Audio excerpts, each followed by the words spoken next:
everybody! Welcome back to another stream. Welcome one, welcome all. Pleasure to have each and every one of you back with us again. How's everybody doing? I hope you're doing well, taking care, and enjoying your evening. It's been good to see you. Welcome back, Pyro and George. Hello, hello. First, nope, not first. Sorry, George. Pyro beat you to it. All I had to do was put a foreign language in the title. You thought you were first, but it was me, Deo. I don't know, Jojo. Is any of that right? Was I right? Did I do a good job? Anyways, I've been waiting for this. I'm glad you have been. I think everybody's been waiting for this. Literally every comment I receive in every single KSP video is like, why aren't you on Jewel yet? Why haven't you done a Jewel 5 mission yet? And I'm like, I don't know how to get out of the careful system. Anyways, yes, the title is in fact in Latin though, Pyro. You're correct about that. Ad Astra per Aspera, which is essentially, loosely translates as to the stars through struggle. And what can I say? If that doesn't sum up our freaking KSP run, how could anything else, really? Through the stars, to the stars through struggle, like through hardship. Yeah, that's what I thought.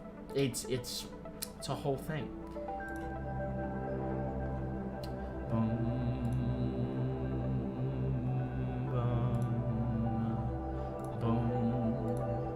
So I hope everybody's having a good day, taking care of themselves, staying safe and staying warm. I know it's still cold for some of you, though it has finally stopped being so oppressively frigid here.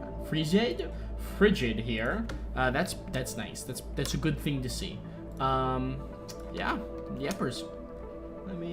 There we go. Self-promotions are out. Wonderful. How is everybody else doing? Is it still cold where you all are? Is it warming back up? Is the snow finally beginning to melt, or is that only a lucky thing for those of us who live south of the Mason-Dixon line? Does anyone have any advice about SSTOs?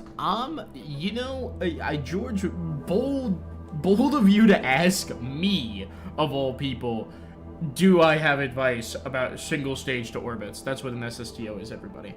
If you aren't aware.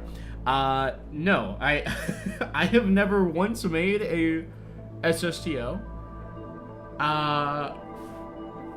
Let me be honest, single stage to orbit is almost as easy to say as SSTO. Like, it's a lot faster to type SSTO than it is to say single stage to orbit, but single stage to orbit is not a hard thing to say. The World is JoJo's only part 3, is only in JoJo part 3 where the superpower of stands get introduced. JoJo doesn't introduce stands until part 3? What? KSP? Are you playing KSP? Just joined. Yes, we are in fact playing Kerbal Space Program. Spoons, welcome. Thank you for joining us. Happy to have you here. We haven't started just yet, but we are on our way to our first Duna mission, probably, maybe. I've got a rover design, I've got a ship that can get it like pretty high up with decent Delta V. I think we're pretty good. The ship needs some tweaks, some modifications to make sure that it doesn't crash out in orbit, but it is pretty good. So I'm excited to see it. The moth and the butterfly are going to fly, shall we say. From what I understand about SSTOs, though, George, is that there's a lot to be said when you look at them for ignoring the space plane design. Almost everybody has a single stage to orbit that is a space plane. And there's a lot to be said for why that is the case. The jet engines in KSP are ridiculously overpowered because you can just ignore the need to have what's it called, to bring oxidizer with you, and there's a lot to be said for that. However, most plane designs are also really quite heavy for the amount of actual lifting power that they provide. Till then, it's Hammond, Breathing Good, and superpowered vampires called the Pillarmen. Oh, interesting. If only Matt Lone was here, true, he'd know what to do. But I'll say that is that the space plane has a lot of mass that it's bringing up that is almost useless. They are not particularly efficient on the amount of fuel that they hold per unit volume or unit weight of the dry mass. So what you can sometimes get away with, well, one of the best ways is the making your own helicopter using the parts added from Breaking Ground, the robotics, to make helicopter blades. Those are apparently like ridiculous. And having seen the kind of ISP that they can get, yeah, they're really solid. There is also a lot to be said for the efficacy of just putting a big rocket on the bottom with a lot of fuel and having a relatively light payload. And if you take that and you just gun it up to space and do a really efficient gravity turn, it's really not that hard. Oh my goodness. Why, thank you so much, Spoon, for the subscription. Since when do my notifications work again? Spoon, I need you to understand that this is the first time I've had a subscription notification actually come through on stream in, like, a long time. I know that they've worked in the past, but almost nobody's does. People will be like, I subscribed. Do you not have channel notifications? I do. Proof. Case in point, they do work. I don't know. Is Stream Elements finally YouTube compatible? Isn't that crazy? I don't know. We'll have to find out. Thank you so much for the subscription, Spoons. Let's go ahead and jump into the game, I think, and have ourselves a little good time. Because we do need to spend a little bit of time in the VAB before we get too enraptured, as it were, in the things. Oh my god, they've done it again. That's not good. I hope that's not infinitely spammable. That'd be annoying.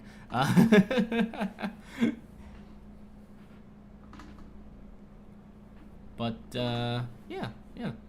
We've got a little bit of work to do. One of the things that we discovered was that we forgot to put any form of power generation on our stages, like our very upper stages, which is bad. We do need at least a little bit of power to be available on those upper stages, especially the one that is remaining in the, what's it called?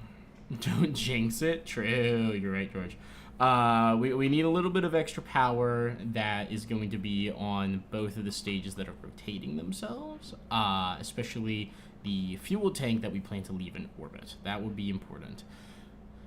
Another thing is that our RCS is not as effective as we would want it to be on our upper stage, so we don't actually have the ability to move in every direction, so we need to fix that. What else? Am I forgetting anything, people? I think I just need to put a set of RCS thrusters in a configuration that puts them at a 90-degree angle of where our current set are. And I think that will cover every cardinal direction. Maybe. Bum, bum, bum, da, da, da, da. Welcome back to KSP, everybody. Let's go back to Yin-Yang spacing, where we do have a cool 534 science that we have obtained due to our misadventures with getting the moth tested and functional on the moon. So we should look into maybe producing some research with that. Shout out to me ignoring plans. I said, nah, I don't want to deal with that. There is the 10-meter heat shield, which could be interesting. I don't know how big the 10-meter heat shield actually is. Like, 10 meters is freaking gigantic, right? Like, am I insane? Yeah, the next largest one we have is 3 meters. Advanced motors. We don't need any of those things. We don't have enough to buy any of the 550 ones, which is a shame, because it means we can't get, like, high-performance fuel systems, or the very heavy rocketry, which gives you, like, the mass and all that.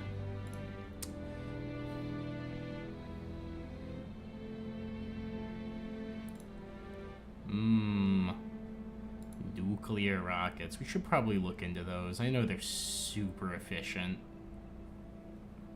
I'm like Jesse Pinkett going, yeah, science! 10 meters is pretty big. I love 10 meter heat shield. 10 meters is very large. It might be enough that we could fully protect the top of the stage. What's it called?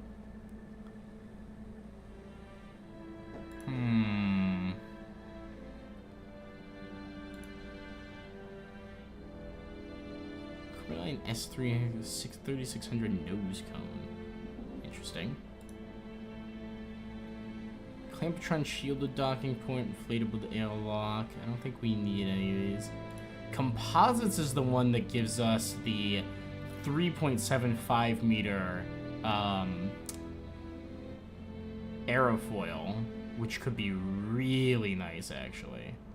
Oh, we might want to consider getting the aerofoil. Excuse me. I don't think we need any of these. These all seem reasonable. Bum, bum, bum, ba-dum, dum, dum. When you fly a plane, does the center of mass have to be behind the center of aerodynamic lift or in the front? I believe that you want on the plane the center of mass to be directly on the center of lift. Otherwise, you're going to rotate around your center of mass. Really need to decorate your bedroom on this Minecraft server. It looks a bit barren. That's a classic. Everyone's got that. I mean, the 10 meter heat shield could be just what we need. Though, I think maybe getting the protective aerofoil is better just because of the aerodynamic instability of our rocket at present. But we can only get one. If we're gonna send this thing to Duna, let's keep in mind, this is all in favor of a Duna mission. How important is the heat shield? Duna's atmosphere is tiny, right? Like, it's actually not that important to have a, oh god, which version is it? It's probably the Mark 1.5. It's the autosave. This would be the most recent version we utilized, right? Yeah. This one looks right. Okay. So... honestly, I think despite the aerodynamic, shall we say, issues with this design, I think that it'll be able to survive a Duna re-entry pretty well. I don't think it's going to be a major issue.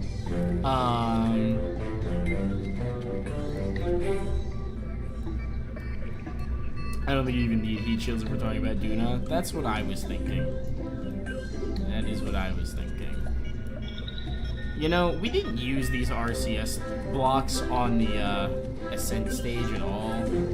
It's probably not a bad idea to keep them around, but probably fine. See any heat shields on your lander? You know, fair point. Briefly.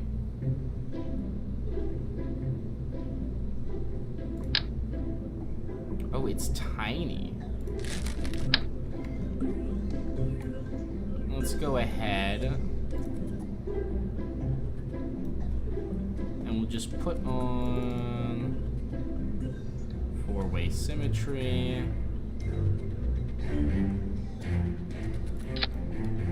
There we go. Now this thing will be able to rotate itself using RCS.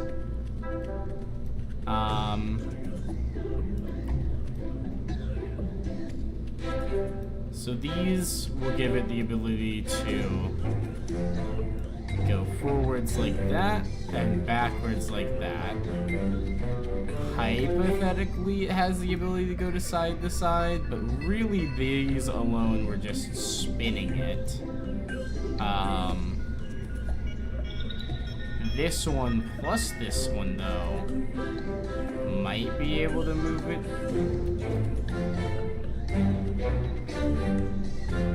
side. Welcome back, Fishman. Welcome back. How you doing? Afternoon indeed. Afternoon indeed. You having a good one? Should we add? Are we upgrading our rocket? We are. We're adding things and we're deciding what we need to get in terms of making this kitted out for a Duna landing.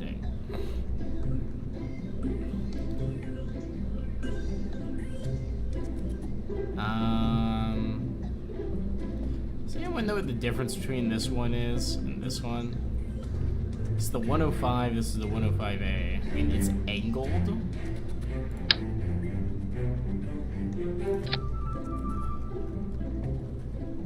Oh, I see.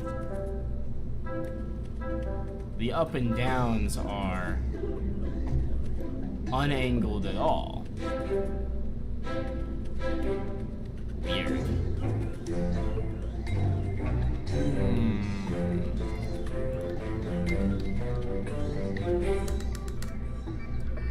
Interesting.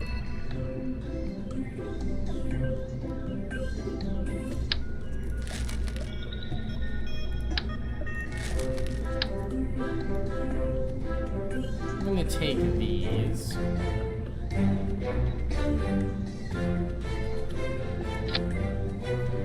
Put them like so.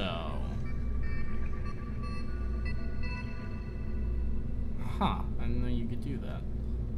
I had to come and comment that you love the stream title today. Hey, that's a good stream title then. I've got 2 people commenting on it. Let's go.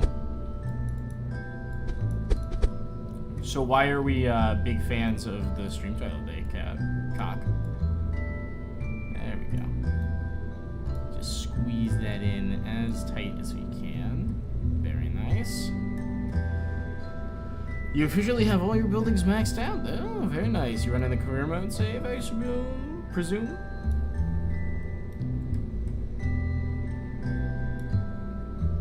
Okay, if we take that one.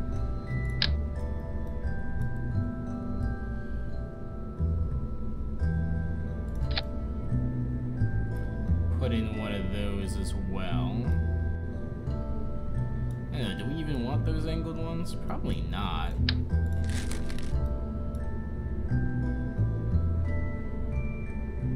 The variable thruster block. Oh. Interesting.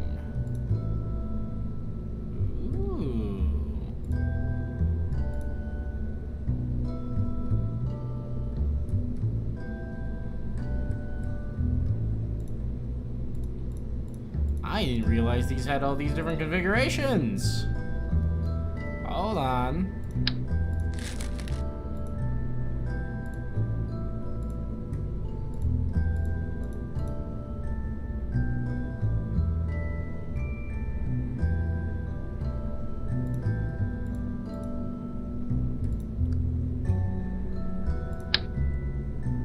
Look at that one. Okay. That is what we want, because that gives us every access on our top stage.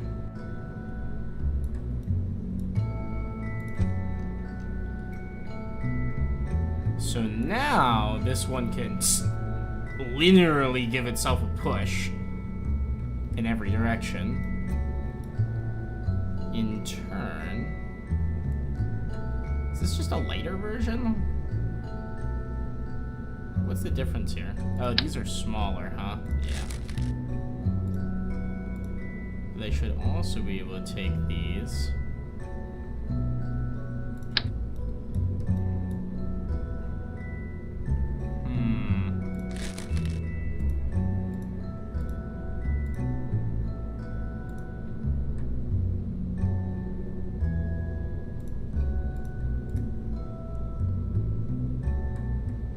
The stars through hardships goes hard AF, and then perfectly stressed what you got going on here. Yes, yes indeed, yes indeed.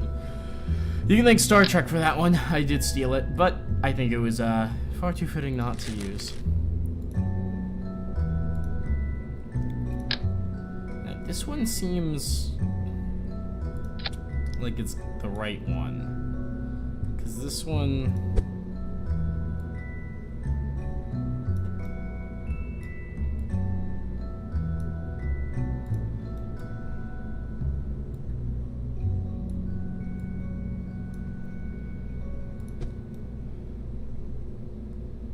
And is there any reason not to have it be just the full 4 one? Like, why would I not just go ahead and use this one? That one gives all of the same stuff.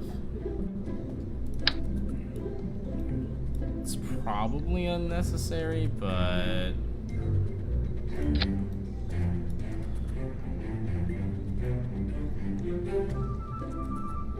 Oh, those aren't straight.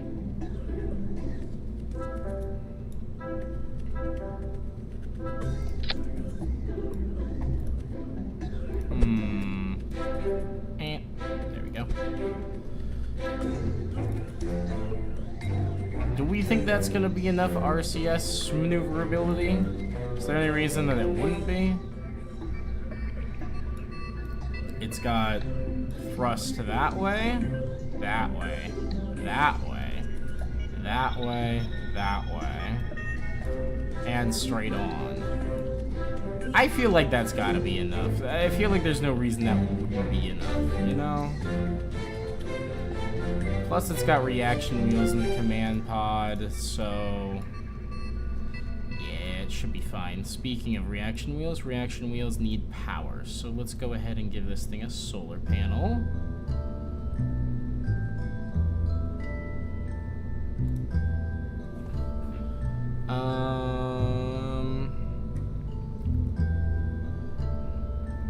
Don't need a fuel cell, that seems ridiculous. Sweep.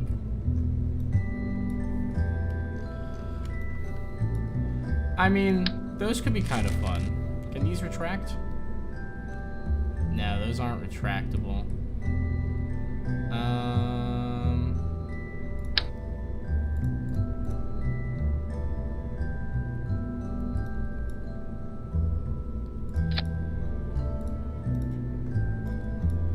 I mean, is there any reason not to do this?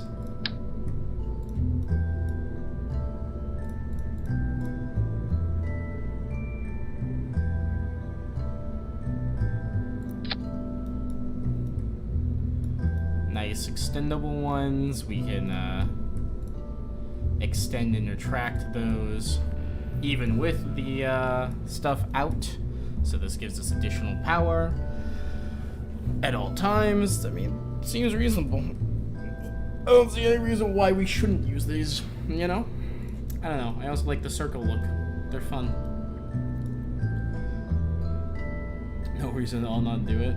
I mean, they also weigh a little bit more than the non-retractable ones, but since we have to go into atmosphere, and I don't really want to rely on not having any solar power whatsoever on the way to Duna, probably for the best.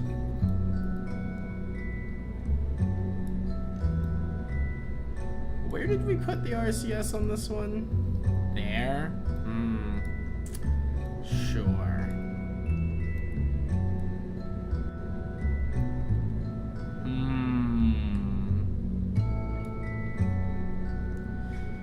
I think...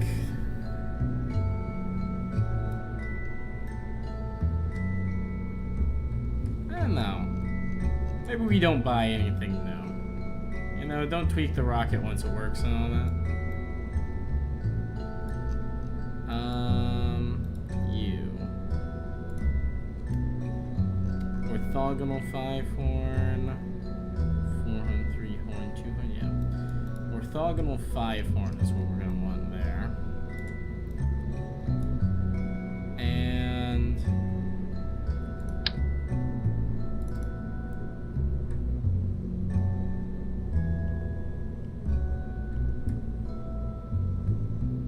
which button cycle symmetry? thought it was a middle mouse button, but I guess not.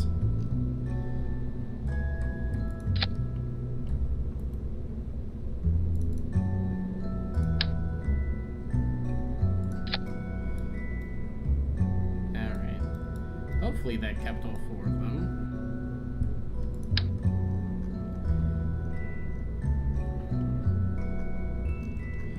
We'll take the risk, as it were.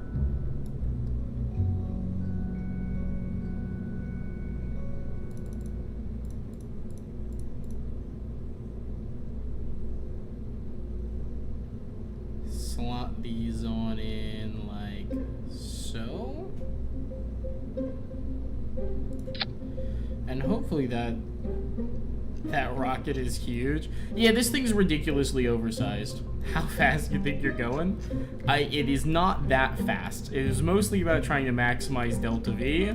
And it does an okay job with that. I gotta get way more efficient with the way we utilize our Delta V before we have a really good rocket design. But for now, it gets the job done, which is the important part. It can get a substantial rover and landing craft to another planet, which is where we're going, which is the plan. Okay, so that has RCS on it. Now we just need to make sure this thing stays powered. Since this thing's gonna stay in space the whole time, there's no reason not to just put on these nice big ones. We'll just put them like before it starts changing orientations. Sweep.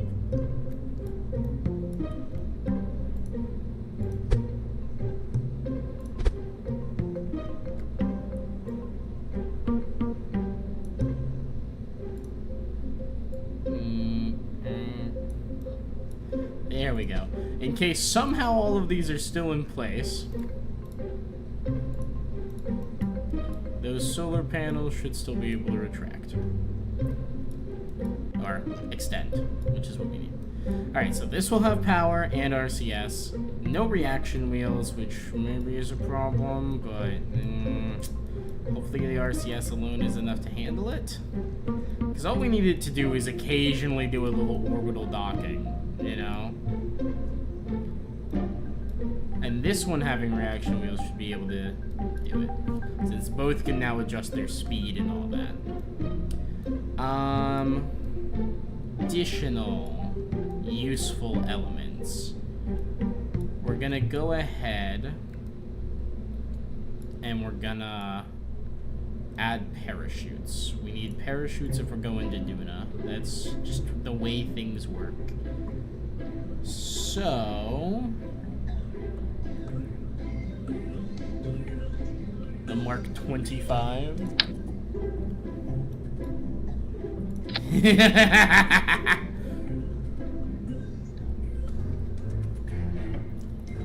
Those might be a little much. Though it is a drug shoot.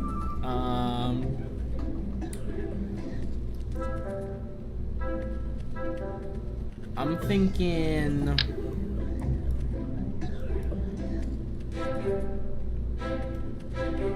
so is the small rocket a Mark II? The small rocket's technically, this is the Moth, this is the Butterfly, and this is the unnamed descent stage.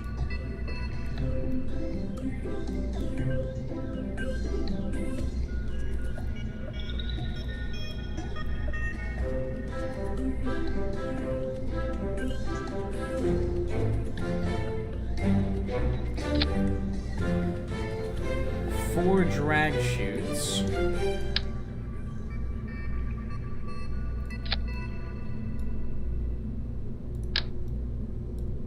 And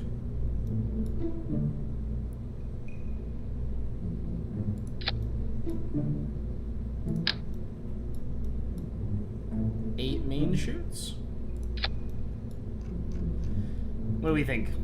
This feels over-engineered in terms of parachutes. My astronauts are going to be shaking inside the pod? Oh, absolutely. That's their job. Do you think they're flying this thing? Don't be ridiculous.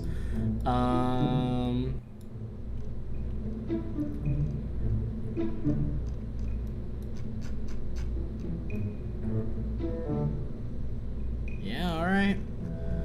This has power, it has more effective RCS. Both stages have power. This is able to now take in a atmospheric descent and not immediately crash.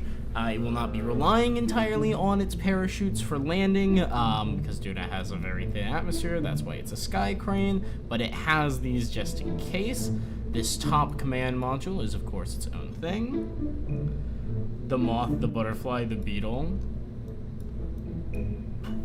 The beetle being the giant ascent stage would be kind of funny.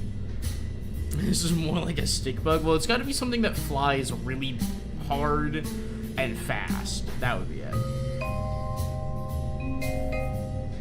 I'm not flying it because Yin Station made it automated. It's not automated, they'll tell you that much. I gotta fly this shit the whole way.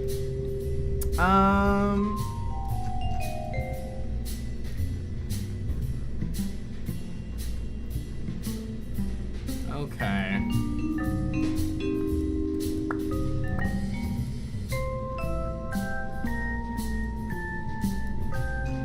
What do we think? Is there anything that feels exceptionally necessary to add to this vehicle?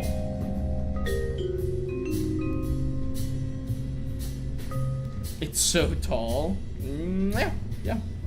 The mosquito on my windshield. I mean, it could be perhaps the dragonfly, butterfly, and moth. Dragonflies are pretty powerful, fast insects. It fits the theming.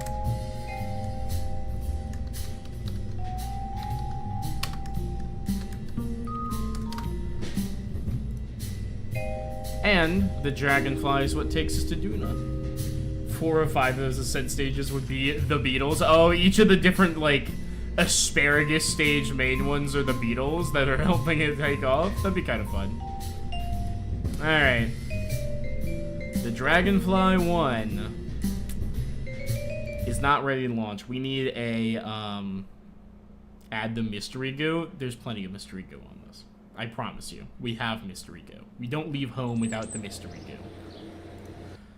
Now, we need to wait for a Duna transfer window, of all things. So, let's see here. I actually don't have my transfer window map, but what is this highly elliptical fucking orbit? Is this like a... Oh, that's, that's the one on its way out to Jewel. That's what that is. So we need a Duna transfer window. That's coming up soon-ish. I think when the scanner probe is set to make its thing is essentially a hi Sarah, welcome in. I think that's when the transfer window is going to occur. But let me just go ahead and get on my transfer window map anyways. KSP transfer window map.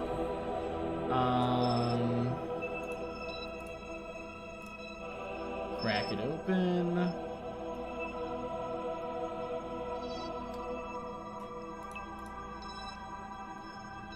Very nice.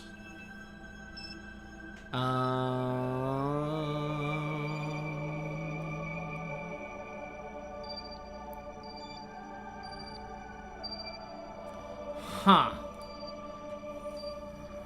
You know, I just thought about something. How much Delta V does it take to get back from Duna to, Kerbin?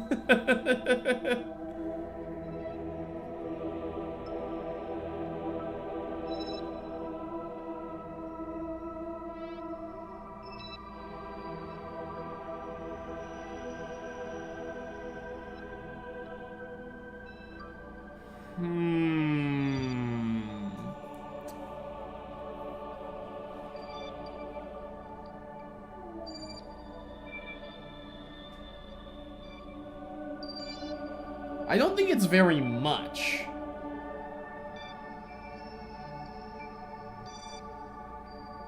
Just because Duna's not as, expensive, as it were, as others.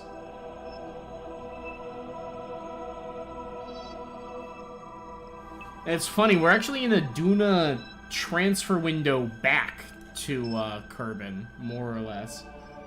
Not exactly, but we're getting pretty close to it, so that's interesting. You had a nice week off from work. You've been playing a ton of Minecraft on the Common server. Oh, is that the one you need to dress up your bedroom in? Fair enough. Fair enough.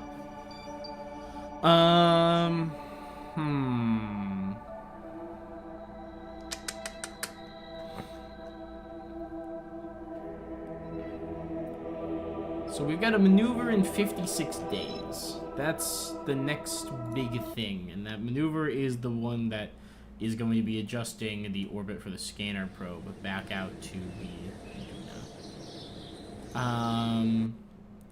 speaking of scanner probes, since we're already in the middle of having multiple missions, they're probably going to be coinciding. Let's open something up here. We've got... Where's my scanner probe? We've got the Mark D2 over here, as well as the Moho variants. Mark D2 is 208 parts. This one's a lot more. Let's open up this one. Oh, it's such a baby. It's got 10,000 meters per second delta V on it, though. Ridiculous, comparatively. Granted, it's just going into orbit and then staying there. This is 10,000 meters per second total delta V? What the fuck?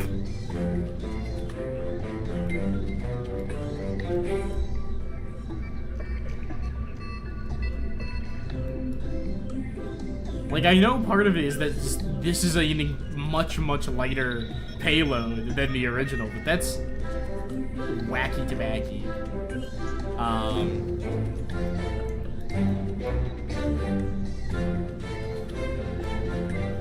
It also comes with the really nice fact that I believe this is actuated with a docking port.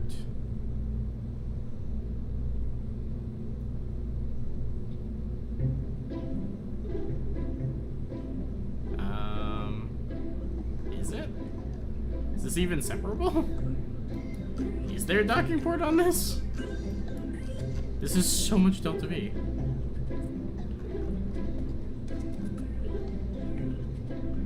Or is that one of the Moho versions?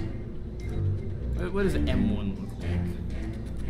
Ah, M1 had docking ports, probe control, yeah, and more delta V somehow. Oh, because stage separation up here. With the swivel pad and this little bit of fuel, that's a ton, because this has really good specific impulse and thrust weight. Gotcha. Okay, that's fine. Well, in that case, mark M1 here. We're gonna get...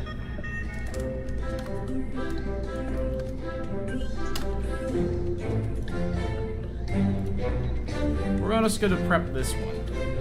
This right here, we're gonna send this one to Ike, so we can get scanning over there as well.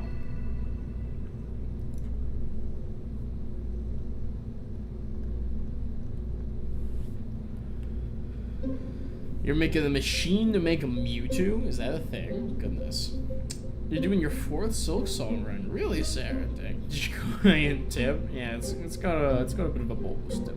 Oh, that goes, oh, we'll see you're doing it mostly because you're a bit mad at Black Beast. You release your anger on bugs. Why are you mad at Black Beast? What happened? What's going on there? If you don't need to say, of course. Excuse me. Okay, so we have a scanner probe that we're gonna send to Ike. We have a scanner probe already en route to Duna. Hopefully it gets there before the landing vessel. That'd be funny if it didn't. You got 56 days until that maneuver occurs. Of the other missions we have in progress, none of them are like time sensitive, because I think if we look at our alarms. Got a encounter Gargantuar. It's pop over and fly. That rocket looks like a weapon from the outside look. What is the outside look, Fishman? I'm not particularly familiar. Ah, the glorious, gorgeous reality of space.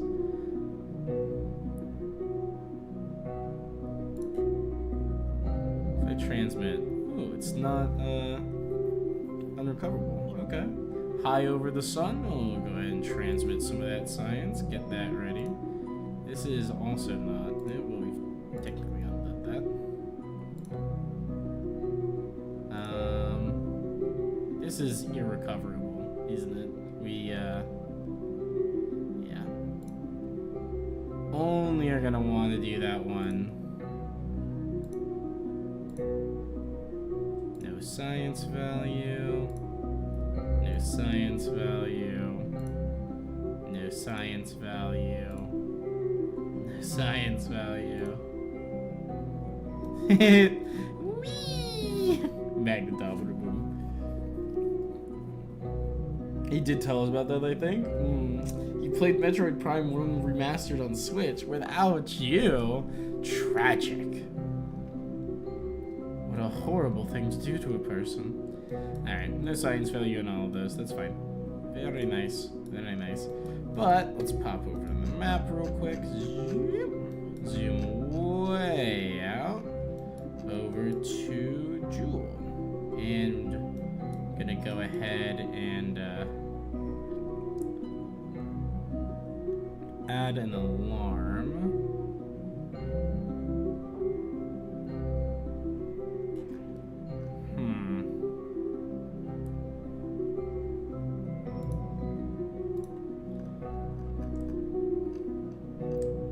We're gonna add an alarm. Julian scanner encounter. There we go. So in about 2 years, that's when this will get to Jewel. Fair enough. Oh yeah, Trini, you managed to take your Japanese. What happened last session? You're very limited Japanese. I assume you're your Japanese teacher / class. Basically, a friend and I found a scary person's secret place. That's a way to describe it, all right. All right, we can head back to the tracking center. Now that we have that, don't worry, George. It's fine. You can come in and out, lurk if you need to. No one's gonna blame you.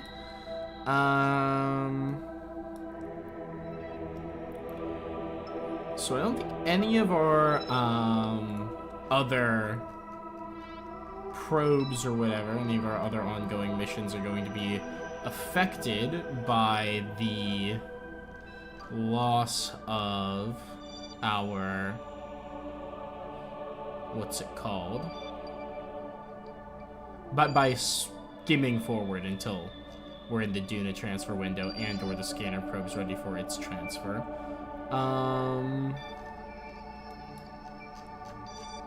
I wish I could say I could make an alarm that's like, this is when the next transfer window will be, but I don't know when that will be. It is coming up. We know that it's coming up. You did mean Japanese teacher? Gotcha.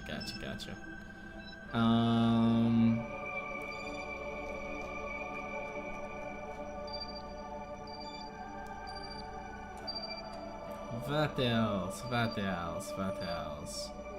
I don't know. No, basically everything else is just chillin'. It's doing its thing. You know what, actually? You know what? I'm gonna add something to the Moth. I'm gonna give it a probe core, I think. Because right now it doesn't have one. Oh goodness, what is happening? Is it the middle of the night?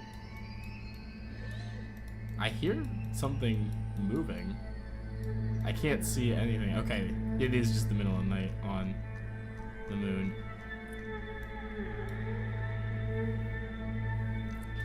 But as you can see, there's no crew control here.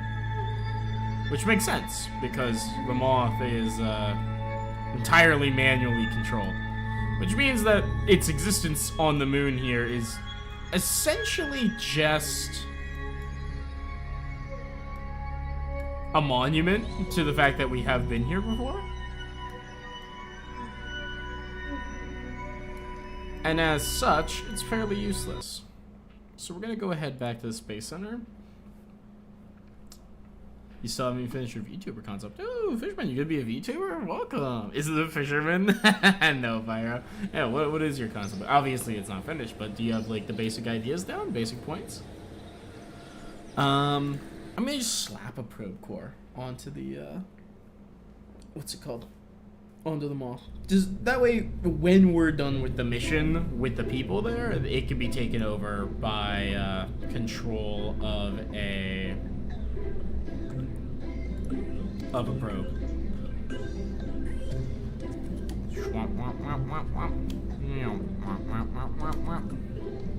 It doesn't even need to be a particularly fancy one now, does it? I just fucking slapped the Stay Putnik on here. That'd be a good bit. I'm not gonna do that. The Stay Putnik's actually a terrible probe core.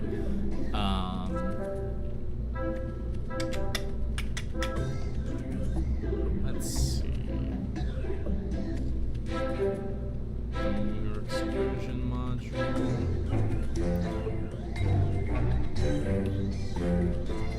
$450 for the OTKO. It's also the cube. The cube's cheap. And pretty small.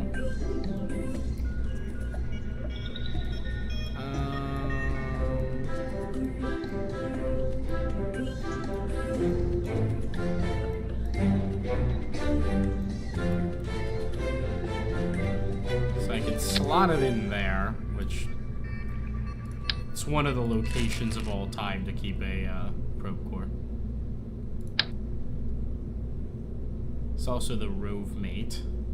That one's very specifically designed to be a tolerance one. Which is the lightest? 0.1 tons? 0.07 tons? 0.05? I mean, Stay Putnik is shockingly alive. 0.04.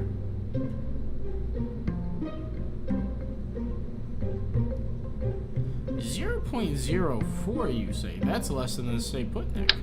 Okay, that costs more. And honestly, we could just slot that in up on top there and be like, yep, that's fine. That's a probe core. No reason not to just smack it up on top, actually. Okay, cool. You can tell your concept develops? Sure, Pyro, go for it.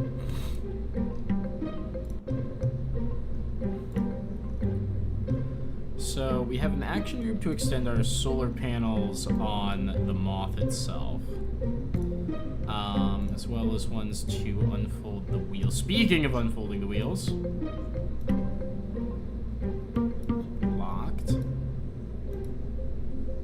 locked. There we go. Have both of those locked in flight. So action group 0, aka 10, is to open the ones on the Moth. Let's go action group 9. We'll extend these solar panels. And we'll go action group 8. And we will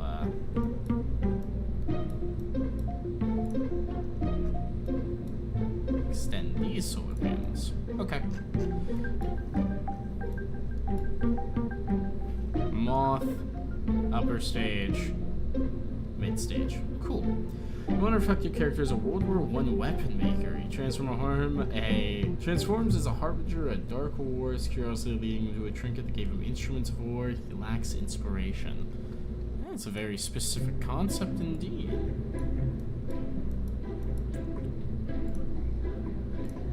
Alright. Duna time. Let's get in the transfer window. I need Duna to be at a 44.4 degree angle between Kerbin and the Kerbin and Kerbal.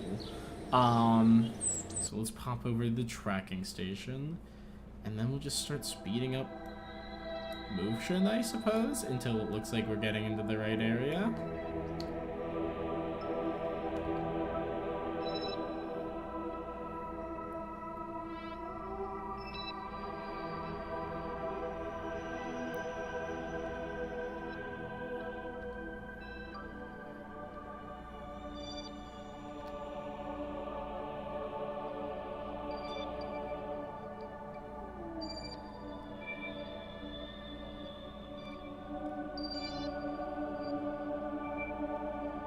Okay, motion is occurring.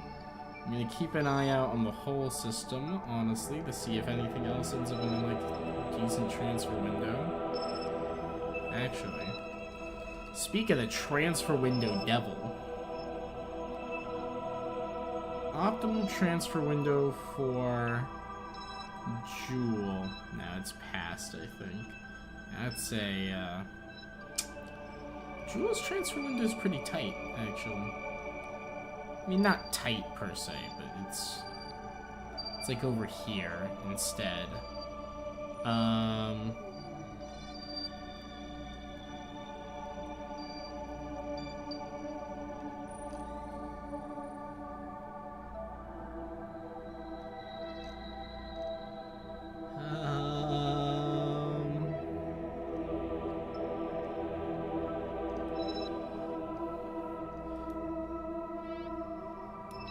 Can you tell I've never done this before?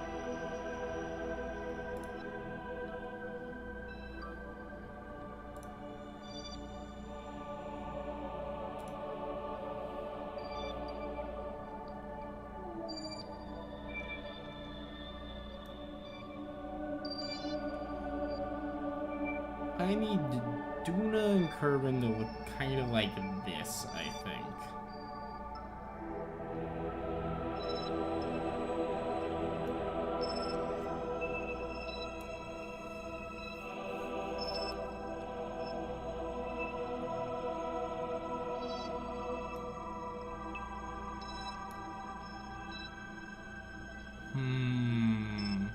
Come on, Kerbin.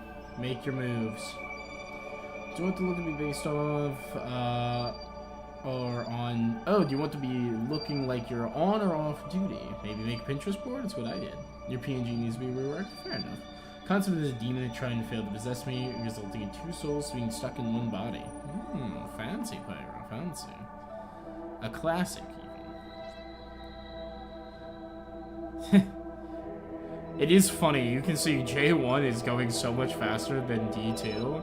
D2 is essentially just a little bit past Kerbin. Meanwhile, J1's like, I'm frickin' out of here, fellas. Goodbye.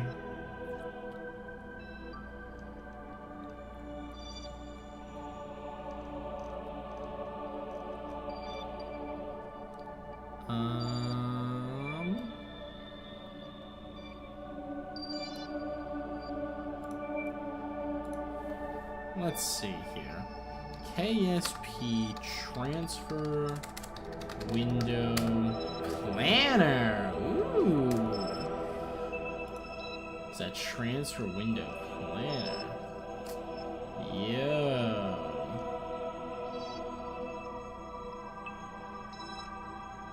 Oh, it's like an external program. Is there a oh, there's a web app. Huge. Delta V transfer plot from Kerbin to Duna. 100 kilometers to 100 kilometers, transfer type ballistic, that's fine. Plot it. Okay, what the hell? Okay, so there's a golden point with very low transfer. Year 1, day 236. Oh, hey, we're getting close to that. Perfect. And that's the minimum time. Cool. day 236 at 419.12 is the absolute minimum, but of course there's a gray area along that for all of that. And it's a transfer of only 1,600 meters per second. It's got a refined transfer button. I don't know what that means. Oh. There's a slightly more efficient one at year 3.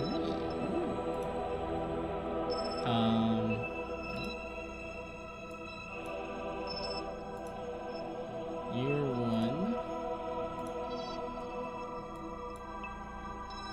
This is interesting. There's this like artificial band of extremely bad transfer at days like 270.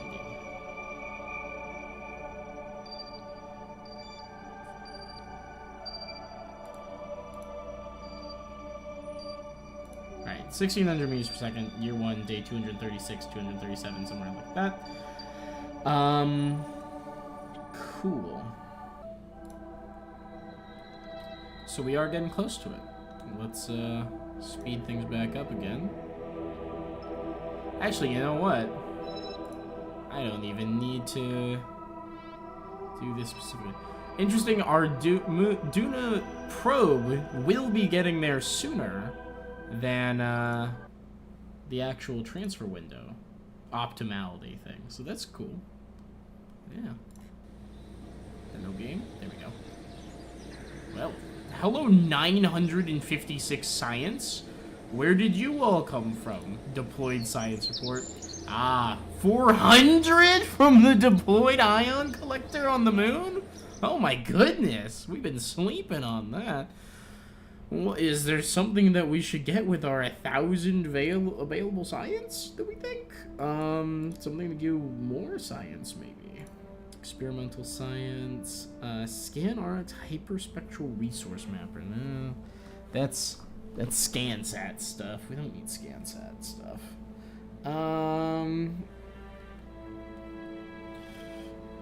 400 what? Lol. Yeah. Deployed science is good when given enough time to actually work.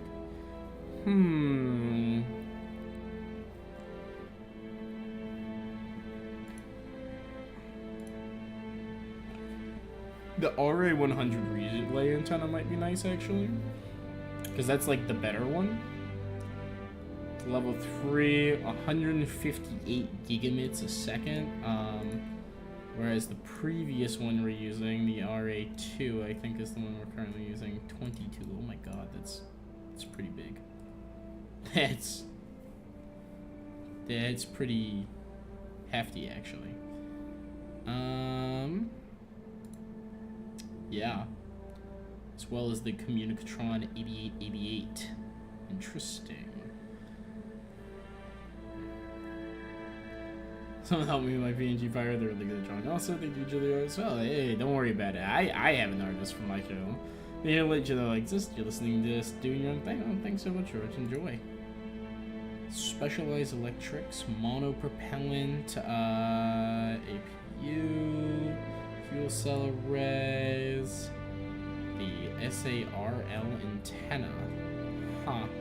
Synthetic aperture radar instrument. Oh.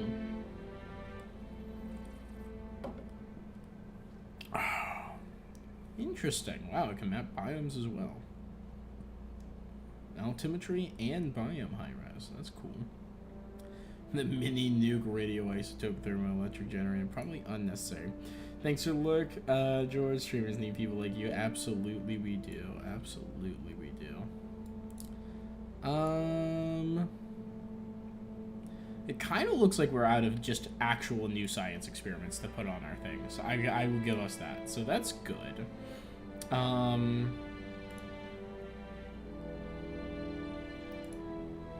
There's advanced fuel systems, composites could give us the airstream, which could be really nice. Advanced metalworks has some nice benefits to it as well. Not sure we need anything from there. The extra large docking port is fun. The Hub Max multi-point connector, engine plates, structural tube, a 5-meter airfoil. So, of course, very heavy rocketry, so we get our hands on the Mastodon, which is apparently really, really good. The behemoth of rocket tech propulsion system, pinnacle of power. Very nice. So also the Mammoth in here, of course. And the Vector. And the Boar. There's nothing wrong with going for very heavy rocketry, though maybe we go advanced fuel systems so we can get nuclear propulsion. Because these are really very efficient. Low thrust, but high efficiency, you know? And not so low thrust, high efficiency as the Ion engine, where you get literally nothing. If y'all need help, I got you. Thanks, George. I want to make sure to keep that in mind. But we're not going to use that in our current rocket. Like, what we're looking at right now is what can we do to just swap out something on the Duna mission for something that's just better. And at the moment, it's looking like automation, just so we can get those better antennas out there. No reason not to. Yeah, I think I'm going to pop that one. We got 400 science left. Heavy landing, get the heat shield. Oh, no, probably unnecessary. The composites is called. It's tempting. That's tempting.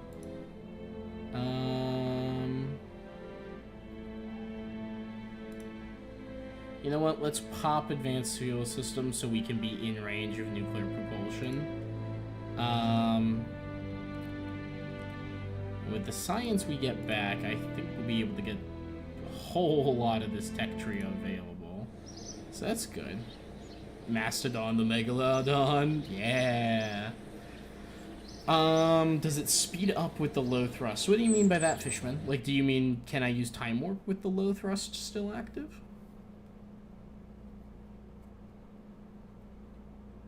Oh, it's interesting.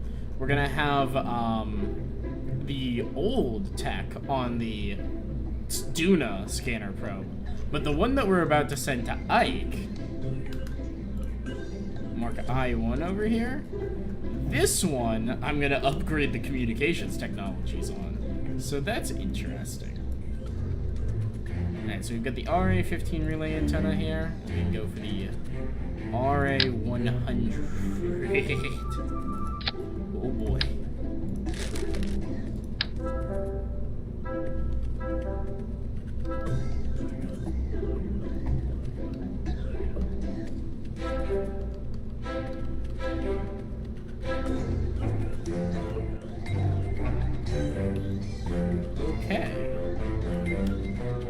That's a big antenna. I shouldn't be surprised by this, but I suppose in some capacity I am. No struts on it. Okay. This one's pretty deeply park clipped, eh? I don't think there's any way around it being super duper part clipped.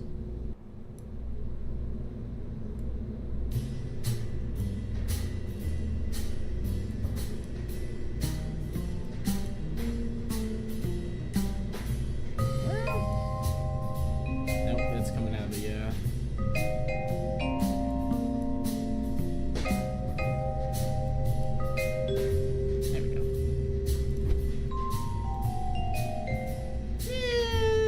It's a little part clip, but it's not that bad.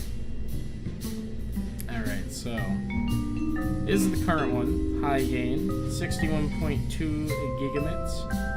Communicatron 8888. Oh, 200 electricity per second to utilize that though. Oh my god. Alright. Pop that off. Take out this piece. What does that look like extended? That's pretty reasonable. Okay.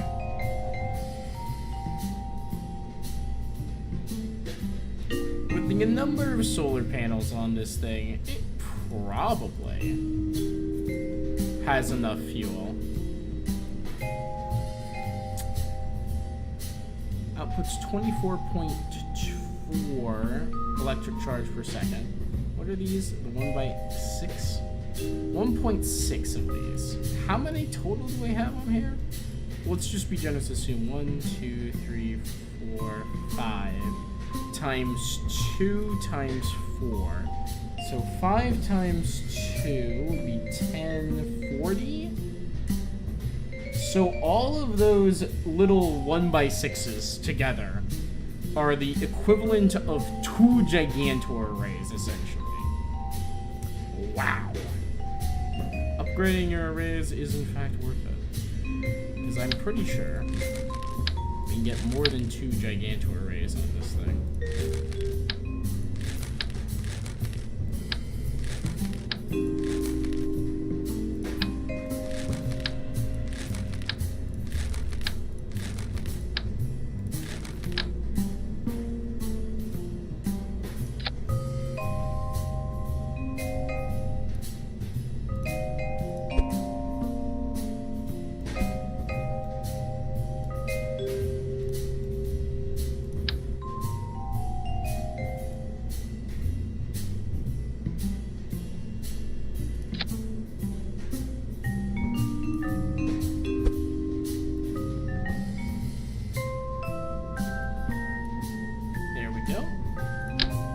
That's already 4 Gigantor arrays.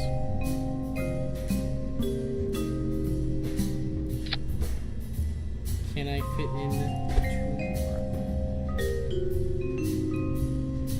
more? It sure looks like I can.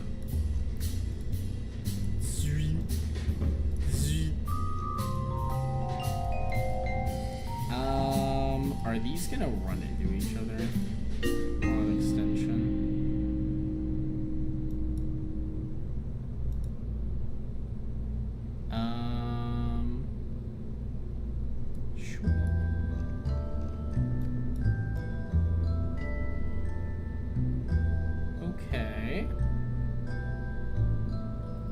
So I don't think I could put more on the other side. I think that would be problematic.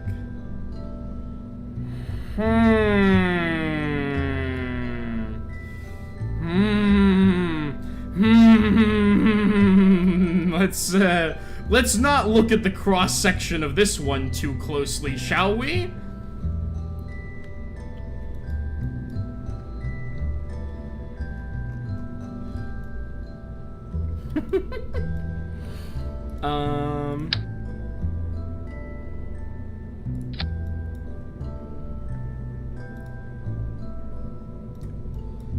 So we're gonna go ahead and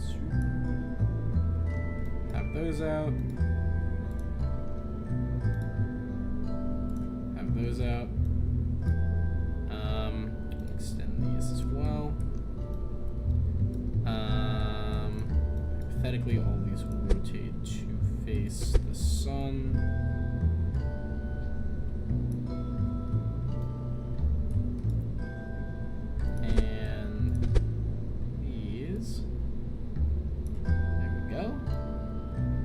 That's a lot of power.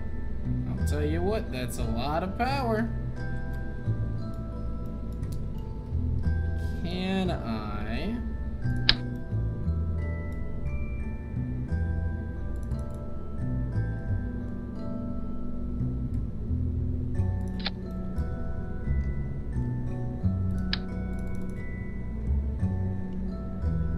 Those fairings don't look aerodynamic. What do you mean? I think those fairings are fine. Sweep. Oh, goodness. Tell you what. Try and put them... I guess like you already have the tips of these basically completely full. Oh, that's weird. Alright. Okay, we won't put any on the tips. There should be enough, I think.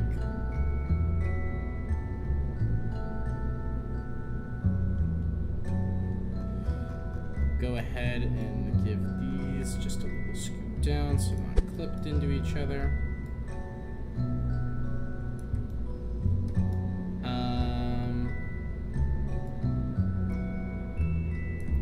Nice and tight though. Give these a nice rotation.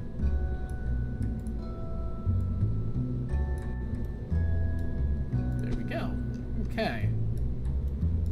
That should be lots and lots of power for the advanced communications equipment to utilize.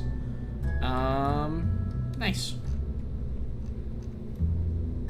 Look, you can say the fairing doesn't look very aerodynamic all you want. It gets the job done. This thing will get this thing into orbit, no problem. Okay, advanced communications equipment added.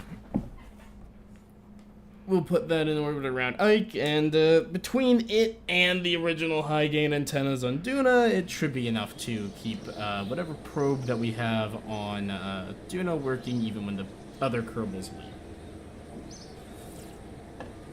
Let us head on up to the tracking station, and we're gonna fly the Duna scanner. And we'll just go ahead and warp to its maneuver. When is launch day? Year 1, day 236. That's our transfer window.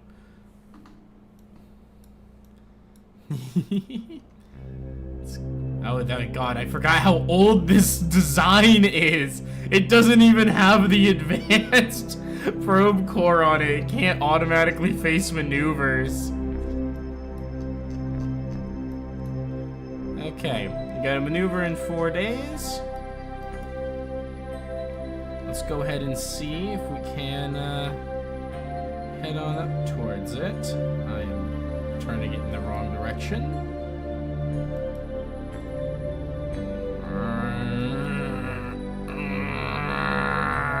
You just fucking hear this thing groaning as it turns.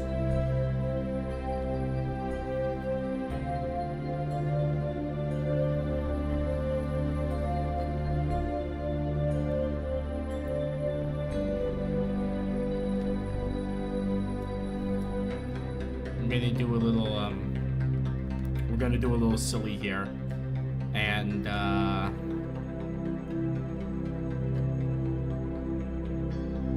boop. Perfect. Anyone in there? No. This is an unmanned probe, which we sent ahead, which we will be using to scout for Duna being a good site. It's a scanner probe, so we want this in a polar orbit too, so that'll be good. Also gonna, let's see, can I actually get us into a polar? Ooh.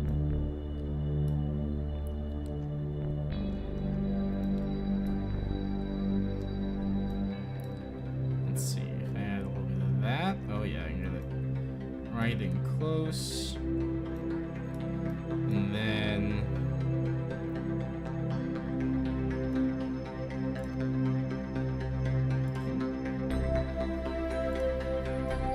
take this maneuver node, add a point of retrograde. There we go. Add a point of retrograde. There we go.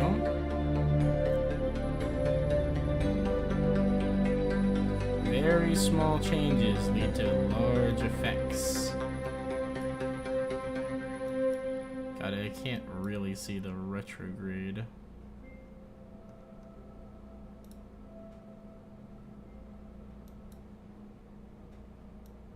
Now, are any of these actually pulling me in closer? They are. They're also moving me.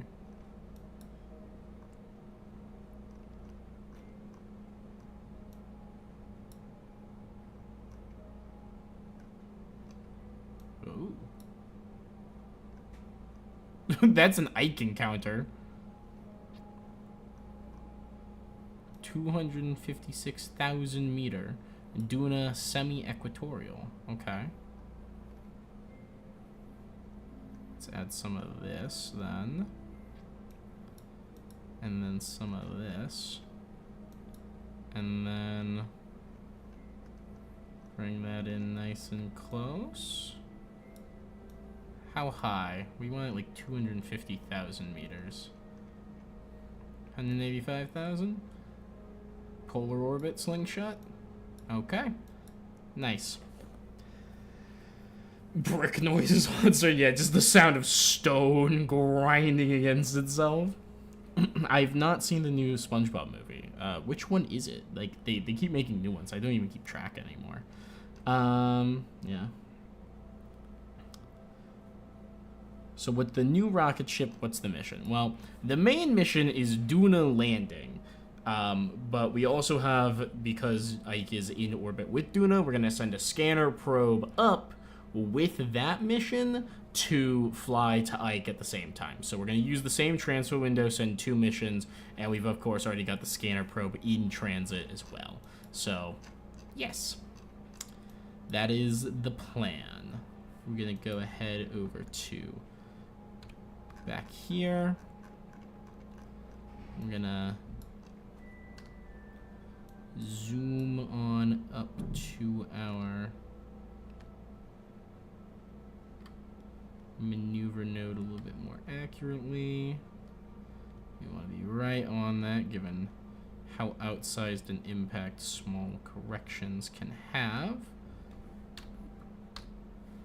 And then go ahead and save. The focus was on the Flying Dutchman? Really? What'd you think of it? I presume you've seen it. I mean, I'm just kind of throwing that out there, but perhaps you didn't. Did you think anything of it? Was it good? It's only a 1-minute burn too. That's wacky. Okay. Let's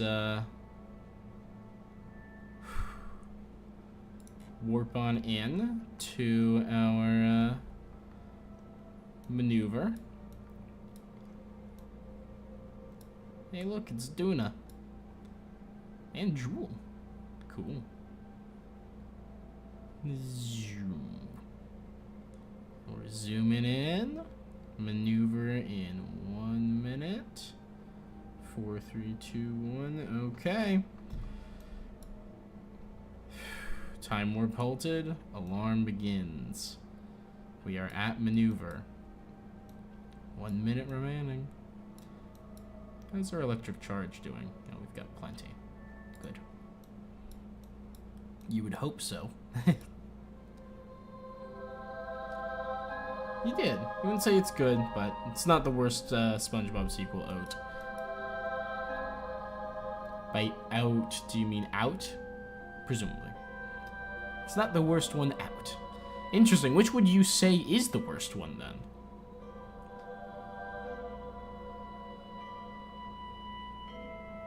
$17, $16, $15, $14, $13, $12, $11, $10, $9, $8, $7, $6, $5, $4, $3, $2, $1. Oh my god, I forgot this thing was like somewhat unstable.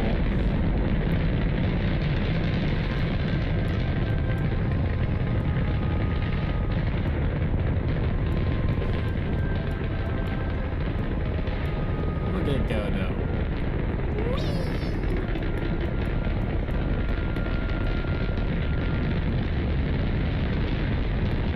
Oh, oat sensor of all time. I see. Like goat without the G. I see. I'm picking up what you're putting down now. So which one is the worst of all time?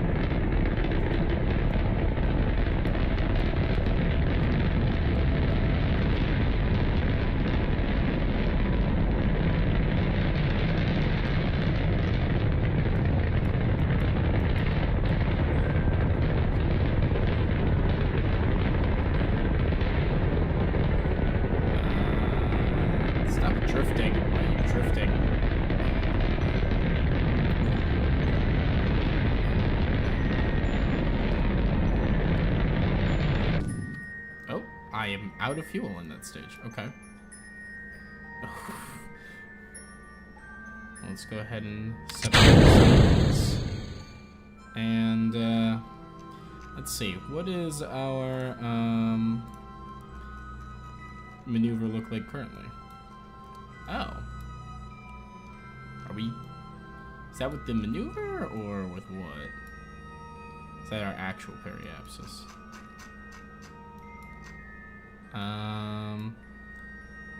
We're gonna zero our thrust. Activate this engine. Maybe. Maybe not.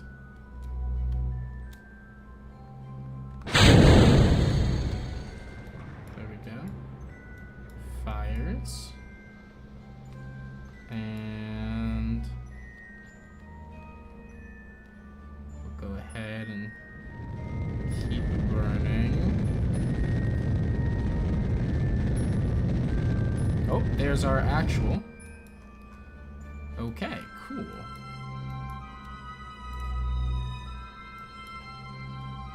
Very nice. We need to do a couple course corrections. Let's swing ourselves around to be facing, I think it's a normal. There we are. Sweet. We're gonna want real small course corrections on this one, of course. Give it a little kick and see where this goes.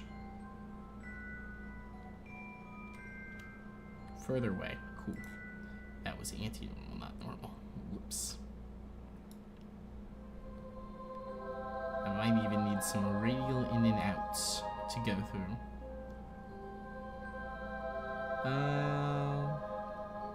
2 more probing. Fair, fair. I enjoy a good probe. You think the Plankton movie would have reached the pinnacle of worst? Interesting. It's good to know. I was not aware they had done a Plankton movie, actually. I think we want radial in to move it this way. Zoom. Spinning this thing around like there's no tomorrow.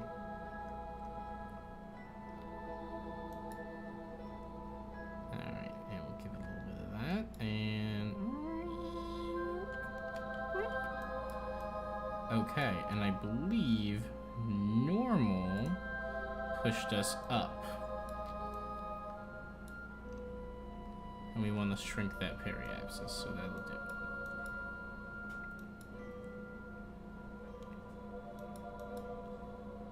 Give it just the slightest touch to make sure I'm not going the wrong way. Yep, it's working.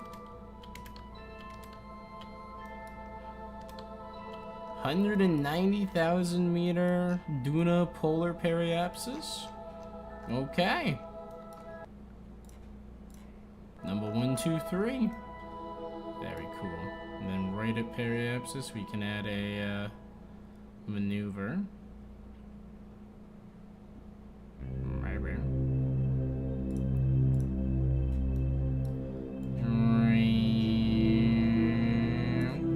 Bing.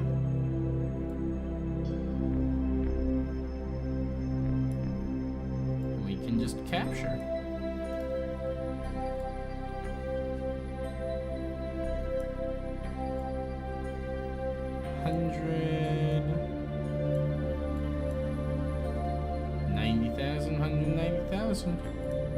Only 1,800 meters per second. Perfect.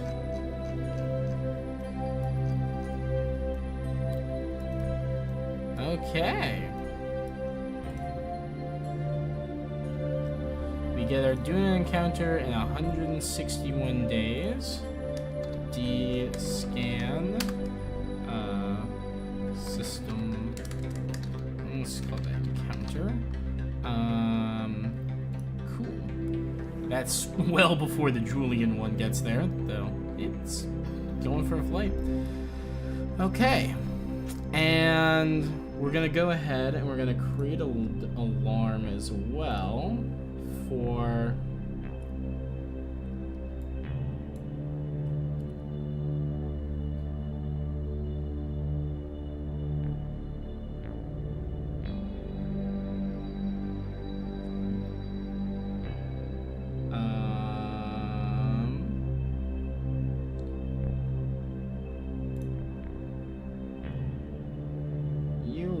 day 223. That's like kind of the start of the optimal window. So why would you say the Plankton movie is the worst one, may I ask?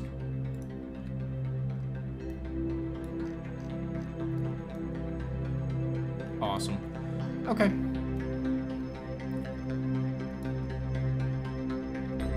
Let's head back to the tracking station as well.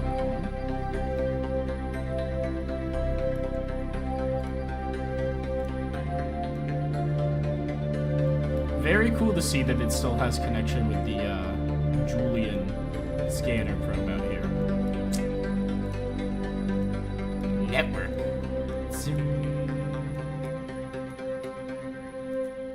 I do love the network. I think it's cool. I like seeing all of the different connections.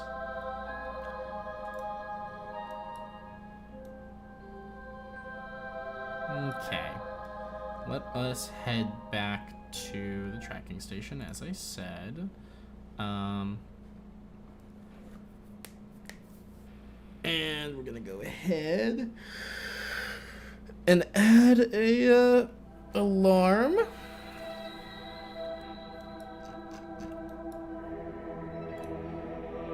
Create an alarm.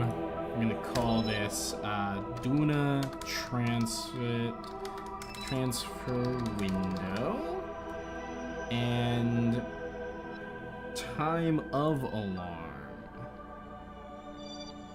Halt current time warp. Hell yeah, and they won't pause the game. Nah, just quit.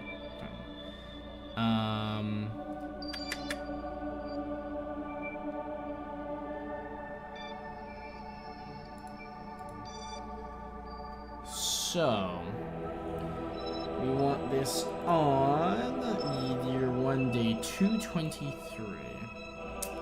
So we need how many days? 22?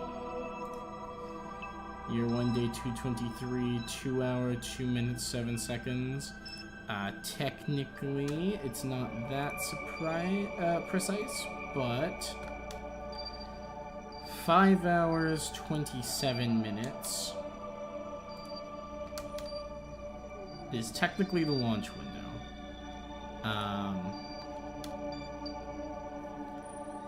Or the very start of it. So this is the earliest point when we hit optimal Duna transfer window. As you can see, it is also the first major thing we have. Even before the Gargantuar comet is going to... Not comet, what is this? Asteroid? Yeah, it's an asteroid.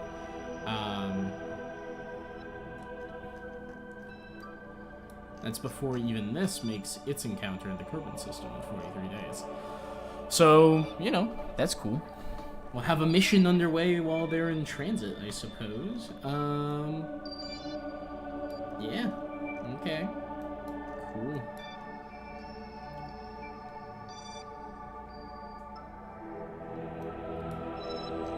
Let's, go ahead and warp to... I know. What do we want to watch while this happens? Probably mark D2. Go ahead and warp to the transfer window.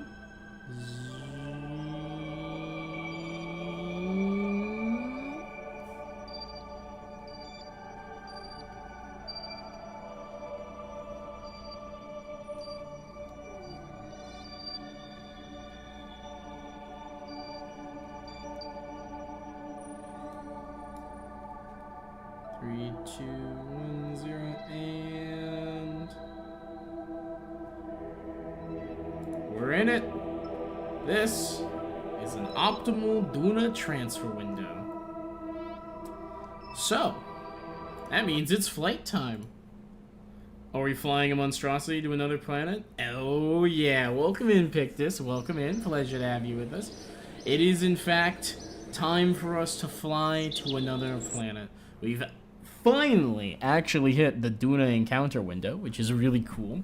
So we're gonna be able to send a, not only a crewed vessel, but not only another satellite. We've got a satellite on its way to Duna already. But we're actually going to be able to send a crewed space flight to do that as well. But let's go ahead and, just because it's almost certainly going to be an easier launch, let's start with the Ike scanner that we're going to send off with it. And we're going to start with that one, because this one's, you know, nice and easy. There's no crew, there's no cargo to worry about. It's easy. Let's launch it. You're just in time for the launching, in fact. Pick this, so you've picked a good time. You did miss the initial messing around with maneuvers, so we could get a feel for what it's like to try and get a Duna encounter, but it's nowhere near trying to get the Moho encounter, let me tell you that. Oh god, I forgot this one's bouncy. On Earth, it's exploding. What the fuck was that? What the fuck was that? What the hell was that? Is that a virus? What do you mean, is that a virus? Oh, let me go take a look at the tracking station. I need to look at what the hell is potentially colliding with the KSP over here. That was extremely odd. Did something blow up? Something certainly seems like it's blowing up. I don't know what. Where's the KSP? Yeah, it's over here. There's no debris or anything that's currently listed, so... the ship. I don't think it was the ship. I will admit, I don't think it was the ship. I have some faith in, our launch vehicles, as scuffed as they may be.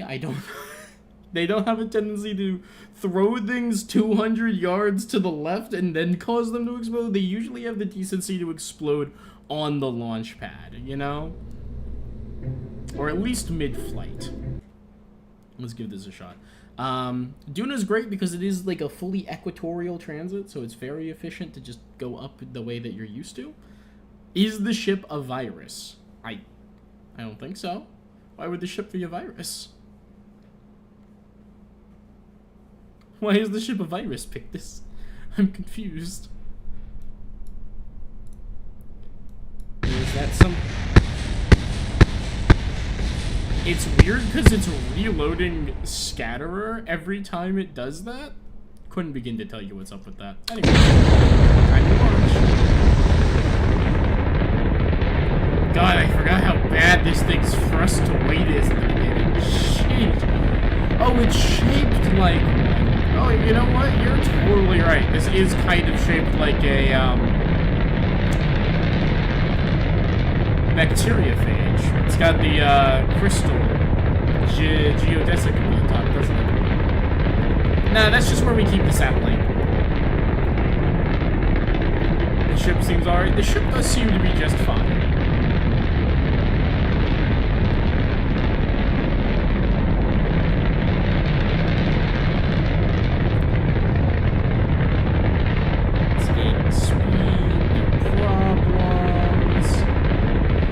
Launched versions of this ship a dozen or more times, so I'm not that concerned about it all.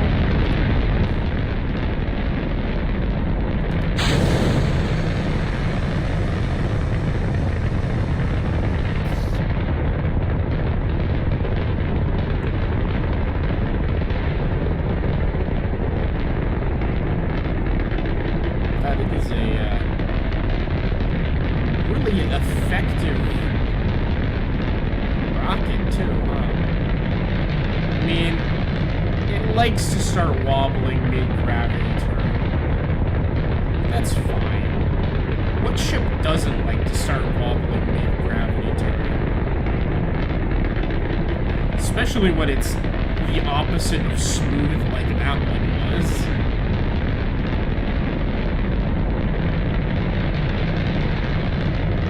Oh boy. It's got such a weird rebound effect. I don't know what's up with that.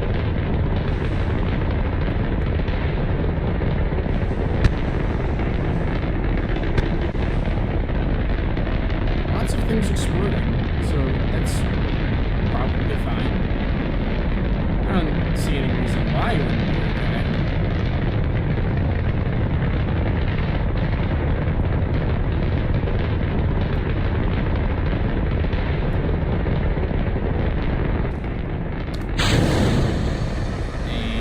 stage off those.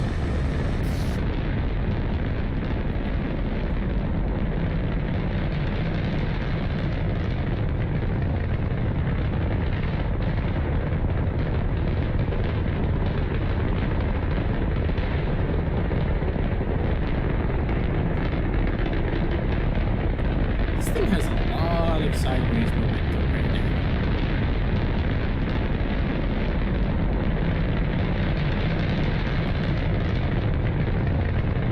Like, a worrying amount of sideways momentum.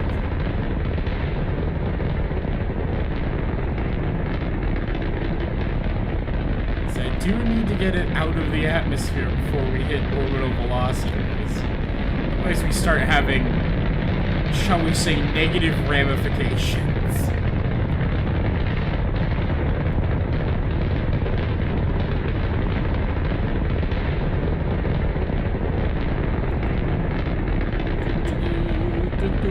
The virus spreading all over space.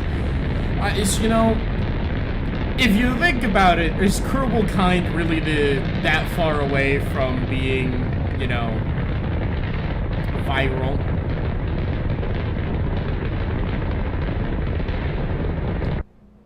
Okay, we've made it up. Go fucking sit your ass on Procreate. What are you doing? What is this? What is this?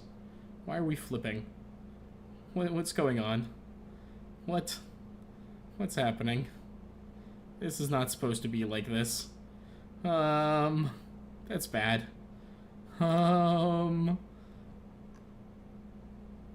Just keep going. Just keep going. Come on. Do the full flip. Do the full flip. Just do the full flip. We gotta get there before we hit apoapsis. Come on. Come on. Y'all think, oh, y'all are slightly inconvenienced by glitches. Should I mention I have a ThinkPad? What's a ThinkPad? Spin. Yeah, this is, as we all know, this is a good thing for all rockets to be doing, is to do a full 360-degree turn in midair as they're entering space. As we all know, this is very important. We're gonna go ahead and deploy the fairing, and there we go. We're good. Ooh, that's squirrely up there.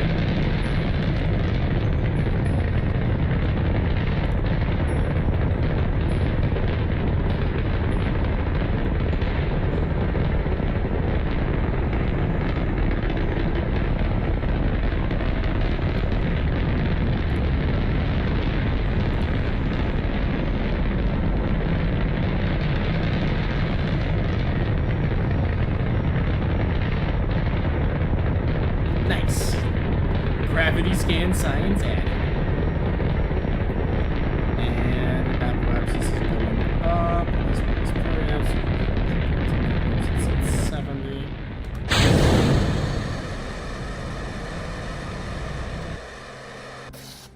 Or maybe not. Apoapsis is going really high right now. I mean, I've seen worse. Okay. Ejection angle for... what's it called? For Duna. The Duna ejection angle is down here. So that's Kerbin prograde there.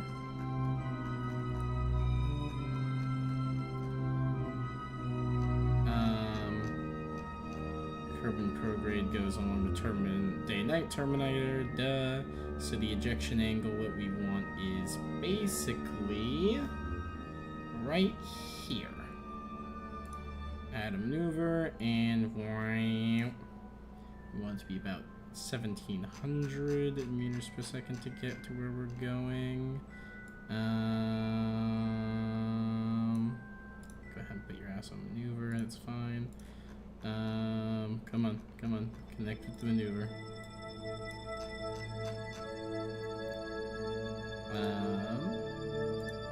Set that as our target.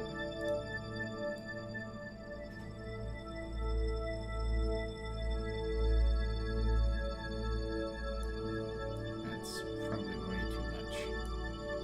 not seeing any intersect points. That's weird.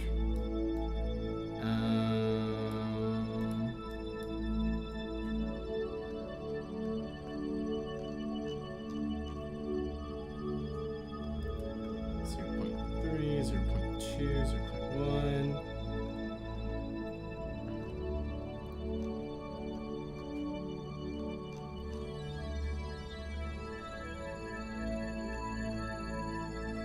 .0, okay.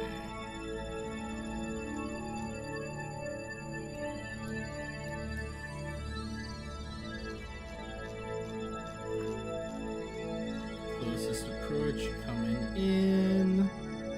Ooh. That's an encounter, alright. Let's focus our view on Duna. And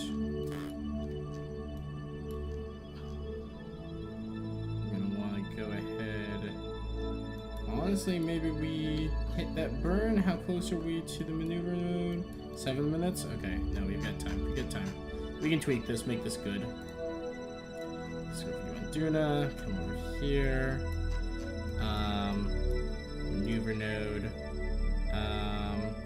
Progress move this away. Let's take a little retrograde then. Well, actually.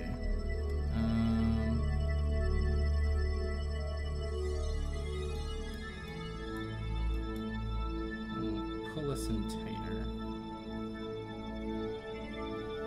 Perhaps not like that. Let's put it there and then. Oh.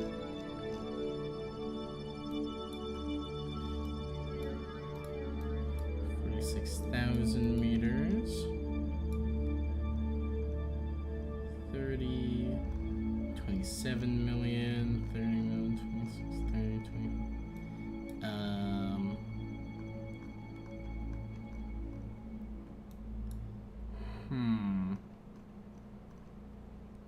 Okay. 6 million meters there. 7 million. Oop, too much, too much.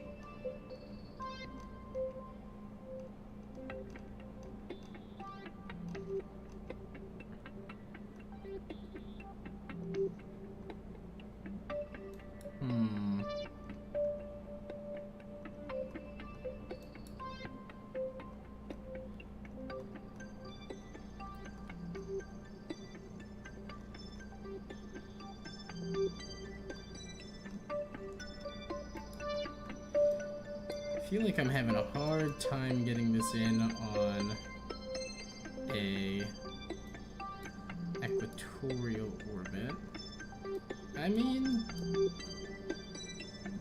that's pretty close. Uh-oh. Hello, Ike encounter. Actually, wait. This is the Ike scanner, isn't it? Huh. We want a Ike encounter, now that I think about it.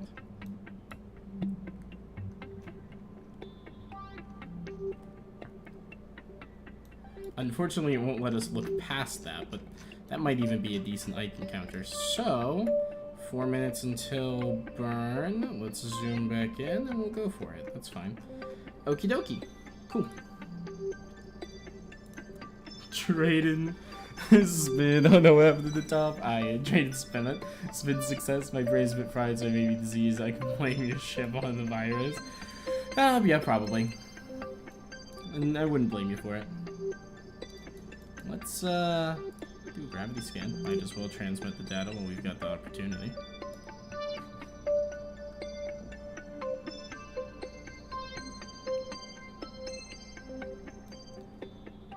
Nice.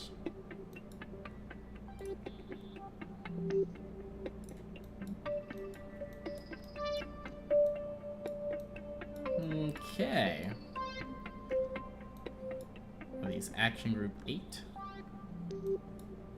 Nope. I don't think I have action groups set up for those. But we can go ahead and extend these solar panels, and we can start getting some power out. So that'll be good. Oof. Not just some, that's pretty decent. That'll definitely be good because we're going to be going onto the dark side of Kerbin for this maneuver node. I'm going to go ahead and warp over to the maneuver.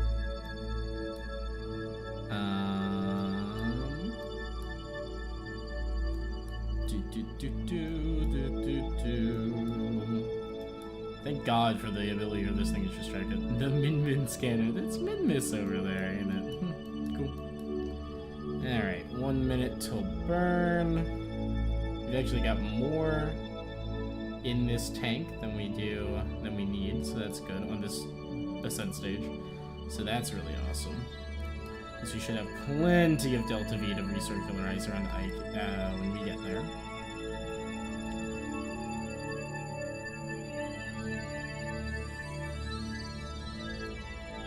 Seven, 6, 5, 4, 3, 2, 1. Burn. Oh, it's not happy. That top is not happy. Man, it's really not happy. What is up with that?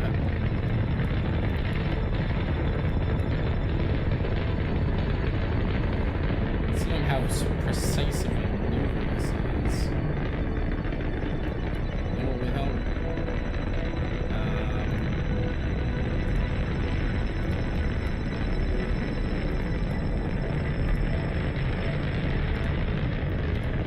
Auto strip.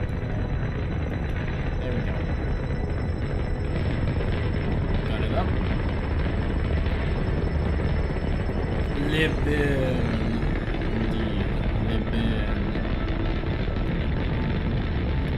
And the auto strut was what was needed there. I'll have to keep that in mind for future. That we need a strut up there.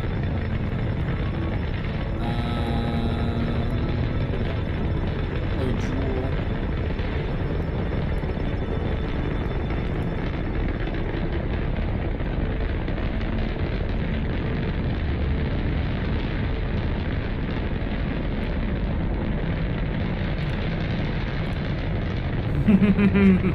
I love transmitting.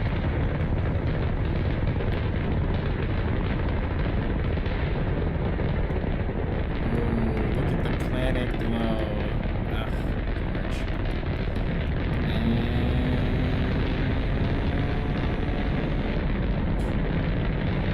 And burn complete, more or less. Let's zoom back out. Take a look at our encounter, if we have one.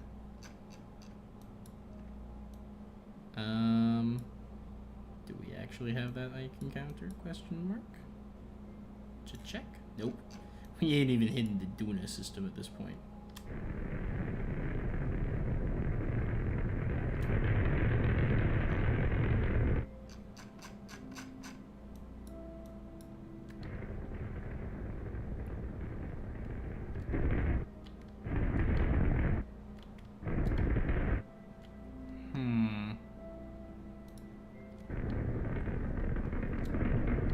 There we go.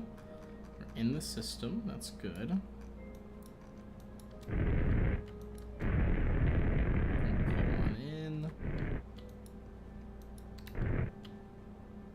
There's an Ike encounter there. 197 days.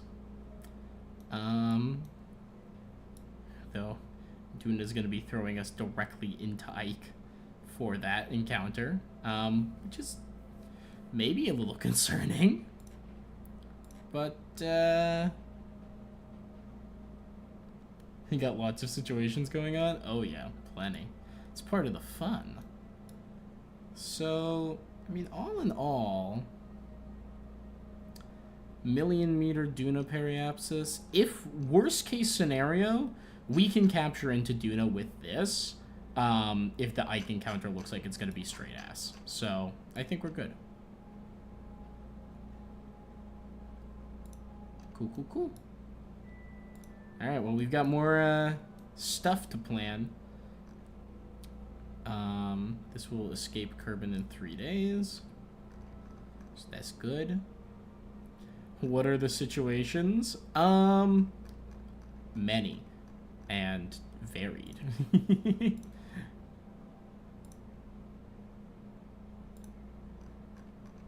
So, of the various things,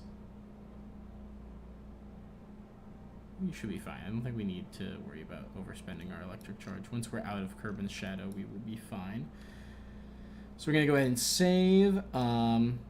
That has the encounter with Ike, and we're going to head back to the Space Center. So the situations are, we have a scanner probe en route to Jewel. We have a scanner probe en route to Duna specifically. We now have a scanner probe en route to Ike, which is the main moon of Duna. It's the only moon of Duna.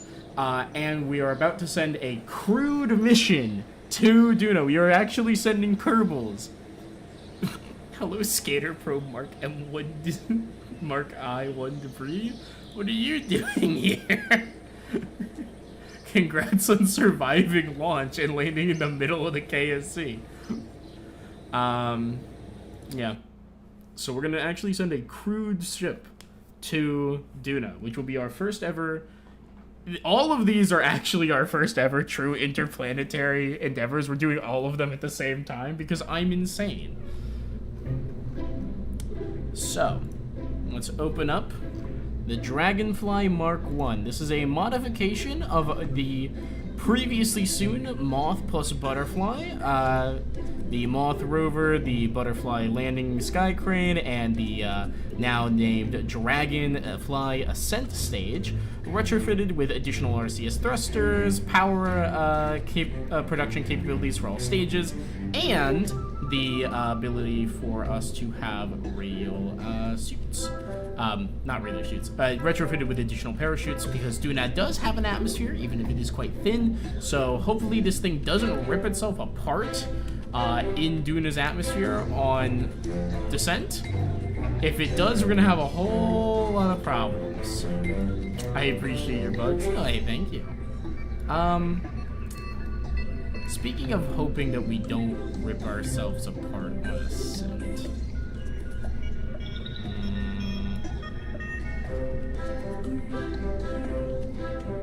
On descent, that is.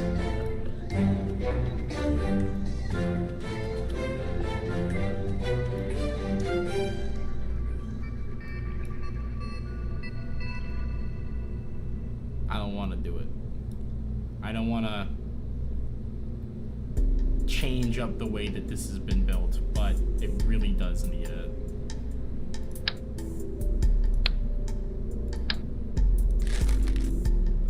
Just for the rover itself, we're giving it a heat shield. The rest of it should be fine on incoming. But I really don't want to worry about the rover having issues as it moves forward.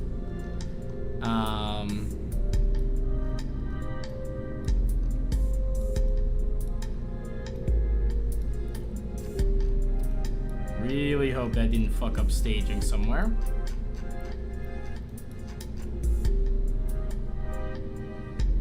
All of the bottom stage engines go off at once.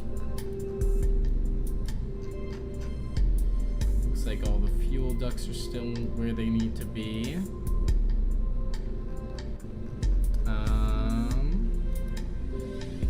These all go off simultaneously still. It's good. Upper stage separation exists. That's good. These come on. We've still got weirdness going on here. So this is a stage separation up here.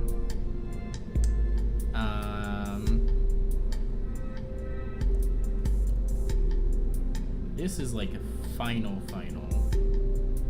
stage separation. And those parachutes are the final Kerbin return parachutes. This, and those. Probably easiest to sort out in the aftermath, but we'll take this all the way up, this all the way up past it. There we go. Okay. This is maybe over-engineered a little bit, but let's check our crew and our cargo. We don't need a pilot. What we need is a scientist. We'll have Bob. We'll have Bill do it. Yeah, they can pilot it from... Probably easier to actually have them pilot it from the command pod, just to be safe.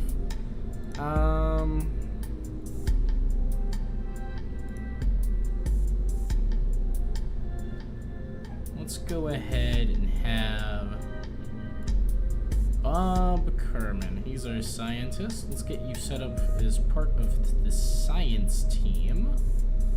Which means you're getting blue. And Bill, let's get you set up. He is part of the engineering team. Which means you're orange.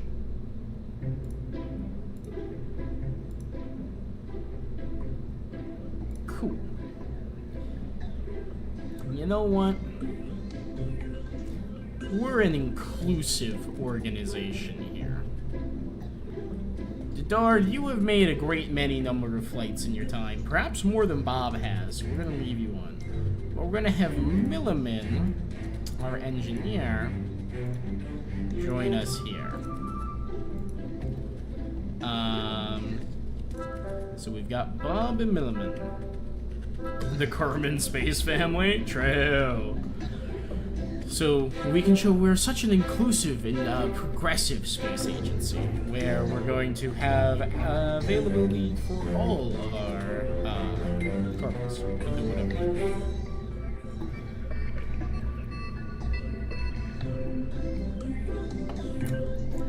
We're gonna... I guess I did leave this with space to spare. Pretty good. But we're also gonna just scrap those. We're not gonna use the lights anyways, and they caused problems last time in inventory management, so we're just gonna get rid of those. This one has the full action group set. Yes, it does. Okay. Wonderful. Dragonfly Mark 1, first ever interplanetary Kerbal exploration vehicle. It's ready to go. Hopefully it works, because if not, oh boy, we're gonna have problems. We're gonna have so many problems. I'm gonna get these people lost in space. I just know it. I don't know how I'm gonna do it, but I'm gonna do it. If I do a seismic scan, we can just keep that experiment. We don't need to worry about it, right? Yeah. Gravity scan, same thing. We don't need to worry about resetting those. Sensor seeing things being calibrated. Atmospheric analysis, temperature says good time flying is any. That's true. Okay. SAS on. Thrust up. Bob, Milliman, we'll see you in a couple of years. Good luck. Hope you don't need to send a rescue mission. Me too. Sending the rescue mission to the moon was already pretty tough, I'm gonna be honest. Sending a rescue mission to not the moon? Be funny if this game made you worry about food and oxygen-free astronauts. So there are actually mods for that. There's a pretty good one. It's the Life Support Plus mod, I think. I have played with it before, and I really enjoy the life support mechanics. The game is not balanced around having life support mechanics.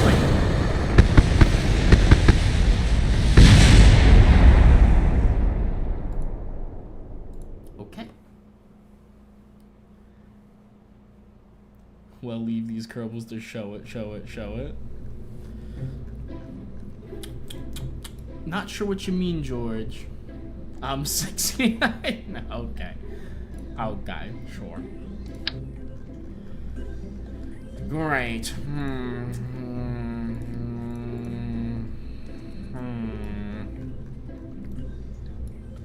Wonderful.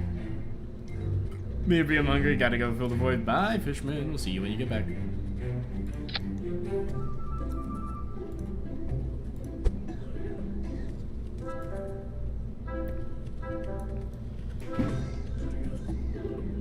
Alright. More Separatrons. Let's make it happen.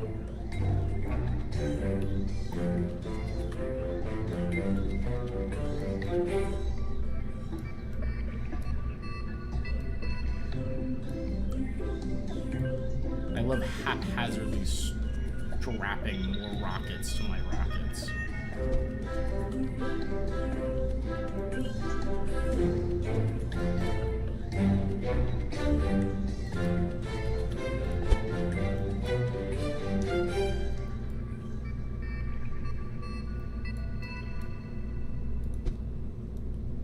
There we go. You really have terrible taste in music? Hey, hey. Who said anything about my taste in music? I'll have you know that my inability to recognize a song by text description of lyrics alone has nothing to do with my taste in music. It has far more to do with the fact that I can't hear it. I don't know lyrics. Who the hell knows lyrics? People who know lyrics are the worst kind of people, because they think they're better than you for no reason. Oh, I know the lyrics of the song off the top of my head. Fuck you.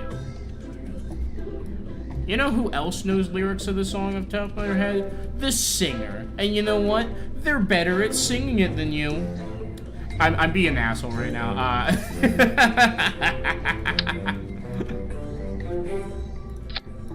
Look, my taste in music is instrumental symphonic orchestra. I have absolutely no shame for that. I enjoy the music that I enjoy. It is as simple as that. Yeah.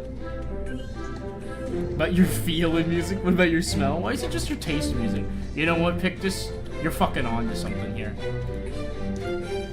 The world has been sleeping on understanding each other's smell in music.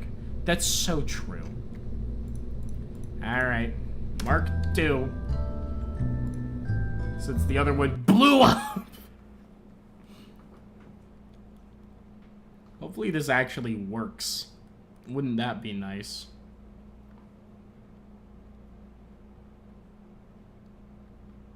Does this have any auto strutting? Like at all? I should probably put some auto struts on this thing. I mean, this thing's gonna be like wibbling wobbling around like there's no tomorrow. Seismic scan, gravity scan, atmospheric analysis. And we'll have Bob step out. Have you head on down to where the atmospheric analyzer is.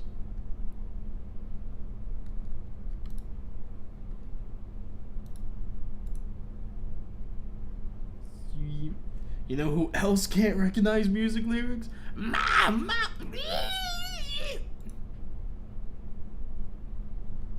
Okay.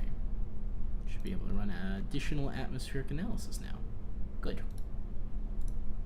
Track the ladder. You haven't put auto struts? Ah, what can I say? Auto struts are for the weak. Wow, what are you doing? Don't climb out. I need you to board the freaking command pod. Okay, cool. SAS, throttle up.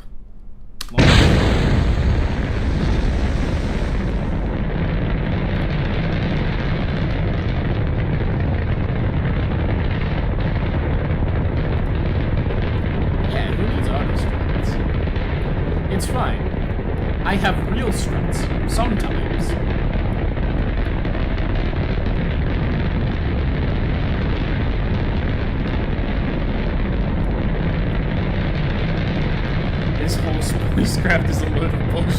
applies anyway.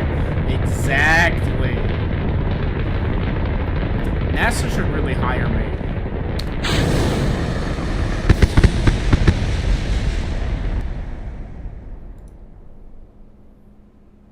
Okay.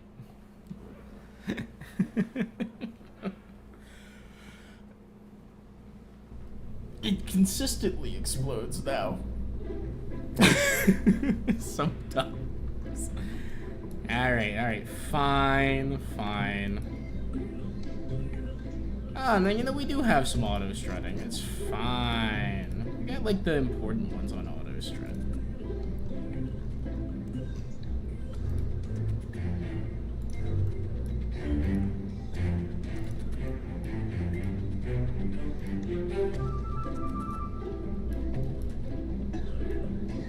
I see absolutely no problems with this plan whatsoever.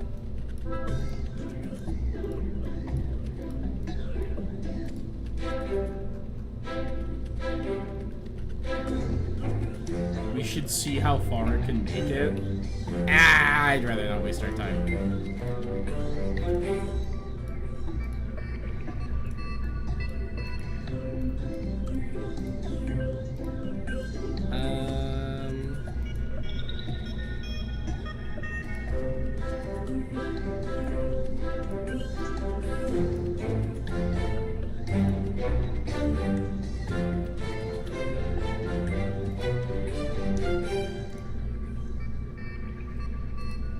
Auto strut that.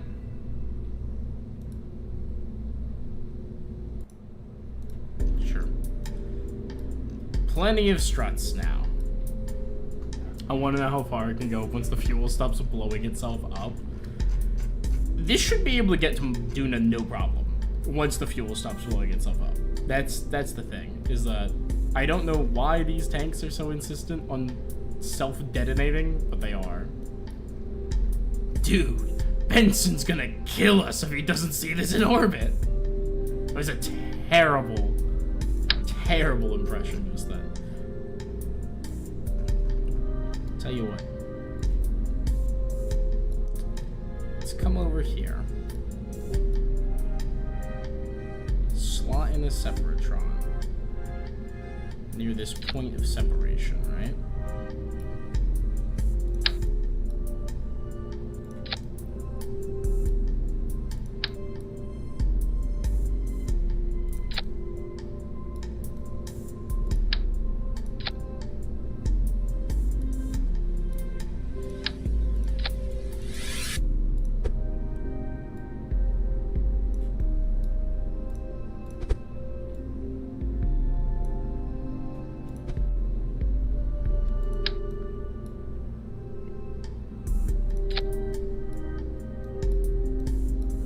Pointing the wrong way.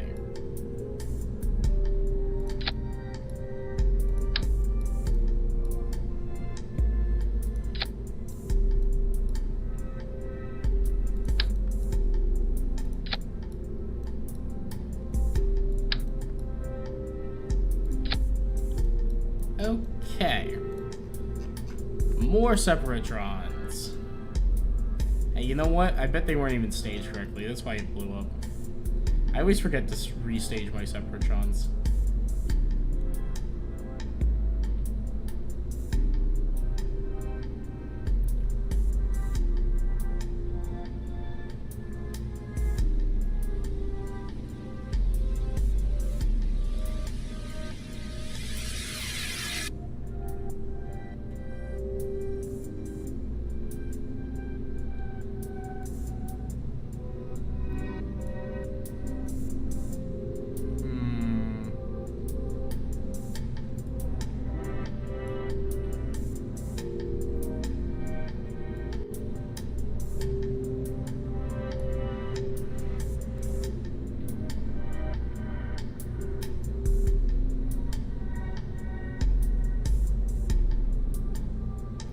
Okay.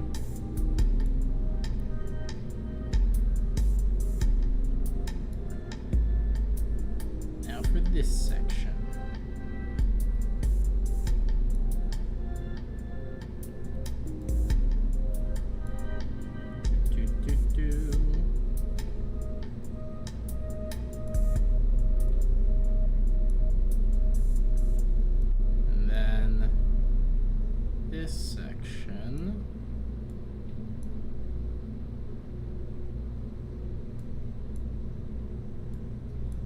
There we go.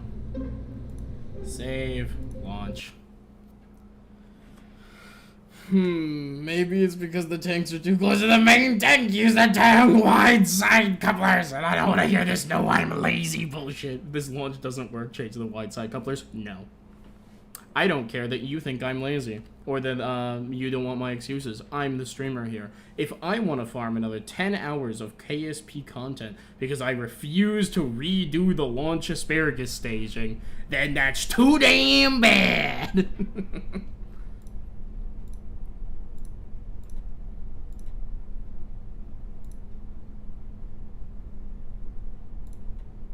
You know, instead of doing... Why am I doing all this launchpad stuff anyways? I can do this with, like, literally any vessel and not the highly experimental Duna launcher.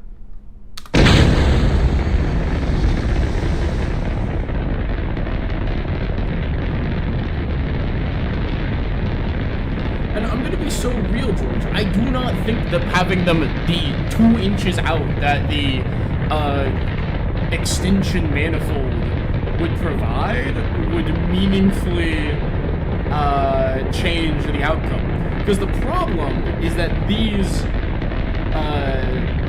engines, for some reason, are extremely prone to falling in towards the rest of the rocket. There we go. Now we're good. Hey, went up a little faster this time. No, it didn't. What do you want to pick this? If anything, it went up very slightly slower because the thrust-to-weight ratio was different. Alright, let's start making our gravity turn.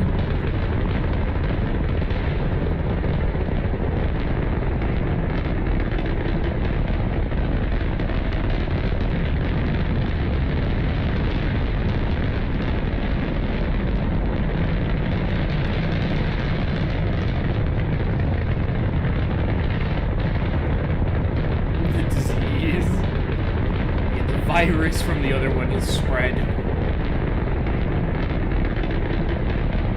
Okay, that was better. Yeah, it was just, it needed more force. I've been skimping on my separatrons because I'm frankly kind of out of laziness, but still. Oh, cool, we're in the part of the flight where it starts spinning, which makes keeping control of this thing so much harder.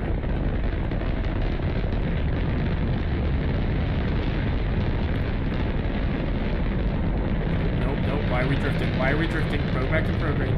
I know that you can do it. Get. There we go.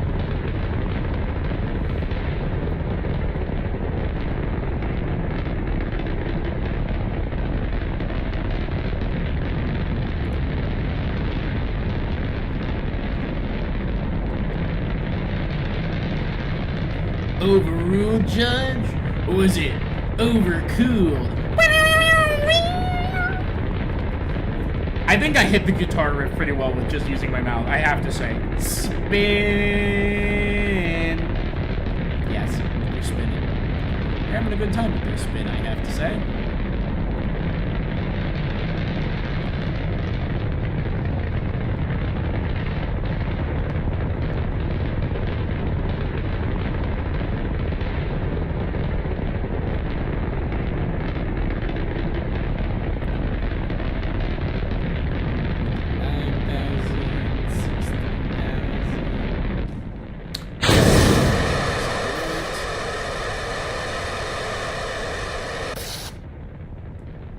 Spin me right around the bit right around. See, I know that one.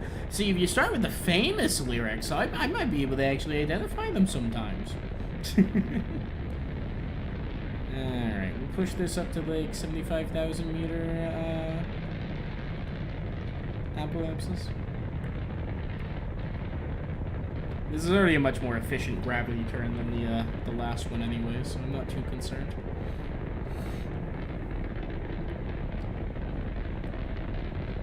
You can tell it was efficient because I'm going sideways as I'm entering space already. Stick your ass on prograde and stay there. Why are you drifting? Why are you drifting? Why are you drifting out of alignment? You have reaction wheels. Use them. We are trying to use them, and the game's just like, nah, bruh. Don't feel like it. I don't want to use the RCS yet. Yeah, that's right. Of the atmosphere, it should be fine.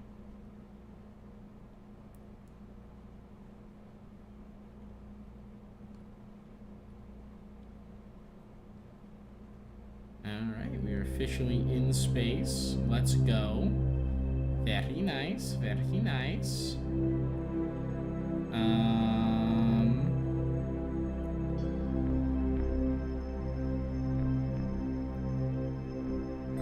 Let's go ahead and get apoapsis in 50 seconds. Probably start burning with, I don't know, 15 seconds to apo.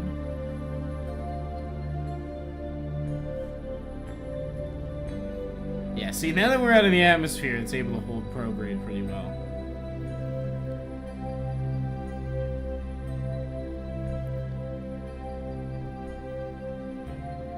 Alright, almost there, almost there.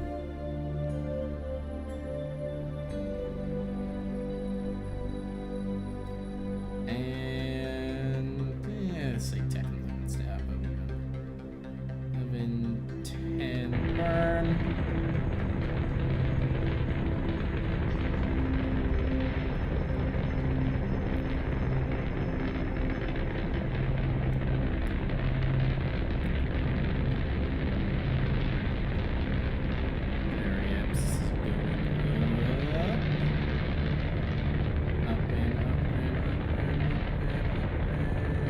Think.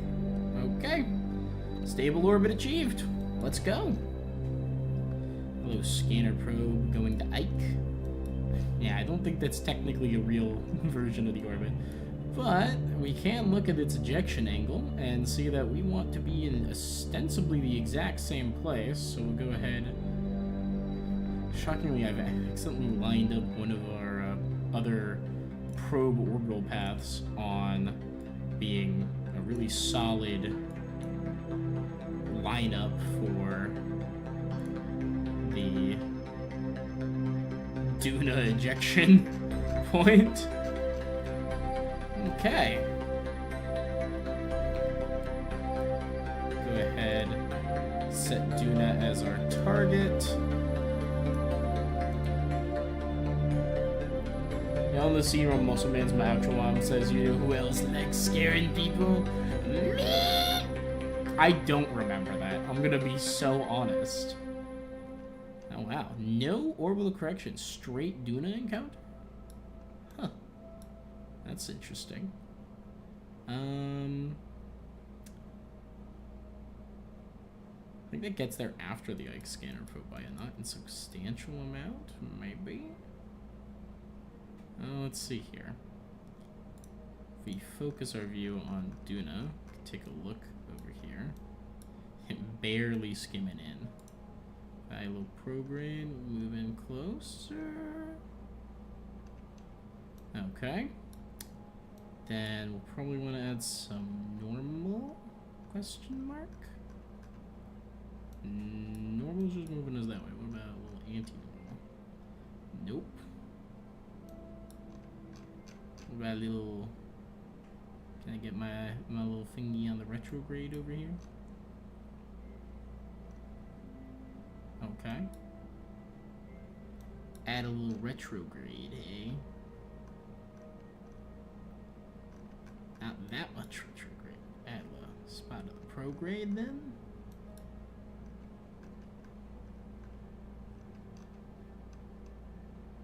Oh boy. There we go. Okay. So that moves us out that way. Prograde moves us back in.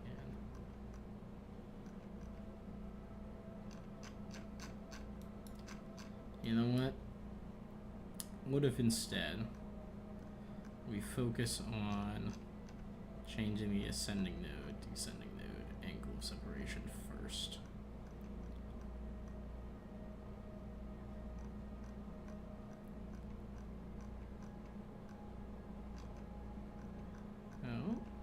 shoot the 0 then. There we go, 0. Cool. Then, target position at closest approach separation.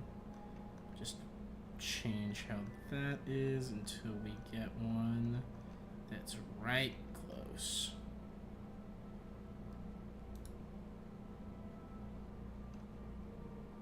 Um,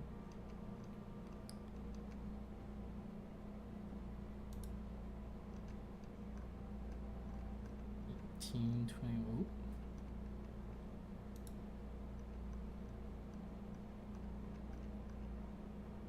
$18 million kilometers, huh? Okay. If I add a little normal, does that change it? Makes it worse. Makes it a little bit better. That makes it terrible. Add a little bit of this, and that brings it in.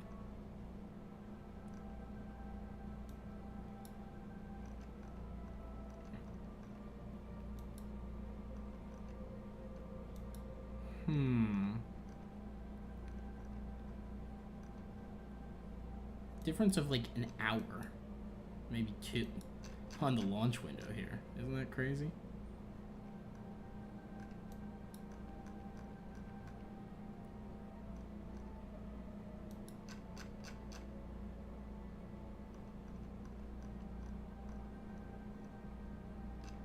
Are we now missing Duna completely with our orbit? Looks like it. Okay.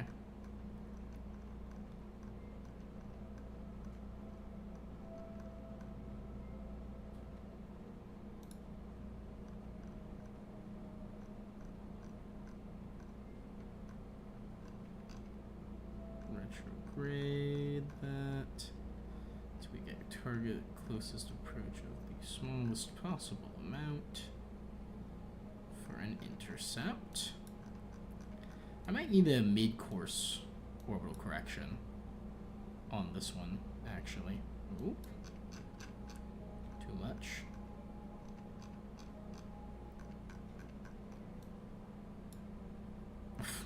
I mean, that one gets within 5 million kilometers. That's not terrible. Like, that one's tight. And hot take, regular show wasn't that good. Regular show's only good if you enjoy and watch up until the final, like, 2 seasons, when it actually starts caring about itself a little bit more and tries to tell a story. It's kind of fun. Can we all just agree that Mr. Krabs is Jewish? That's an insane take, George. I'm not going to agree with that. It is a regular show. Sure. Push the pun to its very limits, I suppose. Is it even a pun? I don't know. Probably not. Probably doesn't qualify. Anyways, alright, we've got to start burning in 10 seconds. Okay, well, I'm okay with this as a burn, I suppose. That's fine. Hopefully we get closer to the maneuver. That mess with it, given how much Delta V we just put into pushing onto the maneuver mode, but we'll see where we end up at the end of things.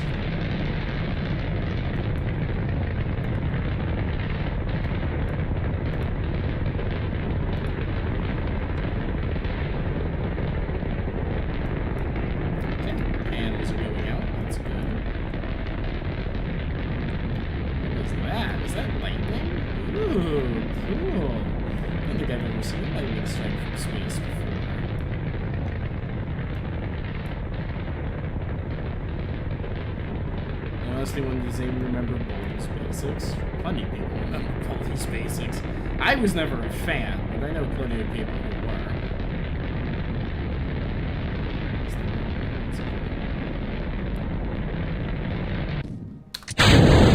Separate. Oh, okay, okay. Shit.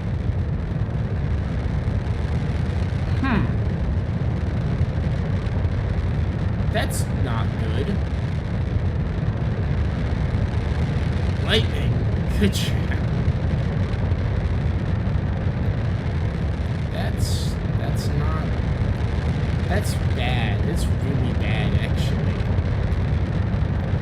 I should have expected that, but I didn't. Do we want to revert this flight so we can fix that? Nah.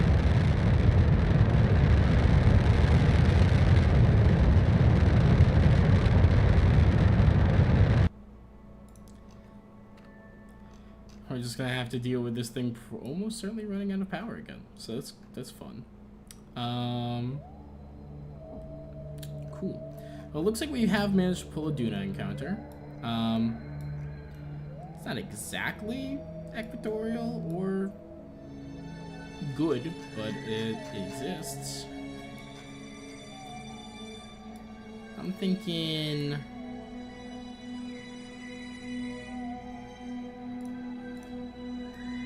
mid-course course correction.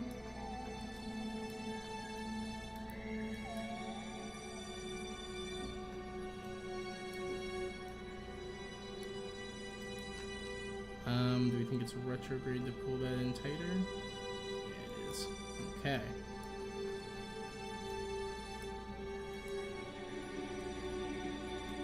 Now, not that much retrograde.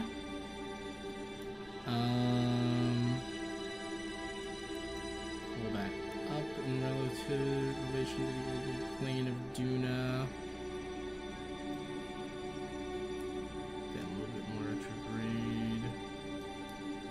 There's an Ike encounter in the middle of this. Okay. I hate to break it to you, buddy. You are so completely fucking with us. Tell you what.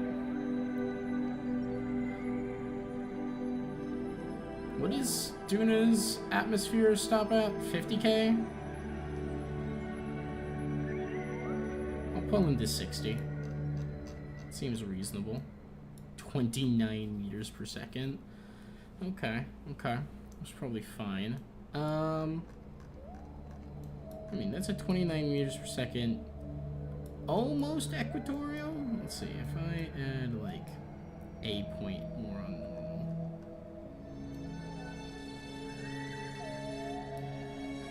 I mean, how much more equatorial can you get?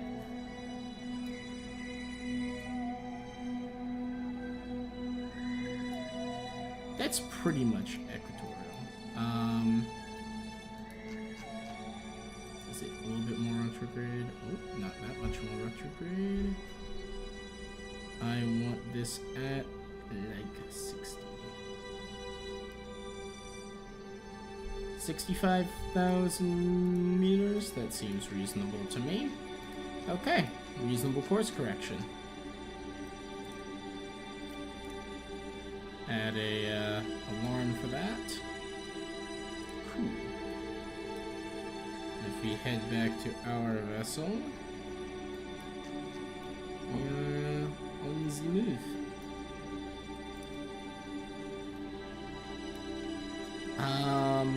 Right. Electric charge.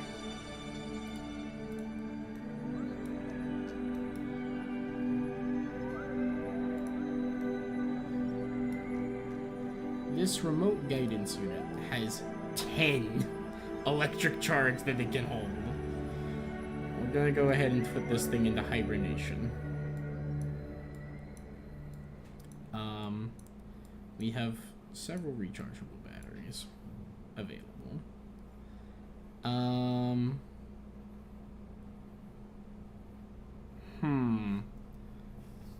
POV people are waiting for the end update. That's true, I guess.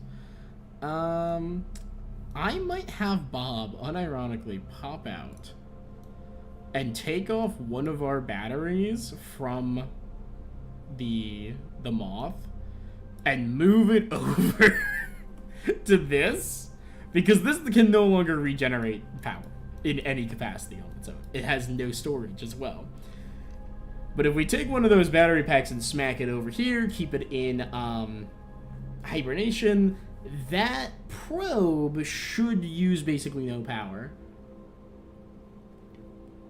And it should be able to just sit up there in doing an orbit for a while. So that's going to be, that should be fine. That should be good. Time to blast is infinity seconds. Yeah, I suppose that's a way to describe a hyperbolic orbit. Excuse me.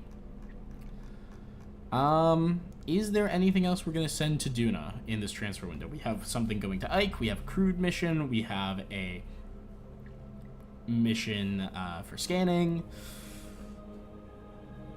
Do we want to send... Poor Bob needs to change the ship mid-flight. Yeah. Yeah, he does. Though it's actually Milliman. Milliman is the engineer on this. She would be the only one who can. Do we want to send a specific crewed mission with the same design to Ike? We could. Like, there's not really a reason not to take advantage of the transfer window and also send a mission to Ike at the same time? Question mark?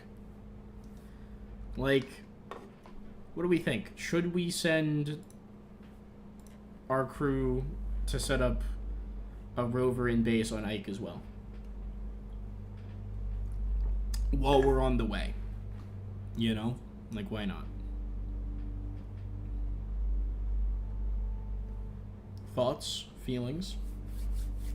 George says, I can't say no to Ike. I mean, we're already gonna have like a gazillion missions en route anyways. We can also look at the fact we detonated our solar panels with our top stage engines and move them so that we can actually have them somewhere. The funniest thing would be if we could rendezvous the dragonflies with each other, and from there we could do something with it.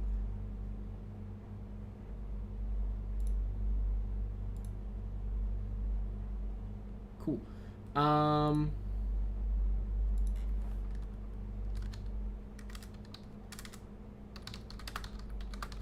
Sorry, I had to respond to something.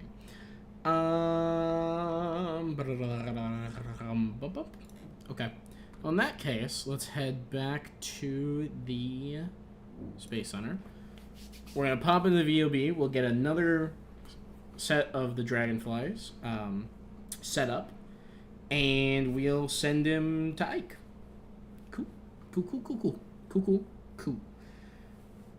Should be good to go. It should basically just be shifting the solar panels as far down on the body of the craft as possible.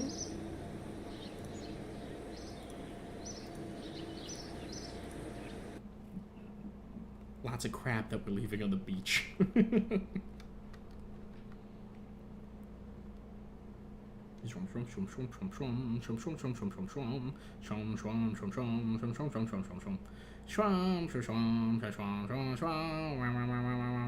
Come on, load in. There we go. Alright, Dragonfly Mark II. Mark I-1. We're gonna go ahead and we're just gonna remove...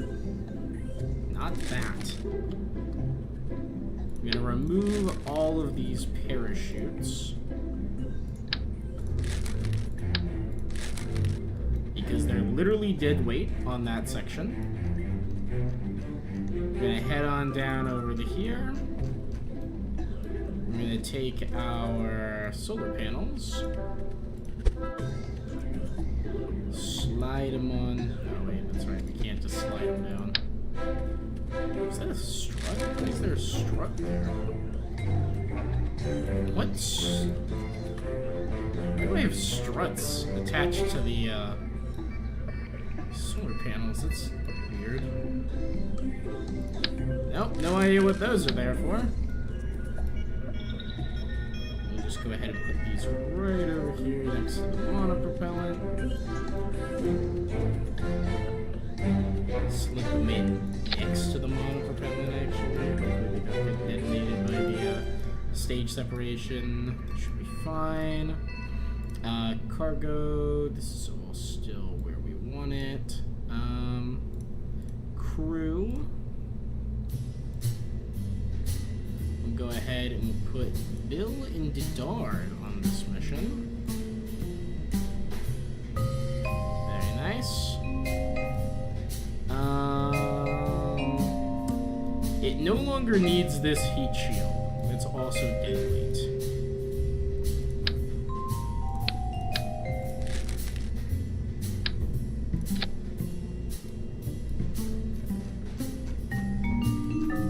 I'm gonna run on the assumption everything here are connected where it's supposed to.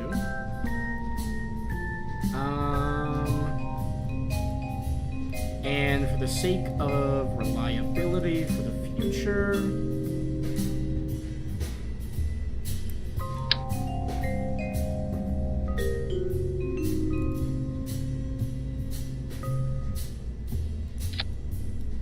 we'll just put some batteries on it. Alright, now this whole system has power and power storage. Command module has 200 electric charge storage in it, which, you know, not as much as those batteries are providing, but it should be plenty. Well, you know what?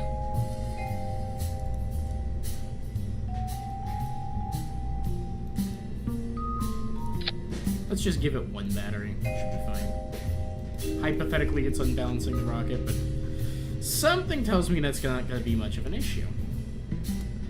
Alright. Basically, the entire crew of the KSC is now available, and nothing is going to be unavailable, because they're going to be gone for 2 years on a mission to Duna. So, let's launch up. So I suppose this one's going to Ike. I wonder if... You know what else went to Ike along with Duna? Goodness, you were obsessed with those jokes. Let's see.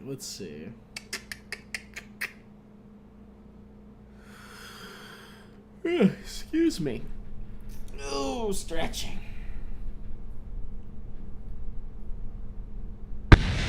Hello, explosions. Oh, goodness. Boom, boom, boom, boom.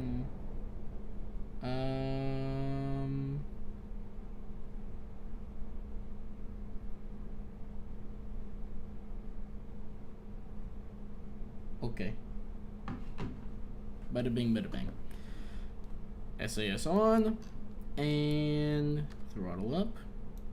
Bill and the Dart are here. I'm gonna not worry about anything on the launch pad, and let's go.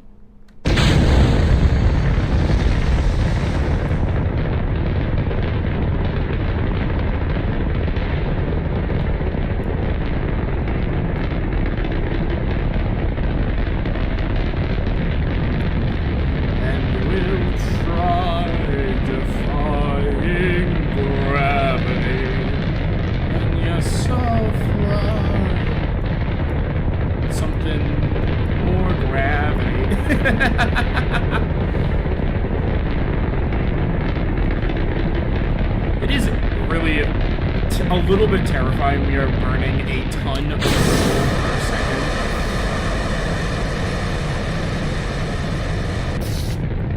Like, that's a concerningly large amount of fuel to burn. Alright, so gravity turn.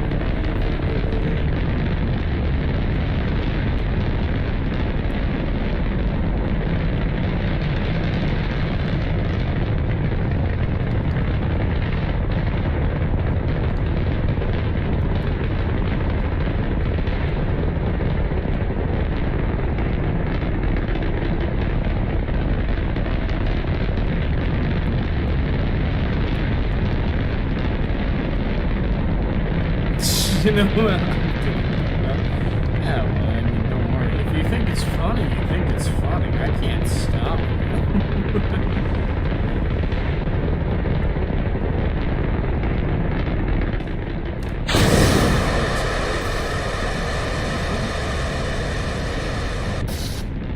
And the spinning begins in earnest.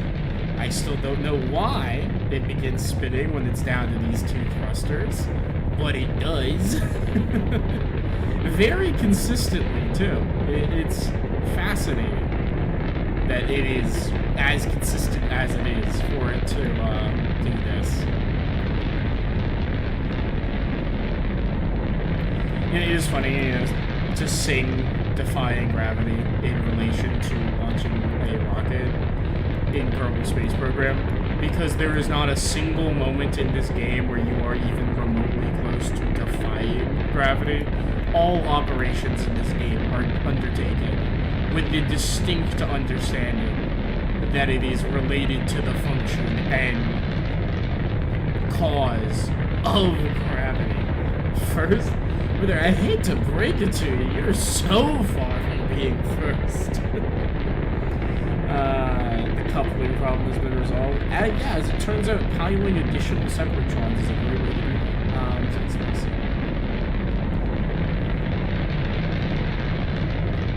So look, Wither, as you can tell, I'm a little busy right now. I appreciate you asking for me for help. What is it that you exactly need help moving, by the by? Yeah, that might influence my decision whether or not I need to stop streaming to go assist.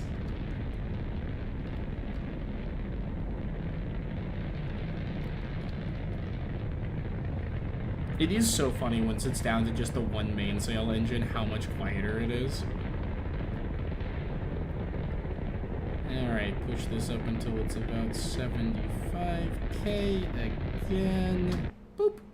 I knew it! I knew it always needed more Separatrons. No, your ping is simply so high, the message only just sent. Oh, okay. Well, I forgive you. I understand. You know, just, even if YouTube won't recognize your firstness, I'll consider informing Pyro that you have reclaimed the throne, and that he must relinquish the crown.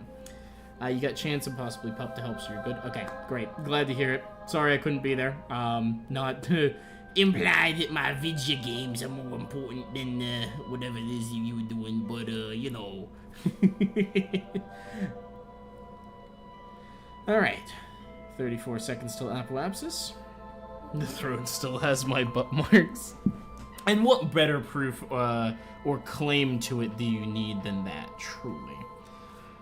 Let's go ahead and be annoyed that we're not moving towards prograde fast enough. 13, 12, 11, 10, and burn. Well, move to prograde possibly. Worship the Wither, indeed. No. Let's maybe not go that far, okay, people? We don't need to go that far.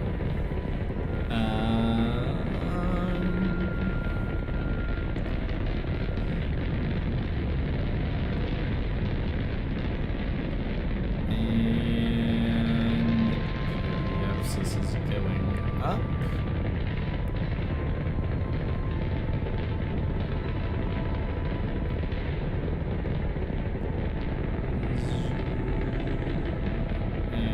That hits 70, stop burning. There we go. Man, that was a very different orbital burn than the one we previously had. Isn't that funny?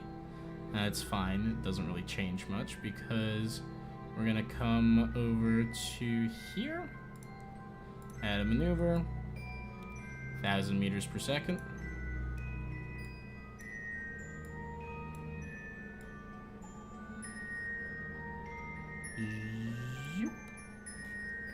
And boop. Okay. What does this look like? Hey, look at that. We've already got a encounter. Perfect. So we'll just head on over, set Duna. Hello. Set as target. Focus our view. Take a look into the Duna system over here. And as we well know at this point,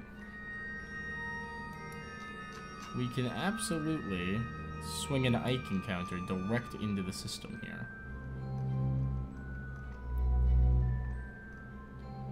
Maybe, maybe not.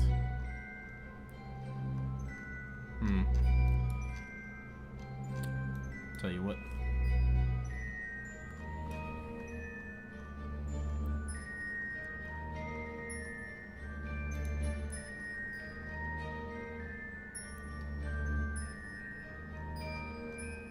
before I go too crazy with that, let's go there, ascending there, descending there. Go ahead and push it up, wrong way.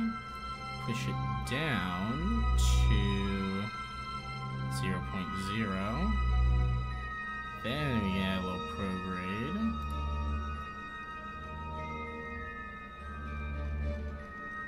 And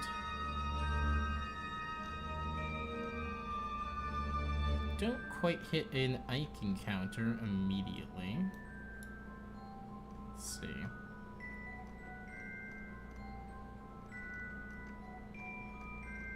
Is that gonna cross Ike?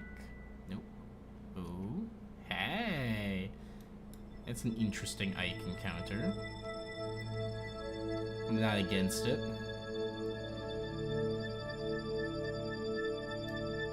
Actually, I really don't love that Ike encounter because if it's a bad Ike encounter, it's on the way out of the system rather than the way in. Let's see, can I change this angle of insertion a little bit?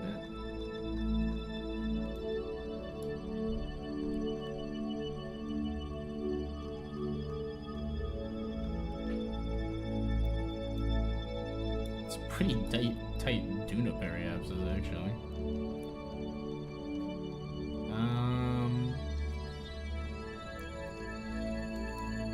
How big is Ike? It's a lot smaller than Duna, but it might just be more dense. I don't know. Let's see.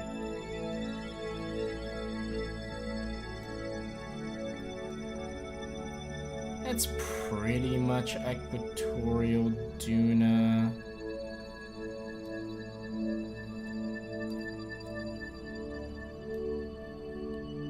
Not quite equatorial. That looks about right. Bring it. Not that much.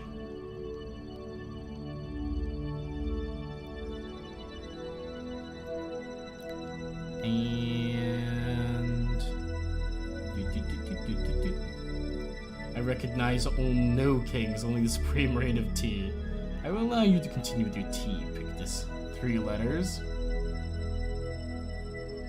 Oh, what about 3 letters? Let's have a Duna periapsis of 423 meters. Seems reasonable. We'll lock onto the maneuver node. Head back over to ourselves. Close the map out. And, yeah. Should be good to go. We got the start the burn here in a couple of seconds, so it'll be a little tight. We should be okay. Come on. Keep pulling up. Keep going.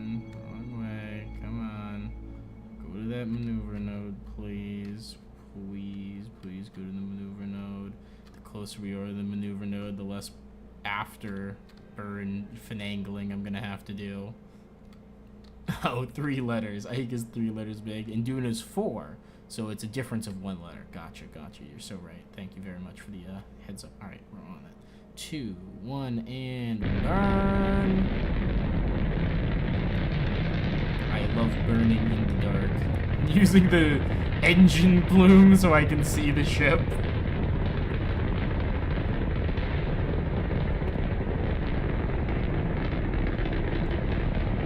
Guys, what is this accelerator?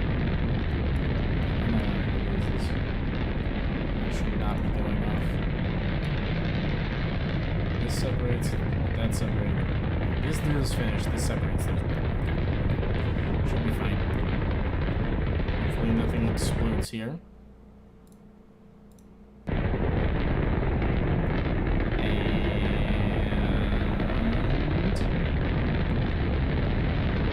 And we're just dancing in the dark. Yeah, pretty much.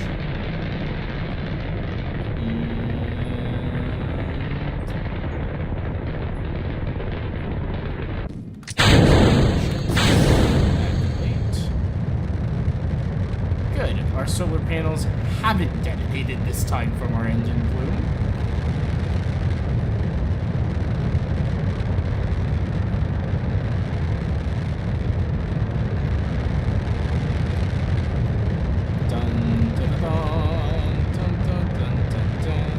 I do love the lighting effects from the engine in this section. It looks really pretty. It's a great look at the internals of our system. And burn complete. Where'd that end us up? In regards to a Duna encounter? We don't have one. Okay. Good to know. Let me just hit minor changes. Coming in. Okay. Very nice. Coming in close. And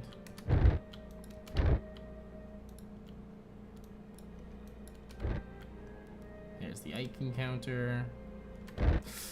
Okay, we're gonna run directly into Duna. Flip around back to retrograde.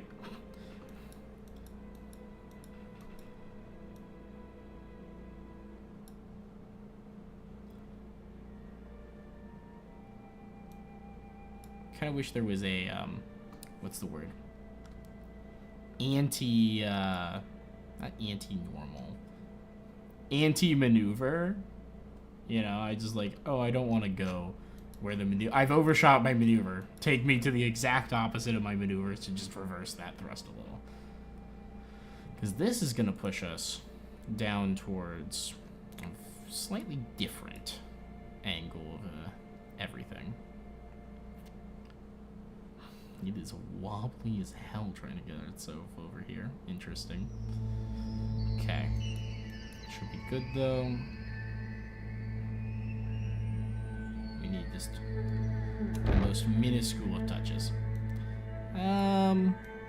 You know what? I have seen worse. Very nice. Let's put it on stability assist. And with that, everybody, we have 3 ships en route to Duna. 4, technically. So, yeah. Not much to be considered, save for getting everything out there. So let's go ahead and save the game. Pre-escape. Though, they've been kind of launched. It would be very difficult for them to just fix it. Dr. Doof, a platypus?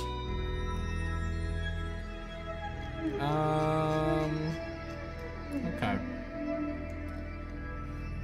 Well, how Scanner Probe Mark J1 is just gonna, like, yeet past Duna.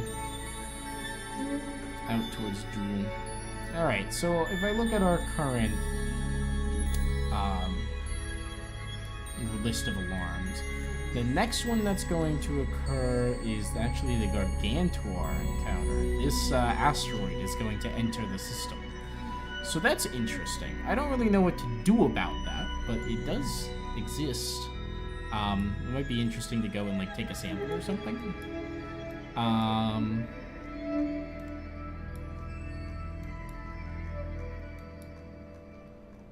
Let's,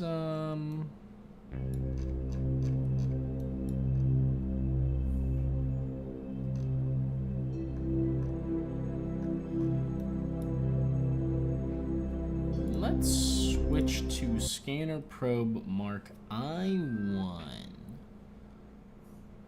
And we'll warp until it leaves the system. And we'll just kind of warp all of these out of the system individually, so that I can keep an eye on exactly what they're doing. What is that?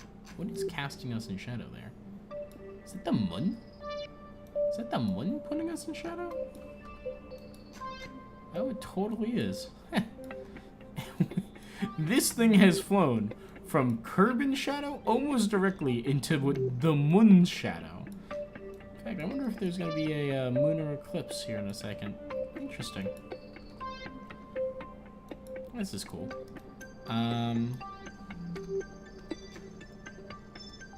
Urban escape. 3 days. Apply changes. Just in case. Platypus noises in the moon. Hello, Duda and Ike encounter. Let's just speed things up a bit, shall we? Total lunar eclipse. Oh, Perry the platypus. So expected. So unexpected. And by that, I mean completely expected! I don't think I've got a good doof impression, unfortunately. Psee. There we go. Should be getting energy. Oh yeah, look at that. Plenty of power. Great. Very good. Very good. Are we finally going to fucking Duna? Yippee! Hi, Argresh. Yes, we are. We're not only going to Duna, we're going to Ike as well. We've got 4 simultaneous missions en route to Duna as we speak. All of them are certainly going to succeed, and there's absolutely 0 chance of horrible, agonizing failure. I know this to be true. Throws hat to hit self-destruct on me. I am winning. That's good. I'm pleased to hear that. Alright, let's speed up time warp a bit more and see if I can these things out of the system. Interesting that these two are basically going in the exact same trajectory, but I did send the scanner probe on a completely different one.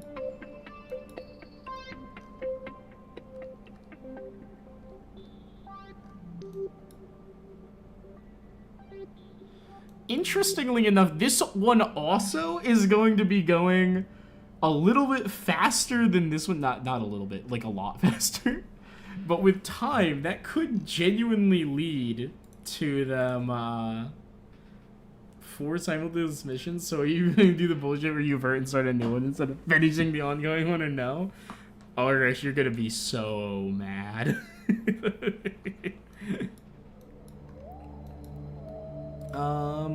We are using a small amount of electric charge right now that, normally, you know, the other ones would be fixed. Why does it still have these RCS shite blocks on it? This shouldn't have been there. Oh well, it's fine. But we should just be able to go ahead and press this button. Yep, and that'll open up these solar panels. So, there we go. We'll still have some power available, just in case, so that'll be good. Voyager-ass situation. I didn't want to wait for another transfer window. This is good. This is good news, Argresh. We can finally go to Duna. We can finally be bees. So we aren't going to do that. You're going to send another fucking rover to the moon and wait for the real-time year for your ships to arrive at Duna. Nah, we're not gonna be that insane. We are, we're gonna be better than that. Not by a lot, but we will be better than that. I love the silly little solar panels all the way at the far end of this, rocket. Because we needed to keep them out of the engine plume of the swivels. There we go. Yes, by use of the Duna-nator! We're going to Duna! Where is Omni-Man? Don't worry, he'll be here soon. Our aggression is gonna have an Omni-Man show up to kick my ass. We're going to Duna in 3 to 5 business days. Yeah, something like that. Okay. I think all of these are ready to go into the long haul where we can just kind of ignore them for a little while. So, yeah. Okay. Let's go ahead and warp to our next one, which will be the Sphere of Influence change. Zweep. This one is going to leave in an hour. Okay, so, go ahead and deactivate time warp. You know, it does make sense, actually. I didn't really even think about it. These don't have good antenna on them, so they're gonna have interesting issues when it comes to keeping signal strength.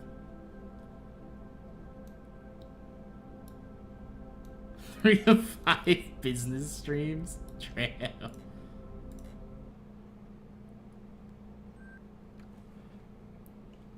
What can I say? I like the realism of, like, scrambling to get a gazillion missions in the air all at once to try and, keep yourself ready to go. 53 minutes to that Kerbin escape? Alright, we'll go ahead and, create that alarm there. And we're gonna go ahead and warp to that one. Zoop. And... so whether, come here often? Nah. Unlikely. Bounced signal through relay 53%. Interesting. Time warp halted. Delete and close. Okay. 50 seconds and we'll be on Kerbin escape.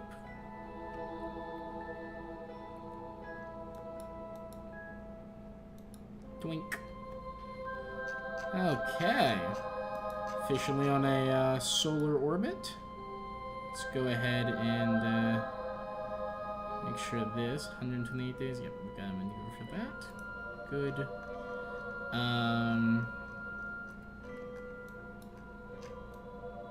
Where'd the other one go?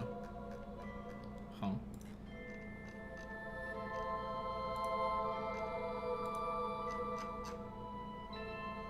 Uh-oh. That's weird. I don't know where my other ships went.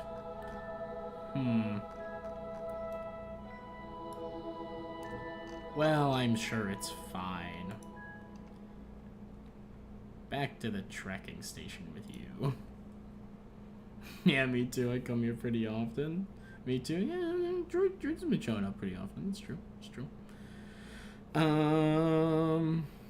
My memory of usually is either shite or I keep missing you. I think a little bit of both picked this, because George has been around for a little while. Good God, the networking is getting a little silly out here, huh? Is fine. Alright, that scanner probe's on its way out. This one's on its way to Kerbin escape as well. 11 minutes. Let's go ahead and move to the next one.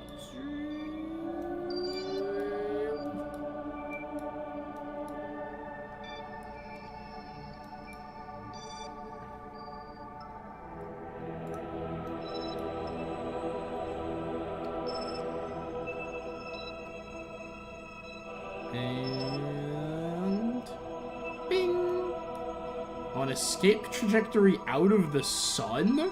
Wait, for real? This one's got so much speed, it's... No, it ain't. This one's orbiting. Don't be ridiculous. Unless the gravity assist from Duna would be so ridiculous, it just immediately yeets it out of the solar system. That would be funny. And I suppose not impossible. Alright, the scanner probe will be out of here soon, so you can go ahead and warp to that one. Twink. Ugh, Mom said I have to sleep. You should probably listen. I know it's very late for you.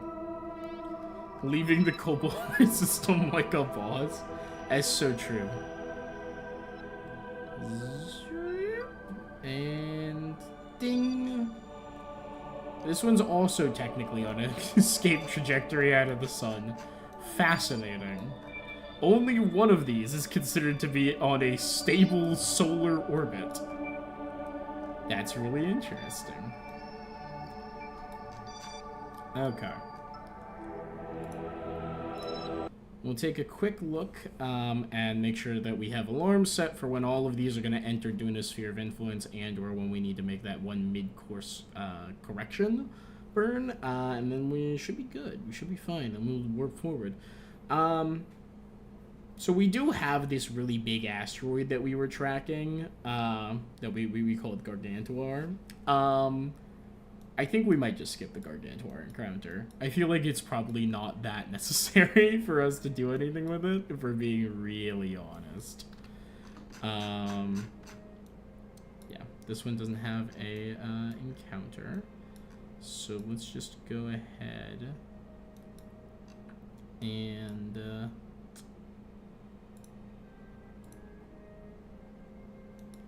can I look at Duna, please? Nope, don't warp there. Don't just immediately warp there.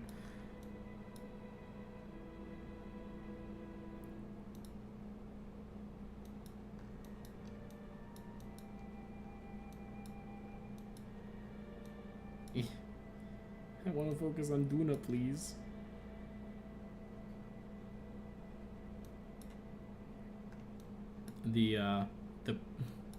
This stuff is so tight. I can't see any of it. Can't. So, is that Ike? Can I? Oh, I won't go that far. Ike at year 2.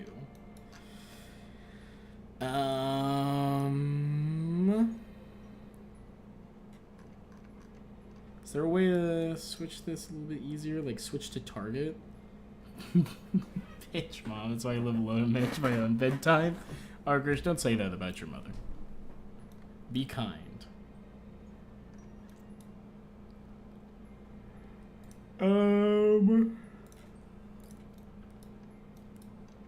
Yeah, is there a hotkey to focus view on target? Is that a thing? If I hit this, that does nothing. Okay, the usual hotkey to switch views isn't doing anything. I just want to be able to set up the alarm, please. I said it about his. Now that seems uncalled for as well, doesn't it? I just want an alarm, please. I just want an alarm, please. Dude, what the hell? Why can't I focus on Tuna? I can focus my view on freaking Moho. That would be so. Yeah, hold on, let me just focus my view on Dress real quick. That would be so useful for this. Hello, Jewel. What if I go to a tracking session? Your message got an error? Really? That's weird. This is 1984. I'm being censored by Drayden. That's what I do, Argrish. You know, I gotta keep you people in line. Goodness, I'm so yawny all the time. I feel bad about it. Like, I feel like I yawn constantly on stream. Duna.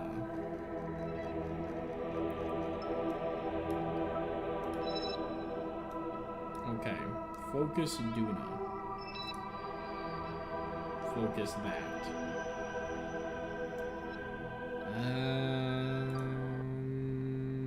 Okay. Well, that didn't help anything at all. Now did it?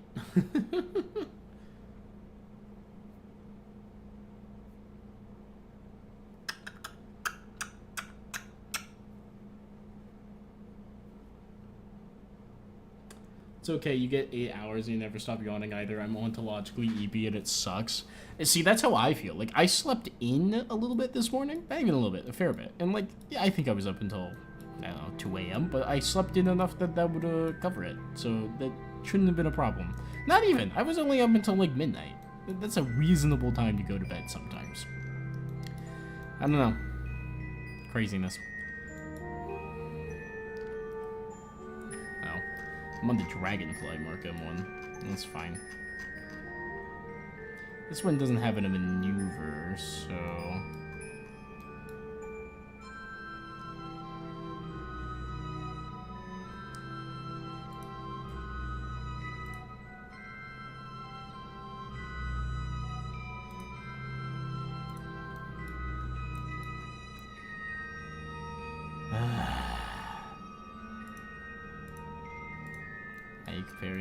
Like, it's so tight over there, I can't even begin to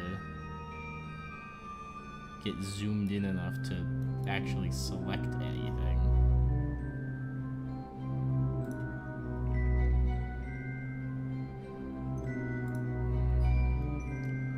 can't focus my view on anything because the maneuvers are completely in the way.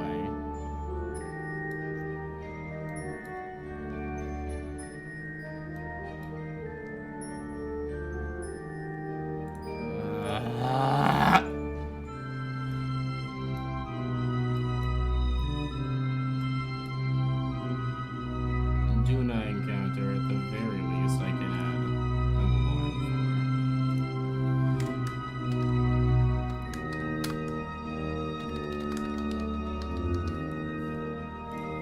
Alright, that's better than nothing. Let's go ahead and pop over to... what's it called? The other one. I mean, the other one has a maneuver that we need to do first. So, that one I think is already set. I think that is the next major one that's going to come up too. So we'll go to Scanner Probe Mark I1 and let's see if we can just get the Sphere of Influence encounter set up with an alarm. That's the main thing. If we can get the alarm for when we first enter due to Sphere of Influence, it's fine. We can make adjustments from there. It's just gonna be tight, and hypothetically we're going into a situation where we're gonna have like no intel on what our orbit looks like. We're very limited. Stale intel even. Holy, that was a menu that I haven't seen.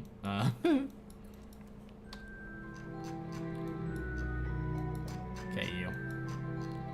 Can't see your stuff, but can I see your Sphere of Influence change? I can. Thank you, Duna, for having a larger gravitational mass than Ike, so I always encounter you first. There we go. Apply.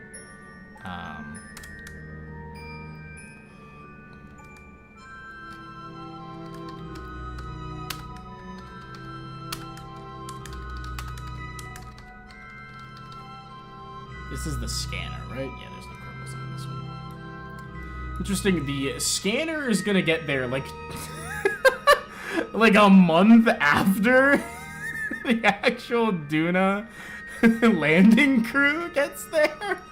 So that's interesting.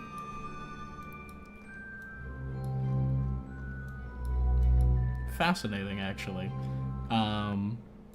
It really does go to show how very minor orbital differences lead to extremely massive errors, essentially, and how far it takes you to get somewhere. Like, you know, the difference in the launch time between the one that we're sending to Ike and the one that we're sending to Duna is a matter of hours, tops. And then the one that we're sending, and there's a little bit of a mass difference because we removed the heat shield and all the extra payload sheets that we had for the Duna drone. So that one has a different mass. And all of that together means that the Dragonfly Mark II, which has this maneuver, is, and needed a mid-course correction. We couldn't get it on the same path as the other two did. So it needed a mid-course correction to get there. Oh, granted, I had a very specific orbital path I wanted it on, which is why we've given it this mid-course correction. But, yeah. So there's this really big asteroid that's going to come through the Kerbal system, and, like, hypothetically, it'd be kind of cool to send up a rocket to intercept it and do something there. But I have literally nothing to send it for, so... yeah, no reason to. So we're gonna go ahead and just clear that alarm, because whatever. And we'll come and deal with rocket stuff for, like, asteroid encounters later. For now, let's get to Mars, which means we have a maneuver to go to. So let us go ahead and go to the Dragonfly Mark II, since it is the one that needs to have... You've intercepted an asteroid, like, once. Yeah, that's fair. Why would you do it, like, more than that? I want to do it a couple of times. It seems fun, but it is also, like... Oh, Argus, here's a little piece of trivia for you. Did you know that not only are there asteroids in this game, there are comets. They are distinct objects. And not only are there comets, there are interstellar comets which you can find. They're extremely rare, and they have weird hyperbolic orbits that are all over the place. But they do exist. So isn't that interesting? Yeah, we're drifting away from the scanner probes. We're gonna lose signal soon, which shouldn't be a problem. Okay, we're gonna go ahead and save, just to be safe, and we're gonna warp to our maneuver. Yep, we've lost connection with the scan probe. Mystery goo data from the moon.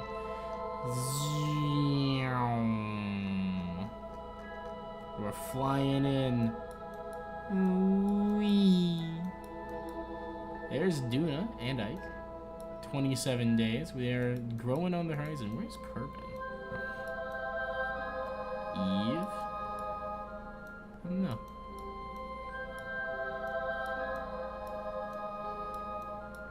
Zoom. Hello, Moho. It's barely visible over the disk of the sun. Stick that on maneuver. Hopefully we get around to the maneuver node fast enough. Okay, we got 1 minute till the node starts. Come on. If you need to, I'll turn on the RCS. There we go. And this is why you give RCS thrusters to your ships.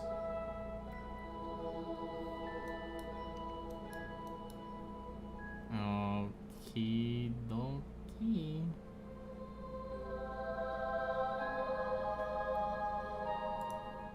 Maneuver reached.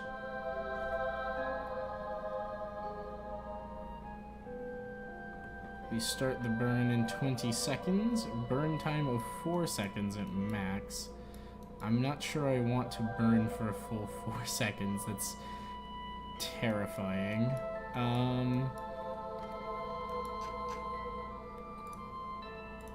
Can also focus our view on Duna. I think this is the burn type of burn we're gonna want to do in a orbital view.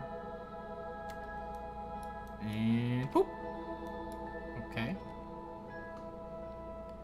Coming around and doop. You know, good enough for me.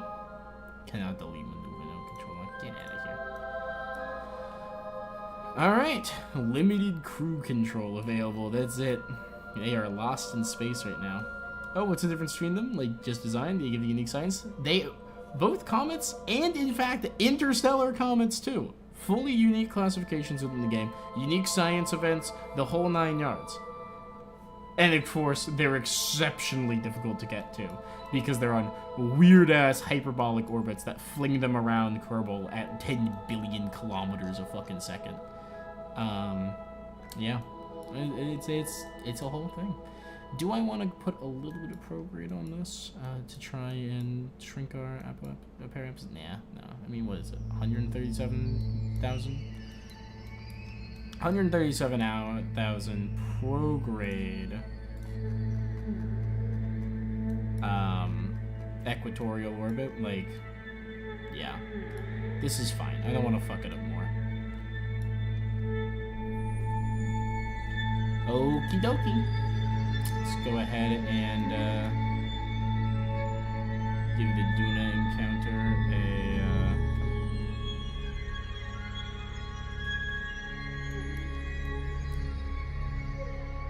there we go. Alright, oh wow. The scanner probe's gonna reach a Duna in 6 days. Have to say, these things are going really fast. Considering they've... I know, that's Scanner Pro Mark 1. Oh, Mark D2 is over here. Yeah, it's encountering Duna at a completely different time. Really interesting. Very cool. Alright, let's just go ahead and switch over to the Mark D2 scanner and see if we can get it in position. Because, it's coming up in only 6 days. We really did basically just put it in a solar orbit, only to then build the maneuver node during the optimal transfer window. Like, we got a week of extra time before these things arrive for this to go into orbit, which is really funny. Alright, so we can go ahead and just warp to the next one, but instead of just warping the next one, oh god, that's right, this thing doesn't have maneuver control of its own. I completely forgot about that. Fortunately, its reaction wheels are oversized for it, so it actually can move relatively spryly on its own power. Wow, almost all of this maneuver, 1,800 meters per second worth of it, is radial out. Well, I guess that's prograde compared to Duna. Alright. Where is Duna? Can we watch it get closer, do we think? It should be close enough that we can see part of it now. There's Jewel. Where's Duna? There's Eve.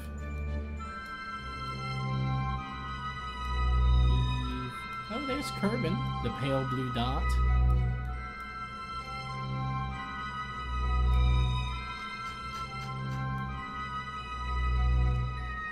I'm looking for the red dot and I don't see it. What the hell is Duna?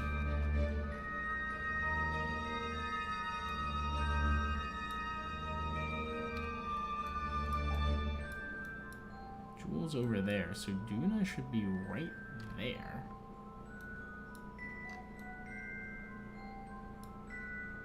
What the fuck?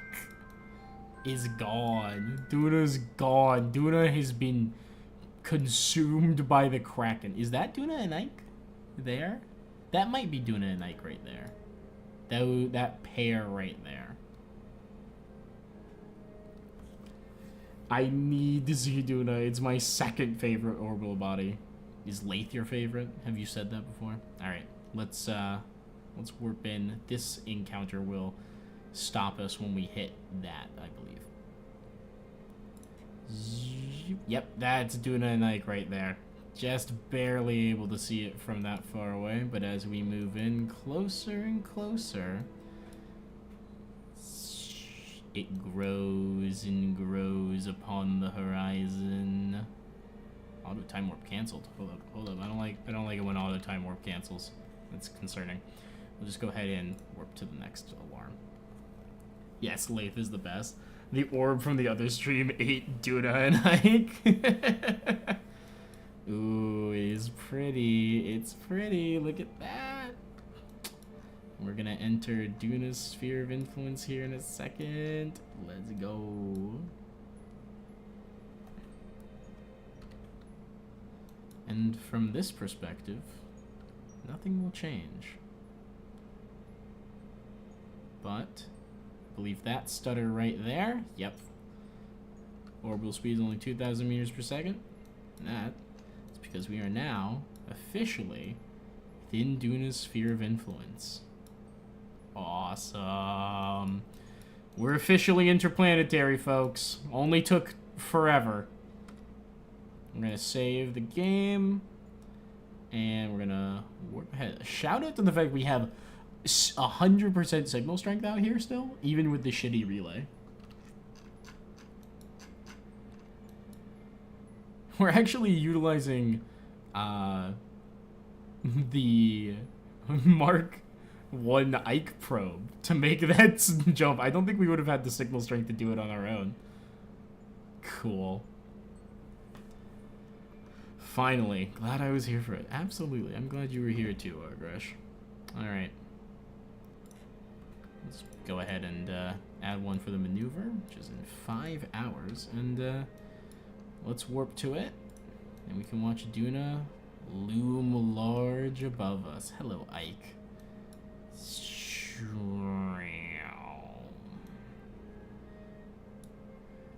She is gorgeous and gigantic, huh?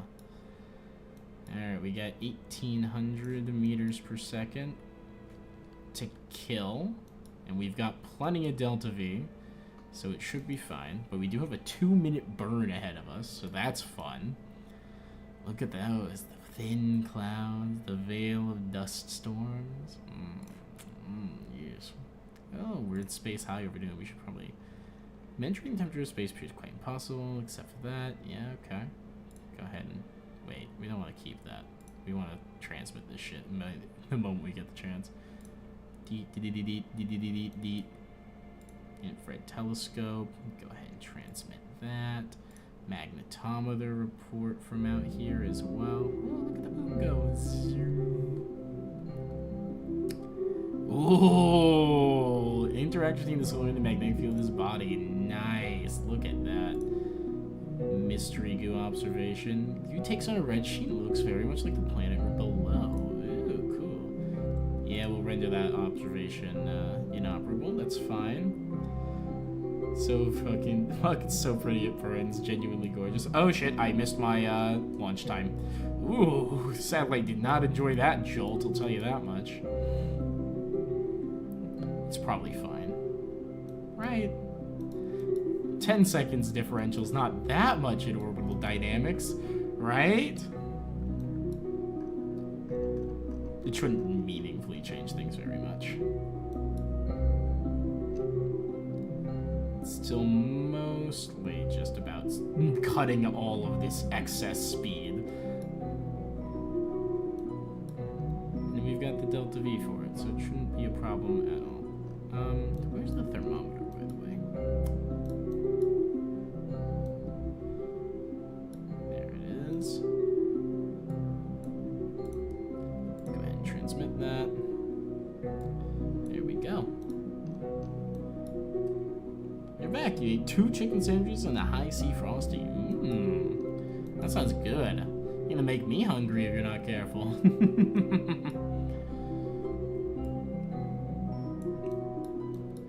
Alright, we are going to be leaving behind the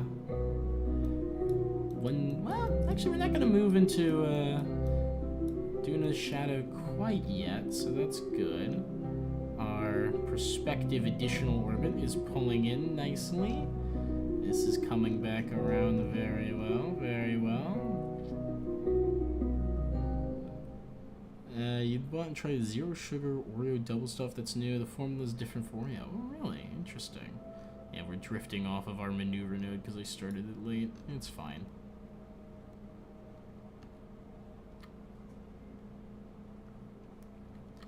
I also need to manually adjust this maneuver node, so that's fun. As we drift more and more off of it.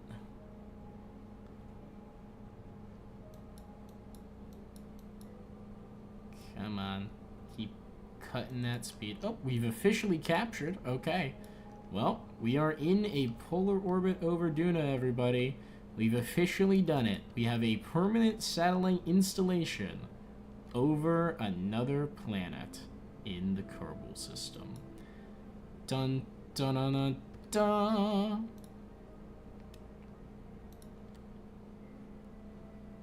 Cut this down.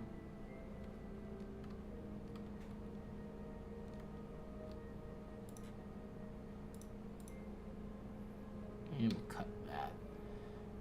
We want to go probably at periapsis and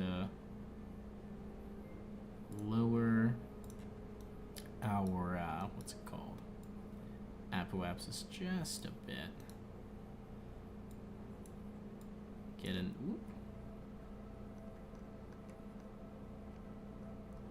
157. Perfect. 16 meters per second course correction. Easy peasy. No problemo. Okay. Awesome. Finally. Interesting. It tastes less factory made, smells more cocoa flavored, cream is bouncing and softer. Oh, really? Ain't that something? Very nice. Very nice. For now, let's start scanning while we're here. Shouldn't be any reason not to. We can deploy our scanner. Got plenty of electric charge still. Scan sensor. Start visual scan of Duna. Scan scan sensor. Go ahead and start scanning the resources available. We can go ahead and start scanning our altimetry. We can analyze. We can start scanning our multispectral scanner. Is there anything else that we need? I think that's all of the ScanSat devices that we have on this one. And we can now take a look. Yeah, we've got the full map of the Midwest, but we also have, go ahead and do altimetry because it's the easiest to see. We're getting altimetry. Let's go. Interesting, it's a different color than it is in some of the others. Might even be getting a little bit of visual. No, just altimetry. That's fine. Altimetry is the most important, and it is also the one that doesn't require sunlight to function, so that's great. That's good. Okay. Wow. Go ahead, and I think we can just look at that. Can zoom on over to the Dunin periapsis.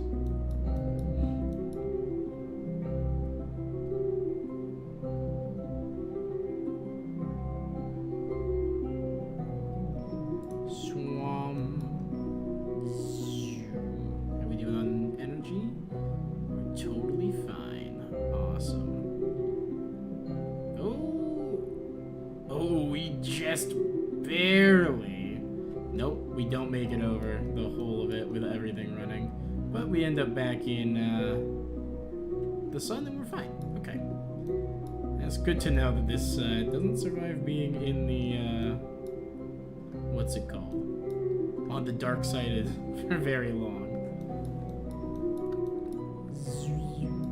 Well, the planet shine off Duna is such an intense red. Ooh, cool.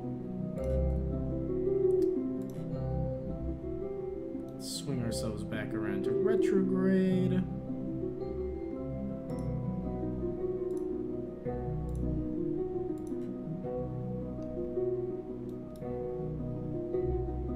At the time of the maneuver should basically just be the thing. Awesome, awesome, awesome.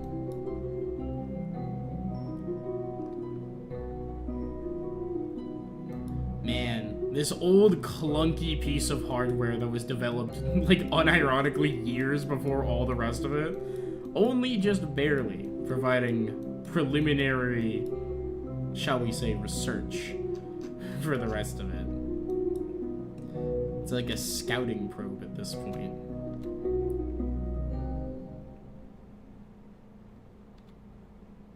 $157, $157. Nice. There we go. Nice, beautiful circular orbit around Duna. We got 31 days, it looks like, before the next, or the first of the other systems arrive, so that's really cool. Interesting, why did it stop mapping altimetry?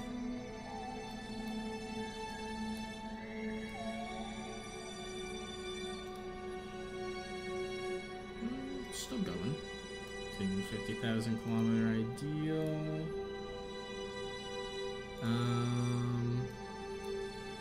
You can perform your orbital survey as well.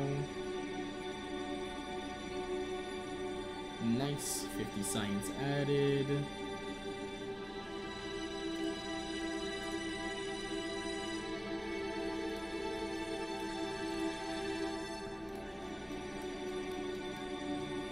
Okay.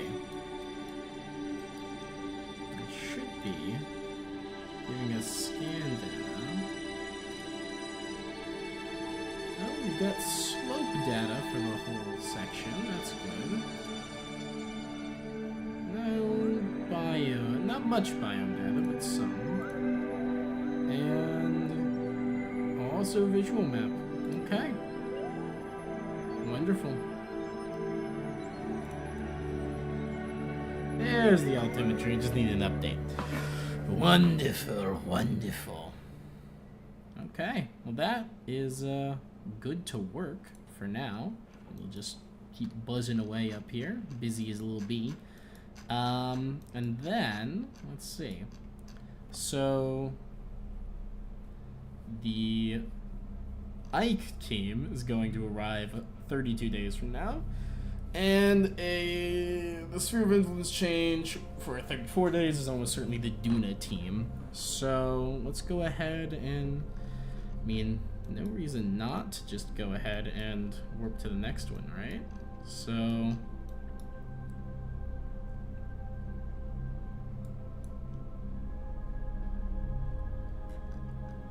let's go ahead and 32-day warp. We can watch Duna during the whole thing. We'll do a little cheeky save just in case. And whoa!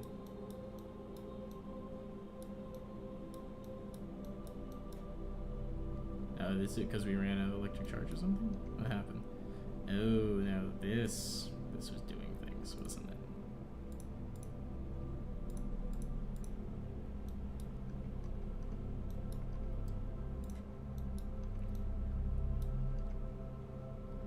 We'll turn you off. And, now we hit warp next. Oh, God.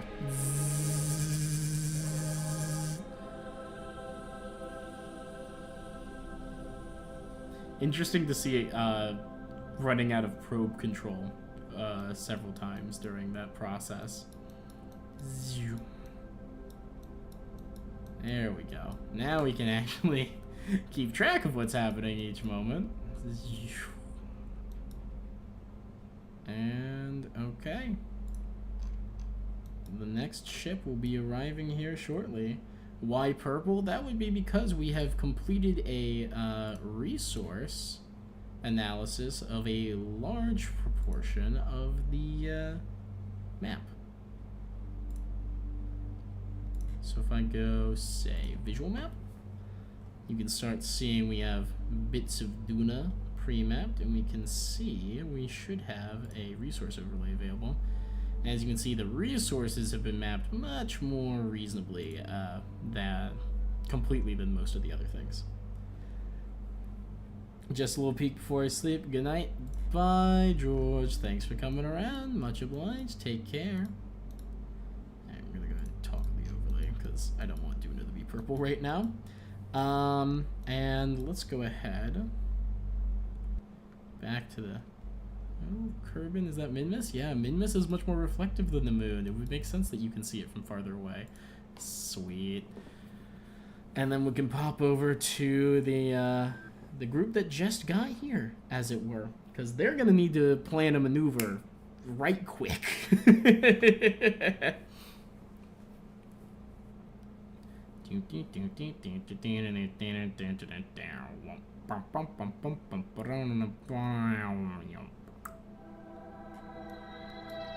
Okay.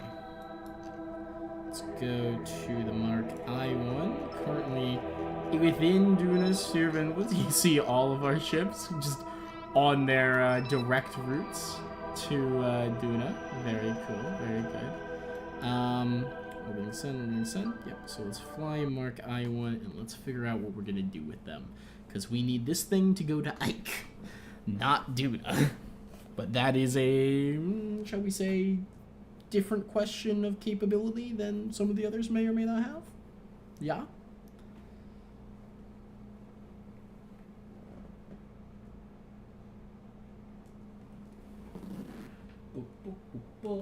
Man, it's loading. There we go.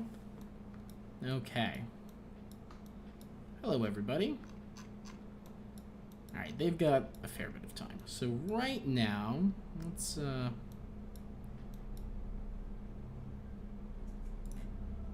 see if we can't focus our view on, say, Ike. So we've got a 617,000 meter periapsis around Ike right now. If I was to say from Duna's periapsis, if I can remove the control locks, if I burn a little bit retrograde, okay, that is actually going to move us in towards Ike further, so that's good. It works, shall we say, in both ways. 25,000 meter Ike. Ike has no atmosphere, so there's no reason not to pull that in real close. We can put that down like a 15K maybe. And then, can I like change this angle a little bit? I can. So I could do that.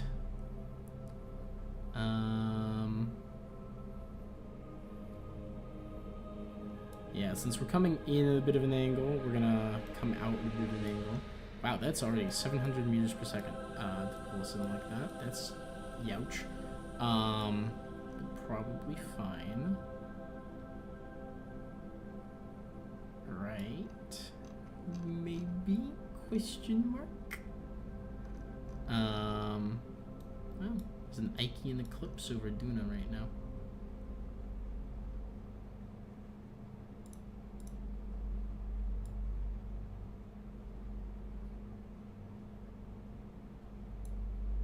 Alright, how much Delta V does the Ike capture cost us? That's an additional 900 meters per second, I think. Looking at this and the staging, right? If we think about it, we got 948 meters per second of Delta V. What is currently on this? So that's 948 meters per second of Delta V in this tank. And then we got 1,300 meters per second in the top stage alone, once this separates. Okay. This is probably fine. This is probably doable.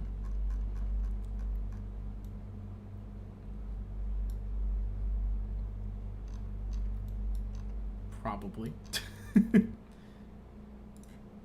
Save 130 there. 1 day until maneuver. Okay.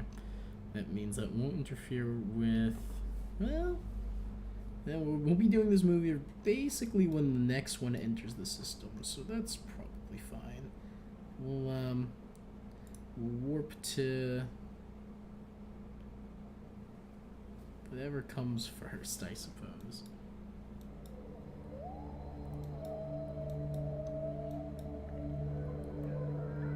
This is pretty funny to just be like, alright, Duna, thanks for the assist. It actually is a little concerning because Duna's giving us additional speed in doing this. We got 2 hours until the, what's it called?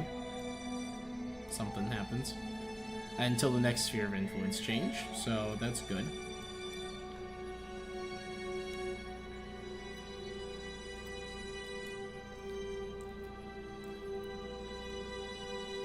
Fingers crossed. We don't need that much Delta V to get home. As I understand it, you generally don't need that much Delta V to get home.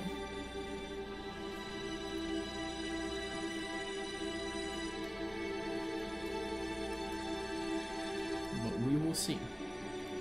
We will definitely be seeing.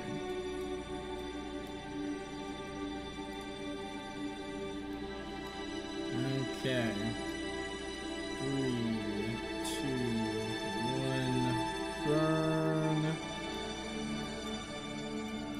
We are killing our speed.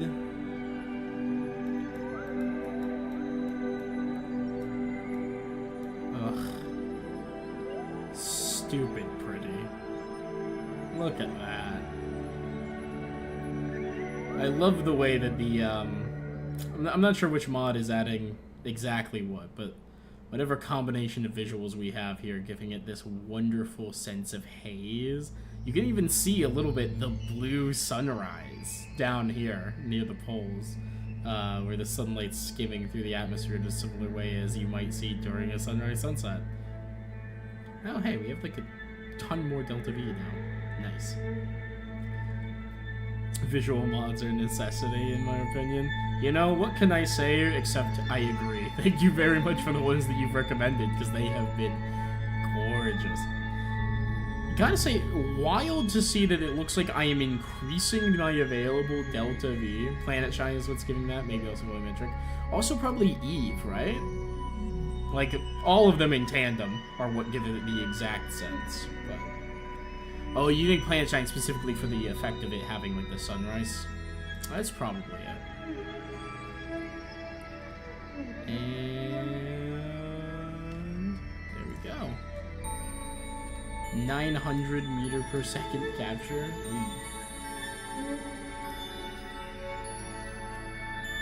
Okay. We have the Delta V for it. I don't know why our Delta V is just randomly increasing. But it is.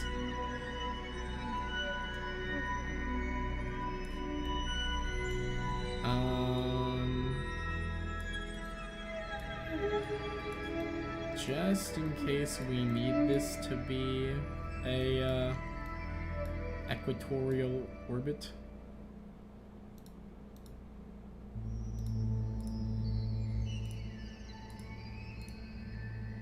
I'm gonna go ahead and, you know, plan for it to be that. It doesn't need to be that tight. Whoa.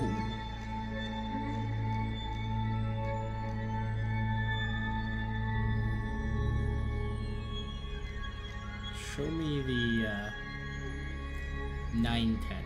That's fine. It's a little off.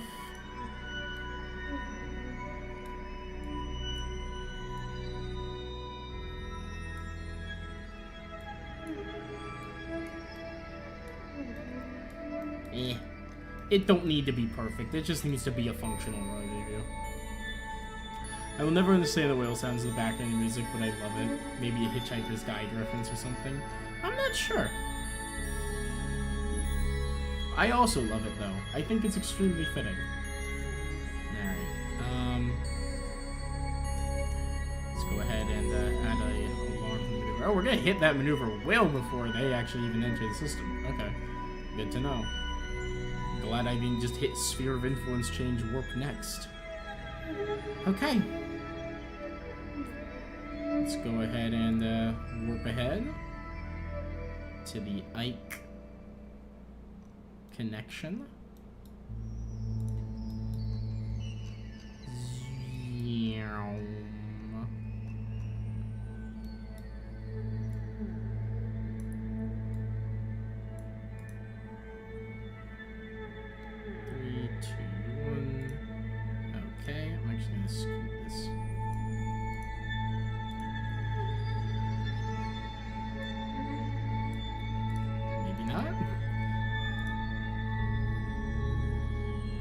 The game so against me tweaking this maneuver node right now. What is this?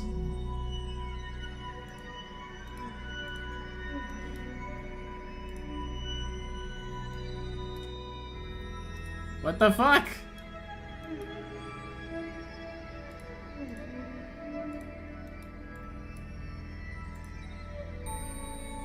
Why is it doing this? I'm not hitting any buttons.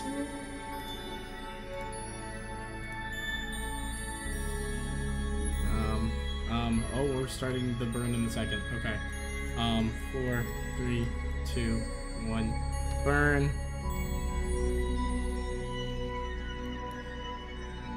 I really don't want to fuck up the length of this burn, just because if I miss, Ike's not that expensive. Not that massive. So, as you can see, we are whizzing by. Something to do with our thrust to weight ratio and the amount of fuel that we have means that we are actually increasing our delta V according to one of the menus, the more fuel we burn, which sounds incorrect.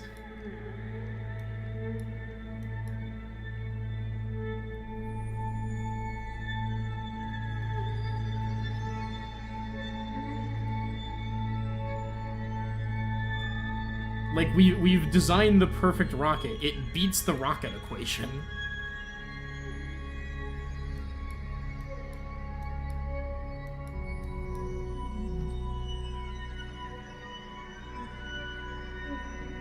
Come on. Come on.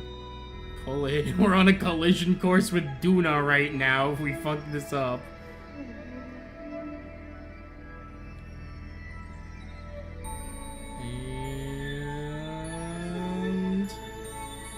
Ikean orbit achieved. Oh, that's why I had control locked. For some reason. Okay. We're in orbit of Ike. Congratulations, Bill and Dard. The most perfect fuck-ass spaceship, literally. Welcome to, Ike. Let's go ahead and... Crew report requires the Mark II command kit to be made. No, it doesn't. Do a crew report.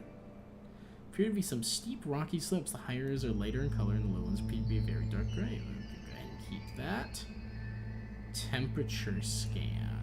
Collect and record data from the environment. Go ahead and keep that. Atmospheric scan. Ooh, temperature read scan. Oh, yeah. Mystery view observation, feels right at home here. Gravity scan, record accurate measurements of gravitational forces in these conditions, sure. Do a material study. High radiation environment because few samples of glowing, so it'd be fun to paint a rocket with this. You know, it'd be maybe helpful, because I can't see shit right now. Do the magnetometer report. Trace magnetic fields are magnifying the sensitive instrument and measuring in real time using radius. It's almost like hearing the heartbeat of a plant, knowing it's dead inside or if something is turning. 315 science for the philosophical musings, I suppose. Nice. Very nice. Oh, gorgeous. Very good. Very good. Very pleased to see this right now.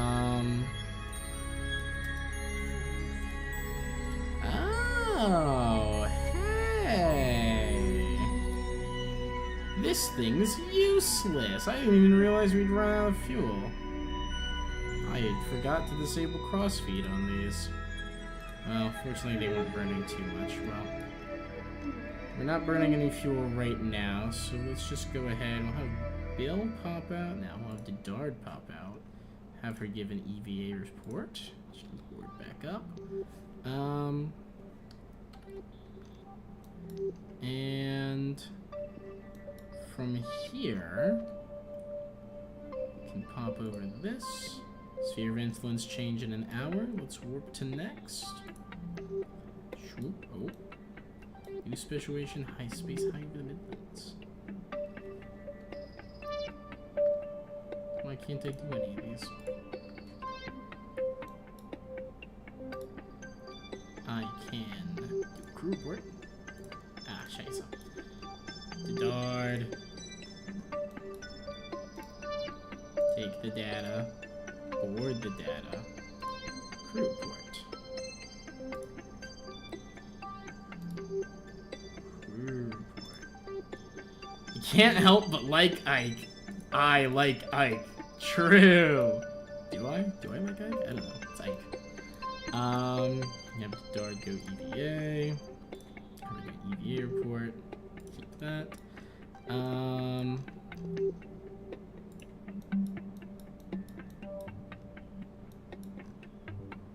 Not sure how she's illuminating everything here, but she is, so that's good. Oh, Oh no, I think we're actually coming out of the shadow finally. Good. Yep, there we go. I'm actually gonna have her go ahead and just move on down to the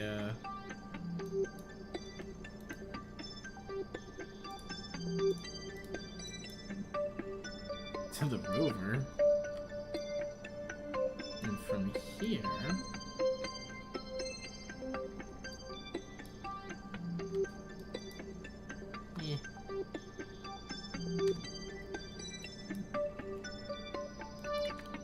ooh, oh wait.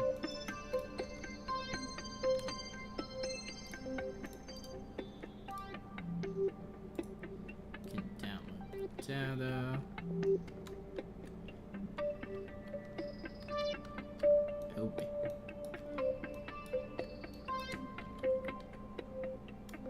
Oh boy. Oh boy.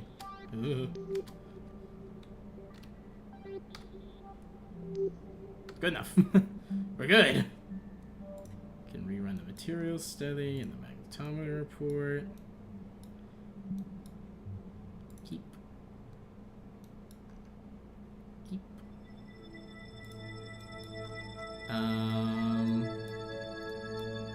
Can go ahead and have her go EVA again.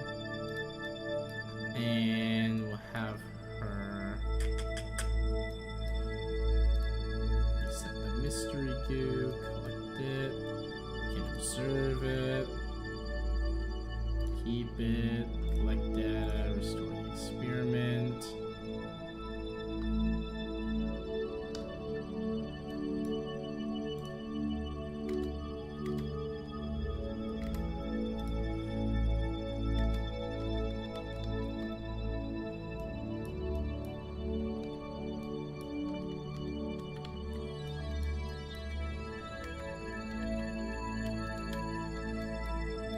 I love not being able to see. Restore that.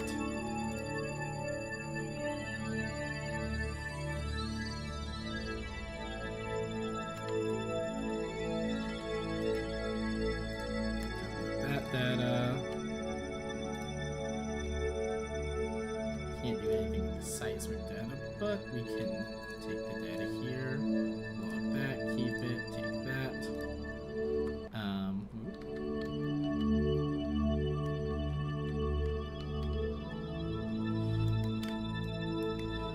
I don't remember having to reset my temperature experiments, I'm being honest.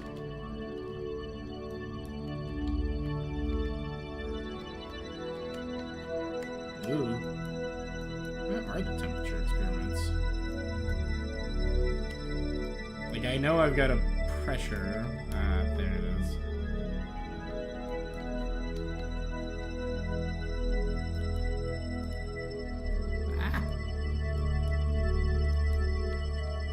Oh, wrong button. Spacewalks are hard.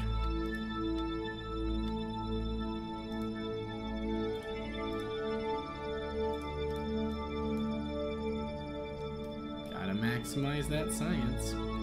I don't think I can access the thermometer though, it's in the wheel.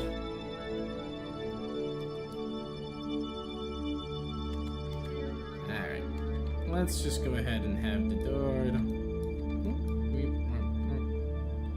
Grab here, board it. Can't do another temperature scan, how odd. But now that we are in the sun and we can see what we are doing as well, and we know this is all completely empty, that means all of this is space junk, and we don't want it. So, I'm gonna go ahead and ditch the space junk.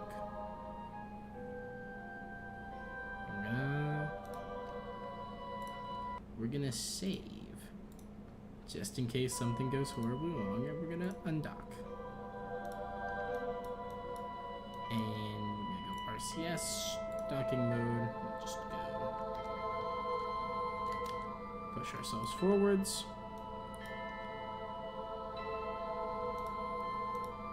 And you should be able to switch over this.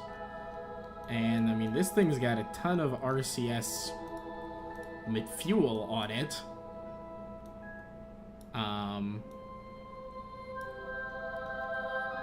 So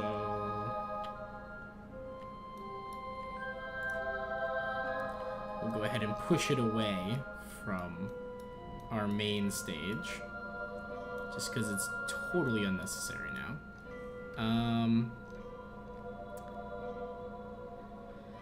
I wonder how much delta V it has. It has 200 meters per second of RCS delta V. If I go to our apoapsis, add a maneuver, hard retrograde. I can crash this into the... I could crash this into Ike on purpose. We would get a ton of data from our seismometer, actually.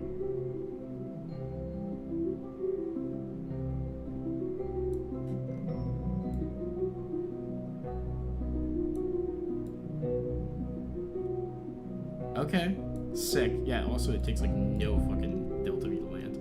Very nice, very nice. Okay, cool. Which means these guys are safe and secure for now.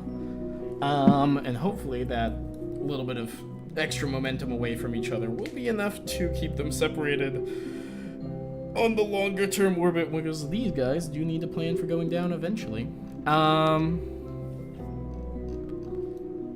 Let's go ahead and I mean, they're stable, so there's no reason not to just go ahead up over here like so. Head to the Dragonfly Mark II and get ready. Dun dun dun dun dun dun dun dun, because these guys are gonna enter the sphere of influence of Duna soon, and then they need to capture into it. It should be fine. How much fuel does this thing have? Fair bit. Okay. Let's go ahead and warp next. Hello, Ike.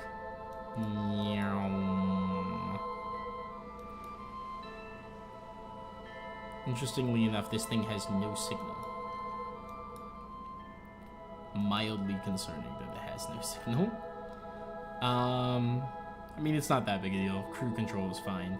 We can go ahead and delete that alarm. And we can look.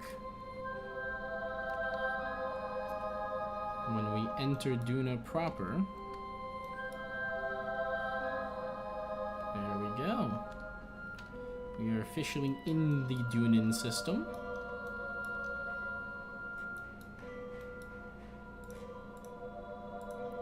Come on, let me select Duna as my focus, please. Fine, focus on Ike. Don't switch to the scanner probe. Why can't I not select Duna? This is weird. Hello?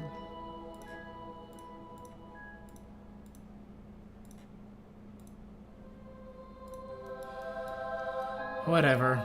Ike's better than nothing. Go ahead over to the Dunan Periapsis. Add a maneuver. Maybe it's because we're control locked? I don't know why we're control locked, but we are.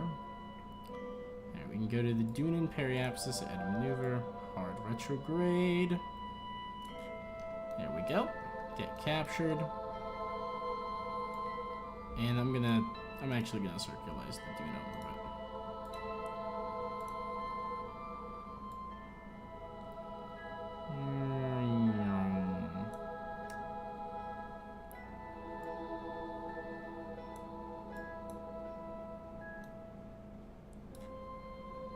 1,300 meters per second to circularize.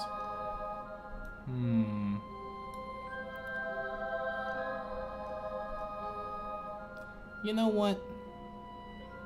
Scratch that. We're not circularizing. There's not really a reason to.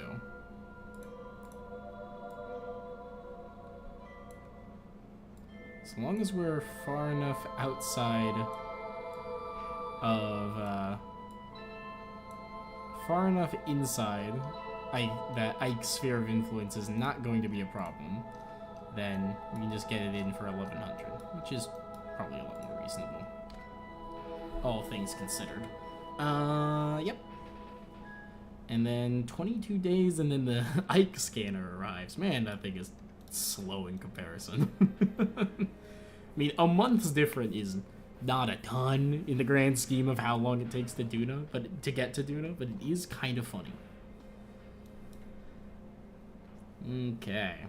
Once we hit right onto our maneuver, I'll go ahead and throw us into warp.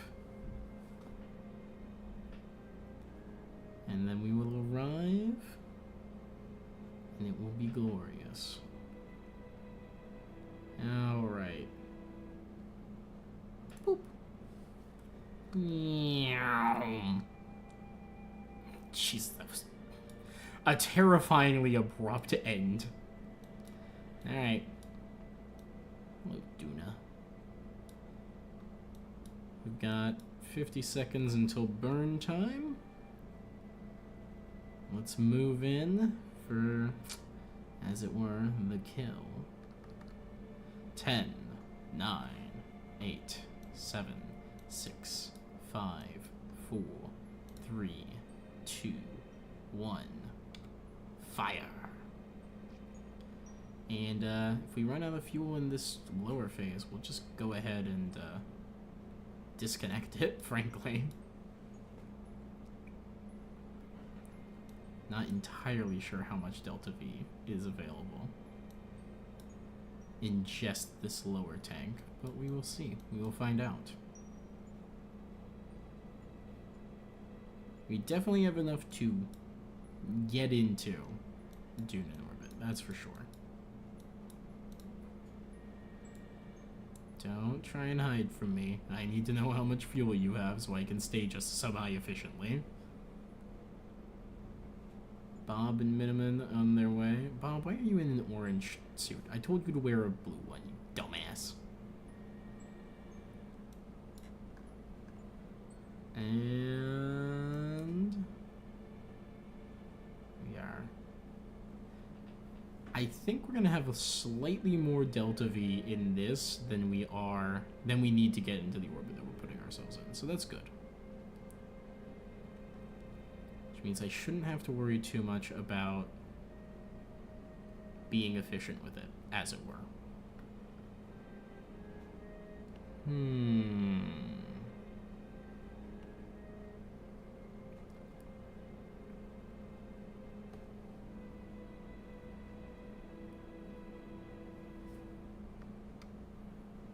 We're pulling in.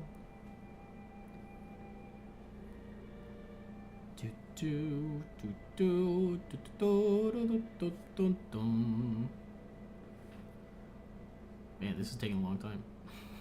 This is a long burn. And 100 meters per second to go. And 6, 4, 3, 2, 1. Burn complete. Wasn't expecting it to be so, what's the word? Wobbly in the end. Look at this.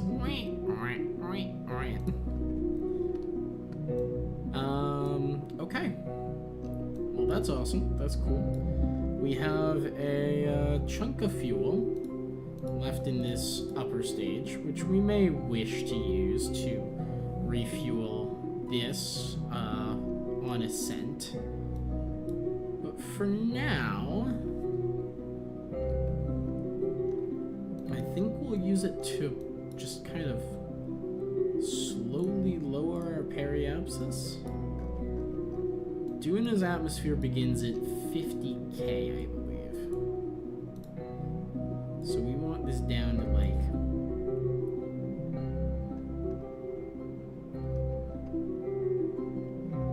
5,100 meters. 14 meters per second. Oh my god. That's like nothing.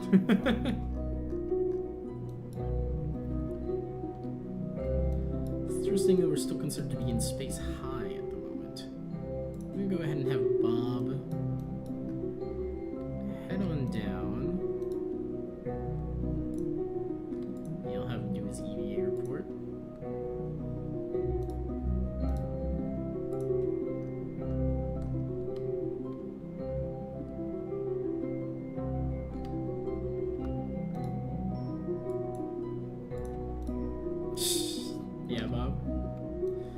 fun time there, chillaxing.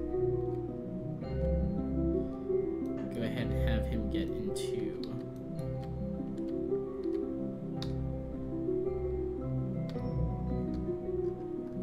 Can I transfer crew here? If I go here... Crew port change... I have minimum... Also head over there.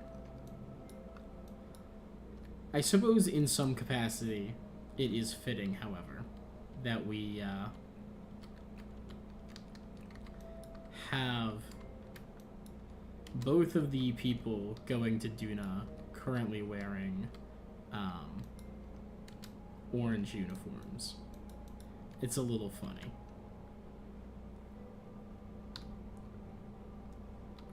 Alright, they're both in. Wonderful. Do a crew report. Plane is very red and appears to have deep brown furrows across the surface. There does appear to be some kind of ice at both poles, though. Cool. Entry temperature of space has no purpose. Keep it. Atmospheric pressure, keep it. Material study. High radiation environment causes a few of the same as a globe. You fun to pick the rocket? Sure. Keep it. Interesting, I can't do the gravity scan. Why not? Ah, I need to log the gravity data. That would be why. Okay, Bob. I'm gonna have you get on out. Turn your lights on. And seep out.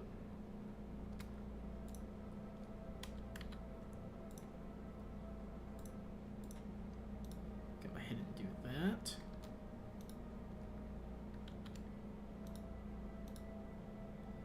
Can run the magnetometer. For some reason we can't do that otherwise. Don't know why.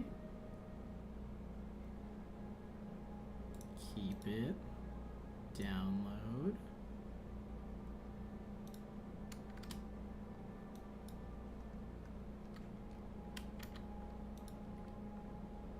Run the atmospheric fluid variometer.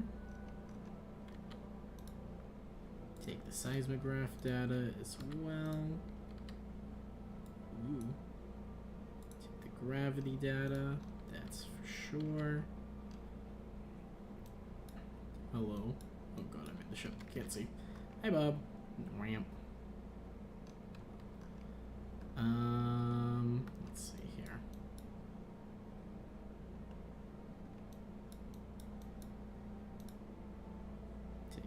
Barometers data, log a fresh set. Can I really and truly not reach the thermometer in here? Almost certainly I can't. A shame, but not actively surprising. Okay. Let's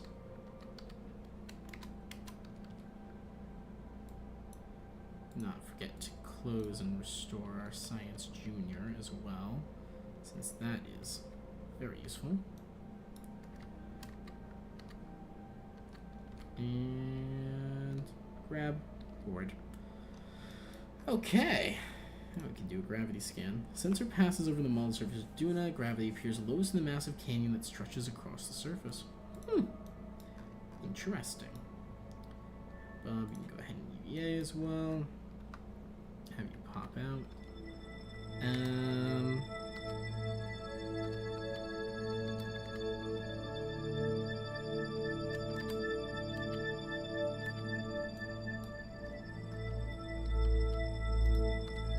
Take data. Very good. Whoa, whoa, whoa. Don't get too silly with it there, Bob. Gotta save some of that fuel for other times. Let's go ahead and... It says we can still do the gravity scan, but since we've already done one, I doubt that's true.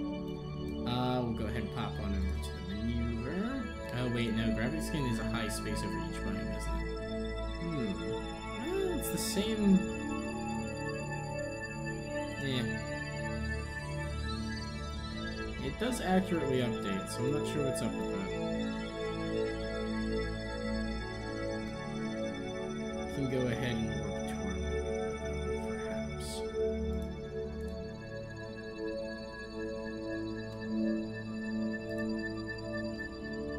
Well, we are getting hypothetical access to additional gravity scans.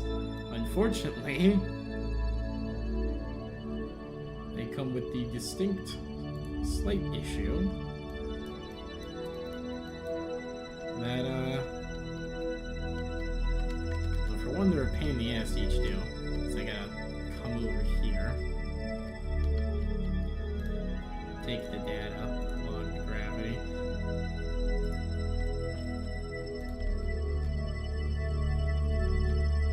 Ooh.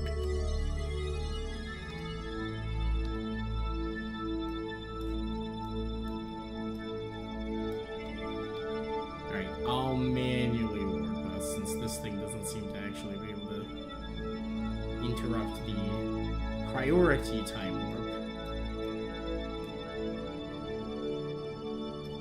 Which, you know, makes it pretty useless to have the ability to do that and then just not ever utilize it. Okay.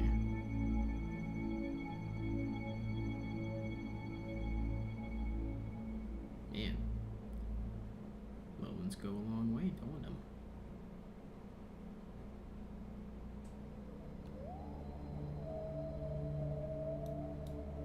I see you over there, Ike.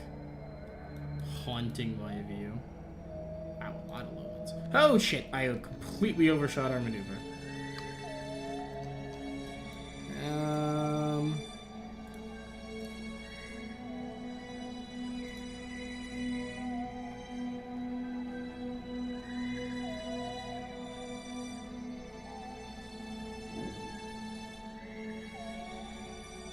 16 meters per second.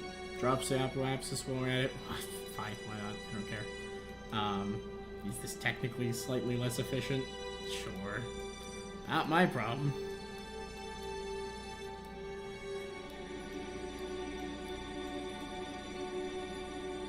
This is what I get for caring about science.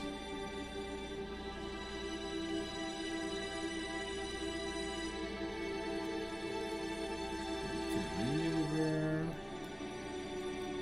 Bye, Ike. Burn time 1 second's funny.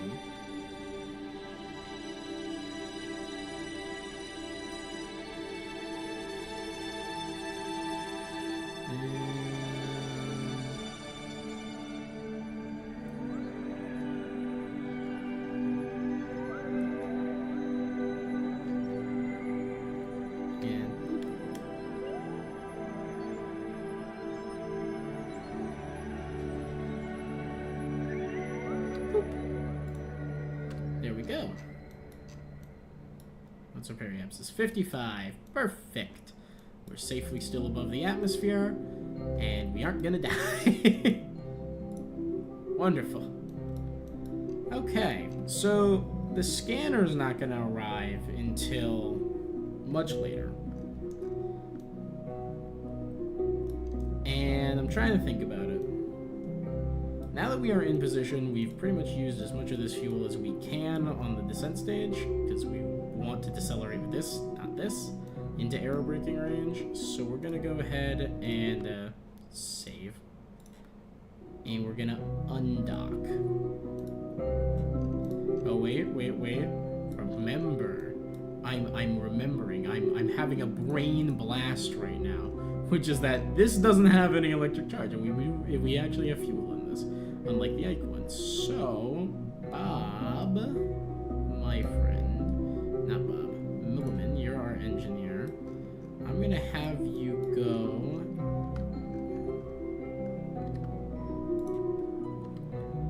and remove one of the battery packs from the rover. hypothetically, this is something you can do. I have never done it before. But hypothetically, you can do this. KSP, how to edit ship in flight.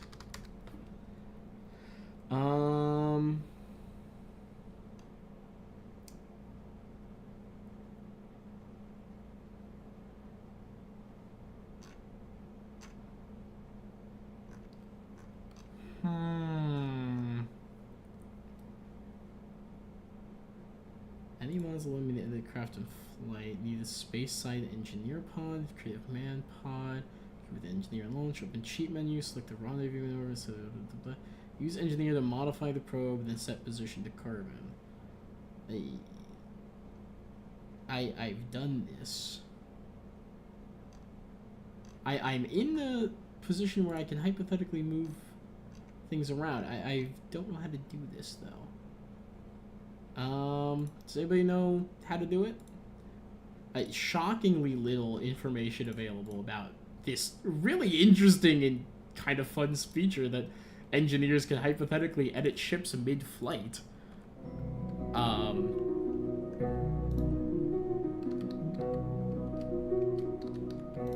Like, okay, we gotta have a chargeable battery.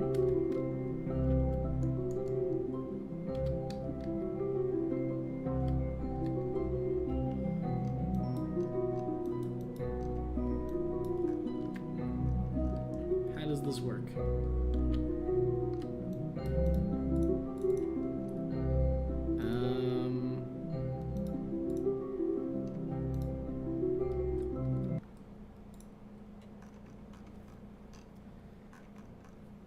How to edit ship with engineer. In-flight vessel engineering and maintenance editor. No, this is KSP2 discussion forums. In Kerbal Space Program Stock 1.1, you can edit ships in flight by taking engineer, clicking the construction icon hook in the top right, and then using EVA construction mode. Thank you, AI overview, somehow the most functional part of this. Is it this? That's toolbar controller. This, haha. Oh goodness. Okay. We have an item. Oh boy. We've removed something that we shouldn't have. Okay.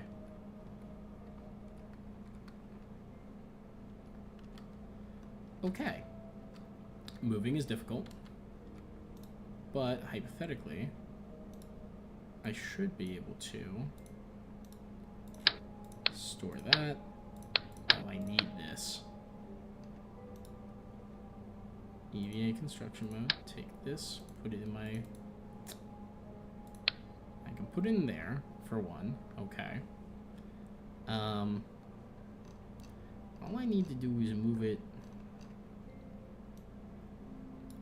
over here. I need her to have the RCS pack, though.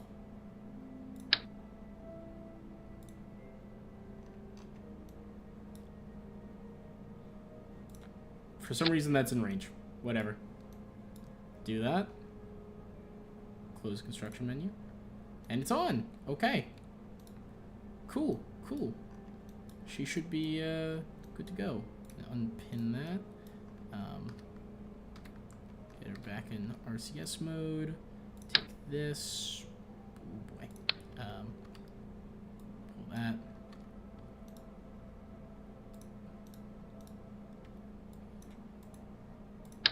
There we go. Wink. Flight engineer. Go hide up here where you belong. Okay. That was shockingly difficult, but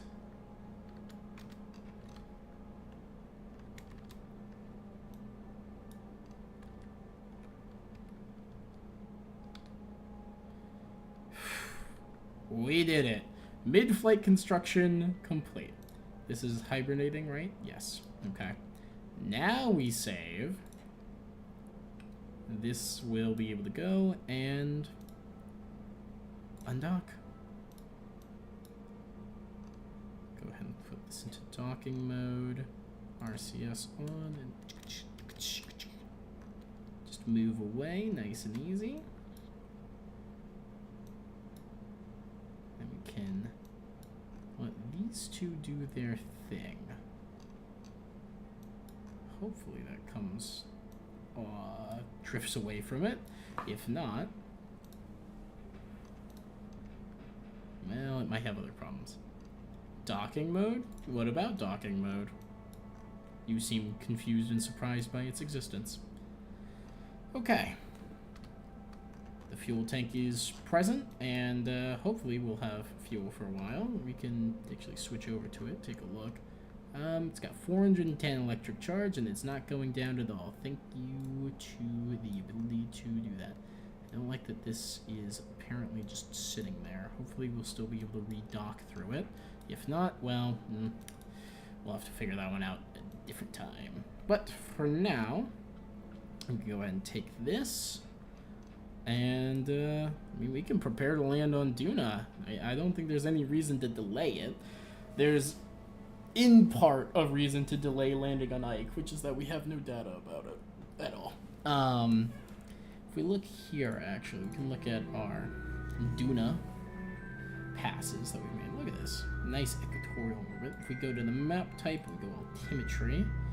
Ah, look at that. It's not exactly clean yet, but we can go to slope, actually. Slope's maybe better. We could take a look. Over our path, are any of these particularly flat? We've got these giant holes in it, unfortunately, more than anything. But the detailed pathfinder.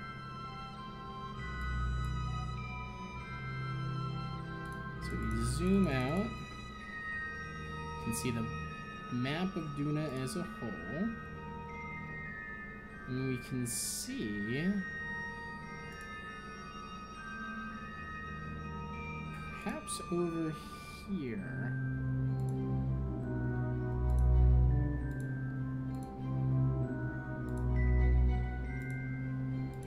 This place is generally pretty flat.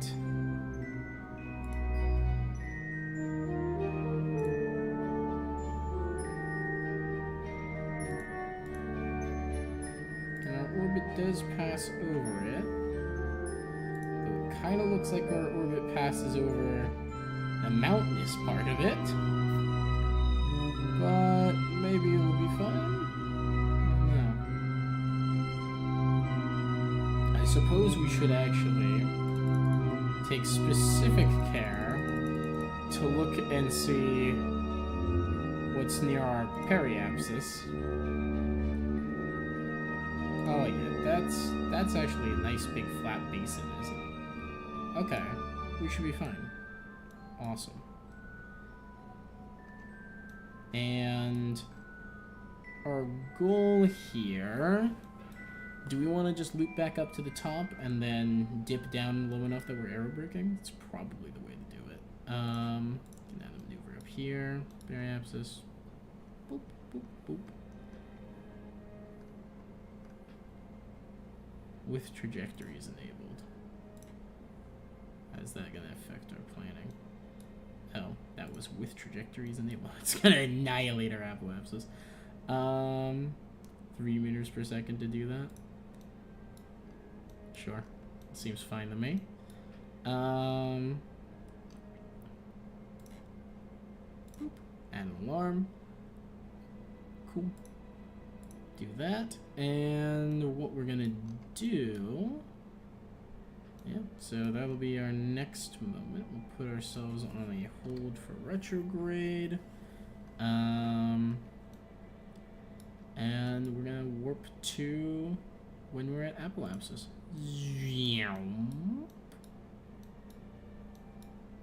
Hello, Ike. And we are just about in line. Perfect. Delete and close.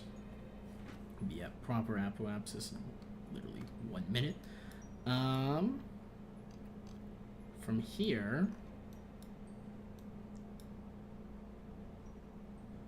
moderately concerning that our periapsis appears to have shrunk very slightly. Not sure why that happened, but it's fine. Honestly, I'm just gonna like hit Z for 1 second, and we'll probably be below where we need to go. And just speed things up a little bit. Get to 10 seconds, and got it. Whoa!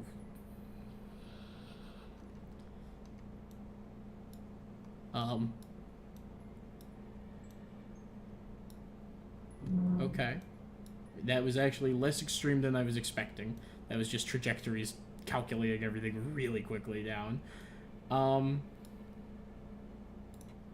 Right. Interesting to see that we are in such a sensitive orbit that our rotational inertia is enough to fuck with our periapsis.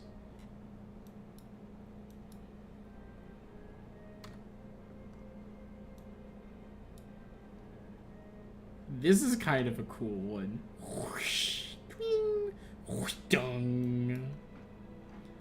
Does look like that would put us down in a real flat spot too. Probably on the daytime side though.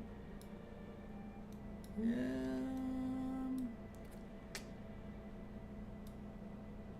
mean, preferably we're not going to use any more fuel than this. So, yeah, okay. I believe it is 9 to withdraw these solar panels. That was not the right one. Whatever. Retract the panels. I'll do it manually, it's fine. Zoop. Don't want those out and about during atmospheric re-entry. That would be bad. Okay. Well, fingers crossed we don't die. Rotational inertia, Spain without the A. Yeah, something like that.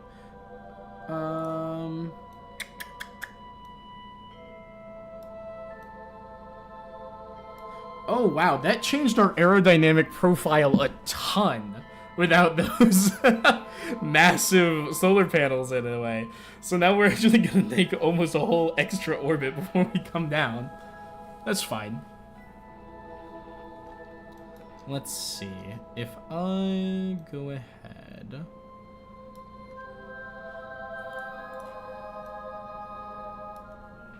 Anything that I would like to do here? I'm not sure. I don't think so. I think we're good to just go in. Let's warp down to here.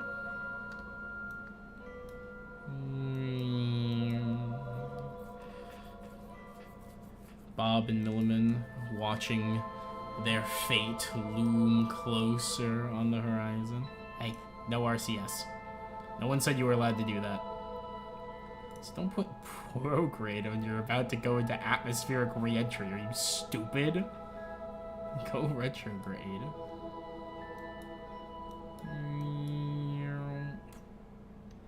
Okay. We'll be coming in for pretty hard descent into Duna's atmosphere here in just 1 second. It's okay. Hey, look at that.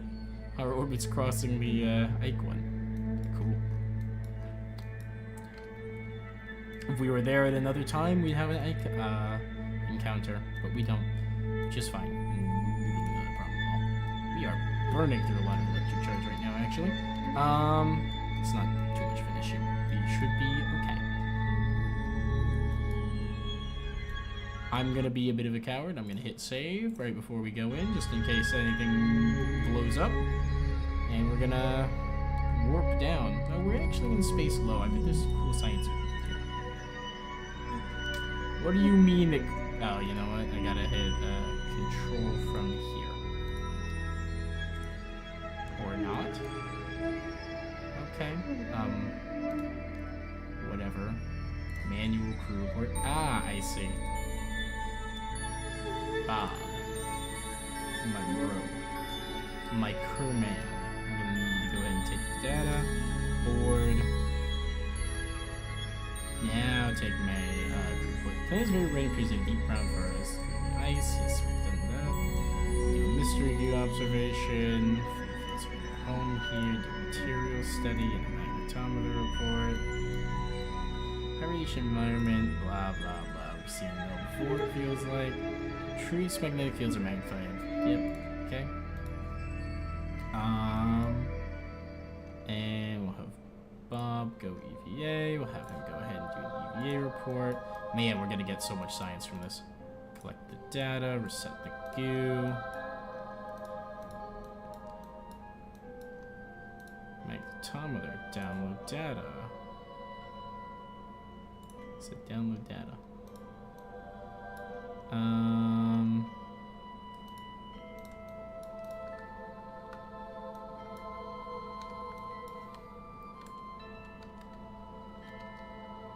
I don't want to be a bit quick when it comes to operating this one, just because if you're not careful, you can end up in a situation where you can't get back in the ship.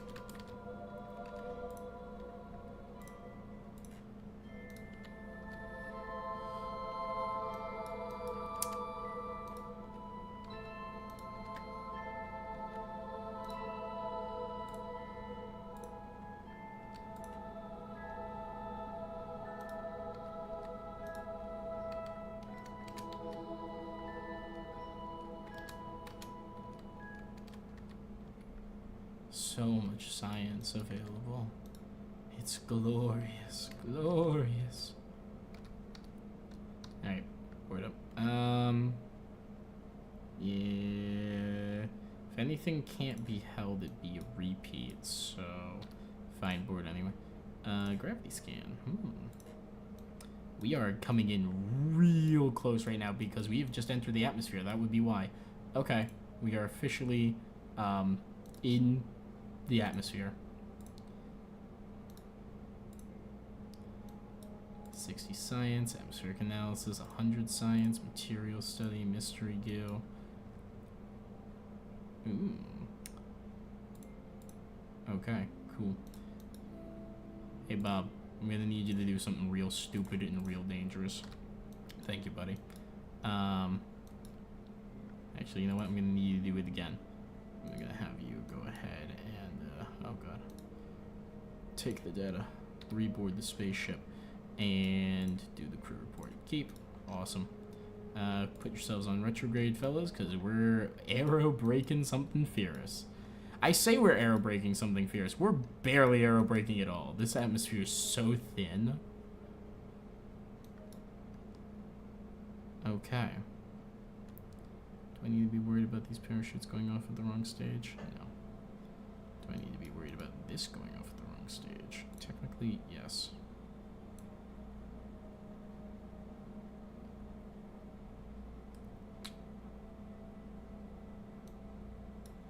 We should be fine. I'm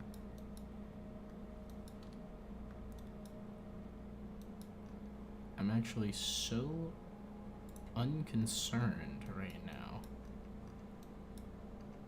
I'm gonna go ahead and let him... Oh god. Board. We're going in deep. We're going in deep enough. We're getting actual air, drag-based heating.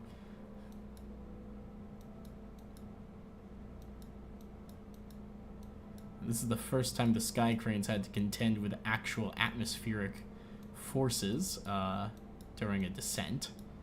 So we'll have to keep an eye on how it holds up. So far, so good, all things considered. It is bleeding speed pretty nicely. I'm not too concerned at the moment. Can point in a little bit harder retrograde just to help keep it safe. I would be more concerned about the presence of the moth being directly in it, so that is why I put the heat shield on it. But it seems to be fine. Seems to be just fine. Ooh, it's on fire. It's not on fire, Asparagus. Welcome in. Pleasure to have you with us. This is atmospheric re-entry heating. It's a little bit different from it being on fire, but it is quite similar, actually. It is the gas beneath it getting hit with so much force that it's actually becoming hyper-pressurized. And hyperly pressurized gas heats up. And we are coming up out of the atmosphere this time. And as you can see, our apoapsis continues to shrink because we're not going to be out of the atmosphere for a little while. Then on the next path, we will be back in. I love air braking. It's just free fuel, basically. Oh, there's air on your planet? Don't mind if I do. I'm going to turn SIS off. I don't think we need it. Save a little bit of electric charge.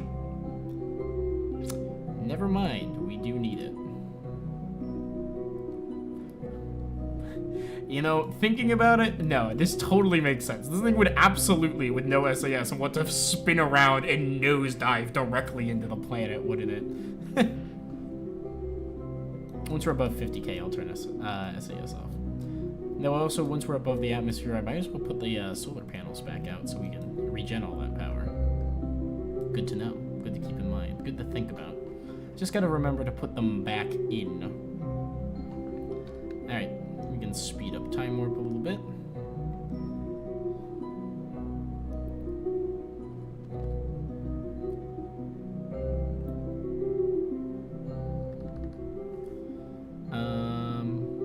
Bob, I'm gonna have you step out real quick. I'm gonna have you... Oh, no! Oh, shit. Oh, shit. Grab on. Bob, I'm gonna need you to fucking... Hold on tight, buddy. There is so much more atmospheric drag in here than I realized. Hold tight, buddy. Hold tight. You're gonna be okay. He's gonna be okay, everybody. I promise. We're not gonna lose Bob. We're not gonna have him go up. It's gonna be okay. Listen, Bob. I need you to hang in there. Don't pull back. Don't you dare, buddy. Don't you dare. I see you. You're currently wedged in nice and tight on that monopropellant tank. You just need to get another 10,000 meters higher. No, Bob. Ah! Come on, Bob. Come on. The atmosphere is thinning. We're gonna be okay. We're gonna be okay. We're gonna be okay. Get to the ladder. Get to the ladder, Bob. Get to the ladder. Oh.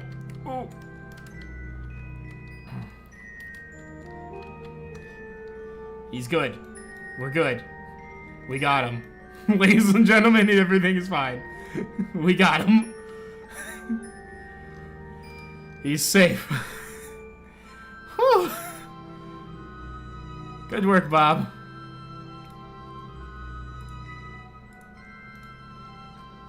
Did you have a nice flight?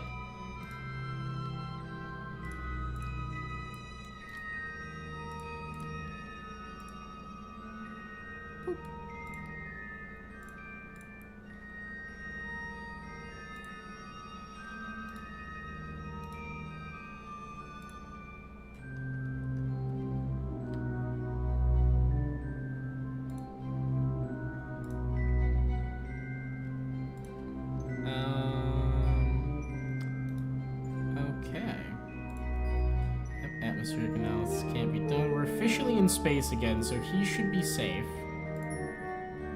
to let go. Yep. No more drag. We're good.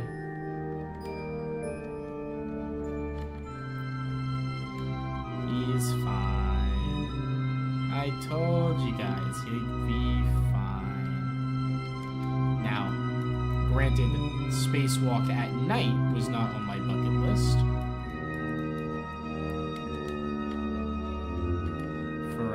What may be obvious reasons.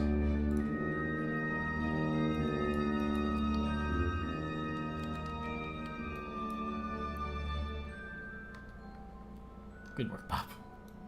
Good job. I'm proud of you, buddy.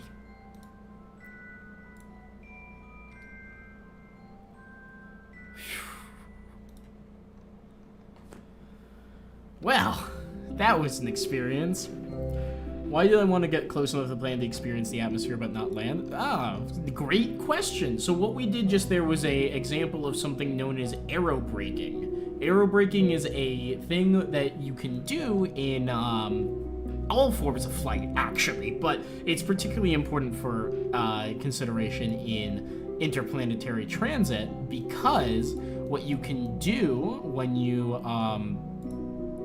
one of the most important things to worry about when you are doing orbital maneuvers and planning is that all of it at the end of the day involves a ton of speed. You gotta be going really, really fast in order to go to, what's it called? You have to be going really, really, really fast in order to get orbital. It's just an intrinsic fact of how orbital mechanics works. In order to orbit a body, you need to be going fast enough sideways that as you fall past the planet. That's just how it works. And as such, one of the important things that you have to consider in the process of figuring out where you're going to land is, not when you're going to land, is when you're in orbit, when you're trying to plan maneuvers, is how do I save the most fuel possible to get the job done that I need to get done. For a lot of things, that isn't particularly difficult. It usually means better thrust to weight ratio. Sometimes it involves something a little bit more complicated, like a gravity assist. That's where you utilize the gravitational force added by falling in towards the planet to actually gain more speed than you would have had if you had just avoided the planet entirely. Equally important, when you're landing on somewhere, is to try and minimize the amount of fuel it takes to land. Because eventually, you gotta use as much fuel as possible to get back to orbital velocities, which is pretty tough. Orbital velocity is really fast, even for Duna. Orbital velocity here, you know, maybe it's a little closer to 600 rather than 500 meters per second, but that's still pretty dang fast. And as such, it's very important to figure out how do I get back down to the planet with spending as little fuel as possible. So what we did just there is we dipped our periapsis, which you can actually see this was our original orbit. We dipped our periapsis from 50k down to, well, it was 55k, down to like 40k. 40k is just within the Dunan atmosphere, and because of that, the atmospheric drag pulled us down, and it drained a ton of our speed for free, essentially. And so now we're going to come back in for another pass. It gives us a chance to get more electric charge. It's a pretty good maneuver all around, actually. And look at that, we got a 98% signal efficiency through our relay. Awesome. We got a whole relay getting here, actually. And we are able to just come back around, and we're gonna come in for a landing here in a second. So yeah, pretty awesome. Of course, I get it. It's not rocket science or anything. Gotcha. I'm sorry, I didn't mean to over-explain any of it.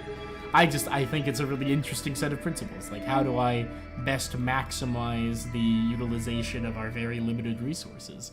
Well, you know, fucking slam into the atmosphere at Mach fuck to slow down. Duh. Fortunately, Duna also has a really thin atmosphere, so it's able to, Oh, hey, Bob. I need an EVA report real quick. Thank you. So it's able to, aerobrake without it being too drastic. Sometimes aerobraking maneuvers are really hard on the spaceship. For instance, basically one of the first things you'd learn if you play Kerbal Space Program is that orbital re-entry to Kerbin is actually pretty tough. It has a tendency towards being, shall we say, brutally hot. because the atmospheric compression of the much thicker atmosphere of Kerbin means that you hit that thick atmosphere much faster than on Duna. So like right now we're in Duna's upper atmosphere. We're gonna be not experiencing meaningful atmospheric effects until like here. And that's like 20,000 meters. The entire time we have light atmospheric drag, which is slowing us down. So yeah, good stuff. Let's see about coming in for a landing. Ooh, atmospheric analysis. Boink. Go ahead and take one from flight while we can. Generally, higher up flights are preferable. Is that a giant canyon that we're flying towards? Oh, it totally is. Well, we're gonna miss it, which is a shame, but that's still cool. That's very cool. You're gonna head up to dinner. Please don't let anything happen to Bob. Hopefully nothing happens to Bob. I make no promises, though. I'll be heading that way and ending stream right when I finish our landing here. So, yeah. Fingers crossed. Let's come on in. The water's fine. Really, the atmosphere. Go ahead and have us start SASing onto retrograde as well. Help increase the amount of drag we're generating.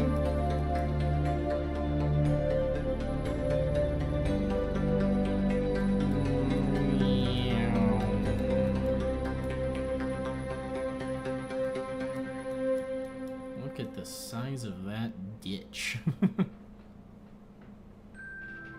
Flying over the Eastern Canyon. Okay. We're coming in not too hot, even. Doing pretty good. All those. You know, I should have those drag chutes activate before the main chutes. Don't know what's up with that being like that, but okay. Hopefully that doesn't cause any problems.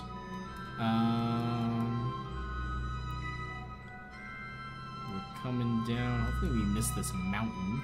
I would really rather not run headlong into it.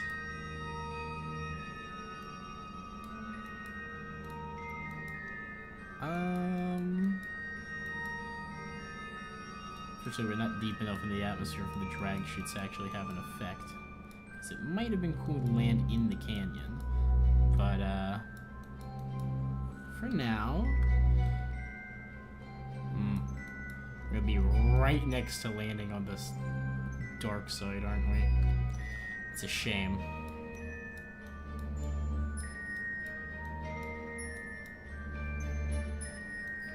Ooh, the nav ball's glitching out a little. Cool.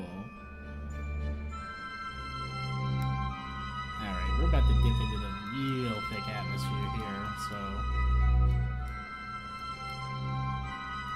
we should land soon, question mark? Oh, look at this. This is a nice flat area, mostly. Cool. It's funny, this, we still technically, no, we don't have an orbit yet. Yep, we just hit landing speeds. Okay. Are we gonna have any more atmospheric re-entry heating? I don't think we are. I think we're good. Probably don't need this heat shield. Yeah, we're using a little bit of a blader per second, so we are getting some re-entry heating. Not a lot, though. Alright, speed shit up. And I want to get to the point where we can use these drag chutes.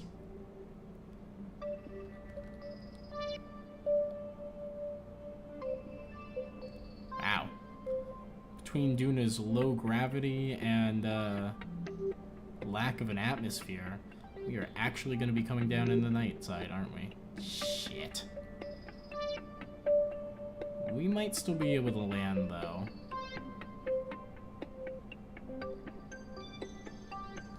Oh, drag chutes are ready. Stage.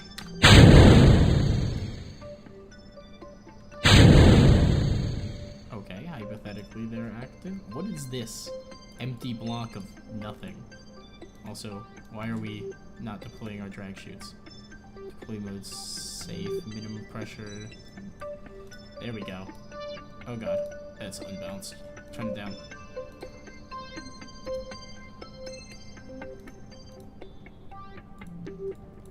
There we go. Drag shoots out. We're almost certainly not getting any re-entry heating. I'm gonna go ahead and jettison the heat shield. Oh, we get stuck. Alright, we're gonna turn on lights though, because we do have some bottom-facing lights. Extend our landing gear.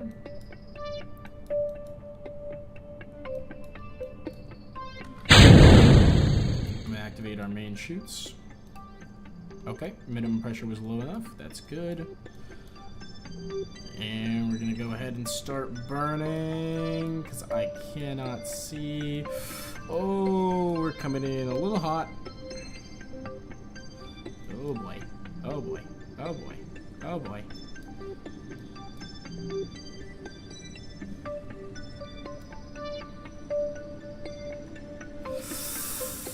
Oh, okay. 20 meters per second was not too much. But it was when we bounced.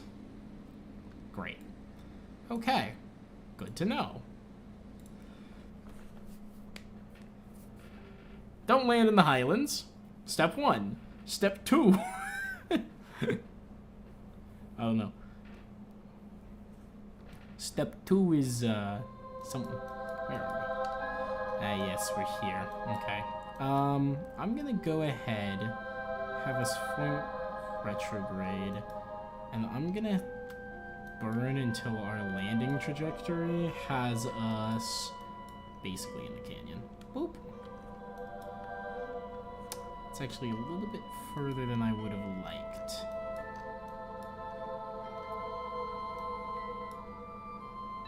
Aw, man, this is before I went down here, even? Ay, oy, oy.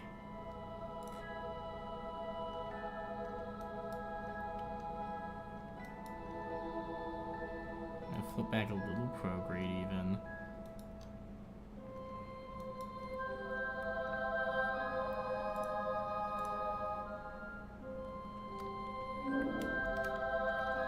And we're gonna have our respective landing site there. Keep that. There we go. Go ahead and take our crew report. Can't. Alright, Bob. EVA, great. Take the data. Download this data. Board, crew report, keep. Yay again. Well, I guess he's not gonna have to do that daring maneuver to re-catch up to the ship this time. So that's good.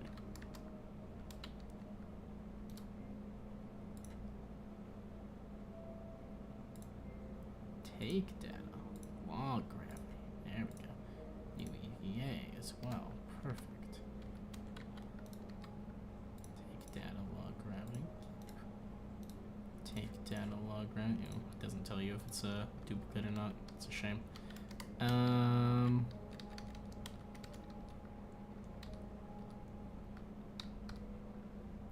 Board anyway, dump those. Do a mystery goo and a material study. Keep. And we'll have Bob go back to EVAing. Doop doop. Doop. Doop doop. Can't see. Collect, restore.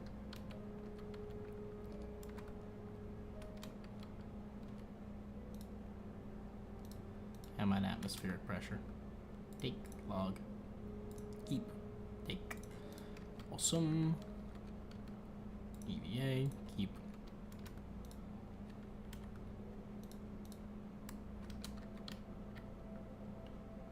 Ooh. Whoa, don't lose it, Bob. Don't get too squirrely on me now.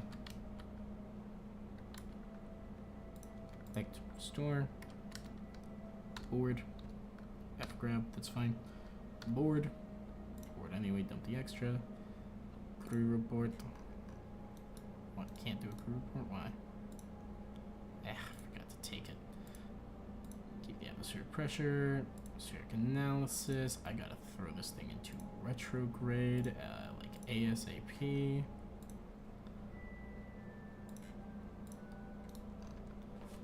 Before we have an issue on our hands. You can go EVA real quick, do an EVA report, take all this data, report back up, go ahead and do the crew report, keep it, hit back to being EVA, take the data, reboard. Alright, awesome, awesome. And we're officially re-entering deep atmosphere right now. Throw us on retrograde and we'll just speed things up as fast as we can just to get back through all this.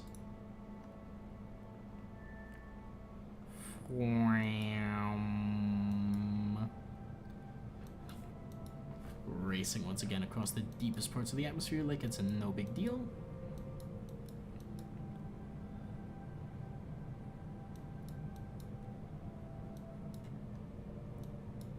Doing pretty good, we're doing pretty good. Coming back around to the night side. And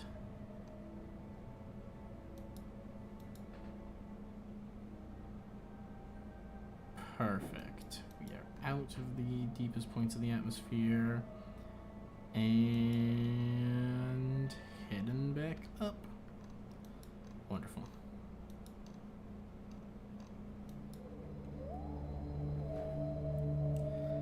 Coming up out of the atmosphere again. The blue sunrise, though. So gorgeous. So stinking pretty.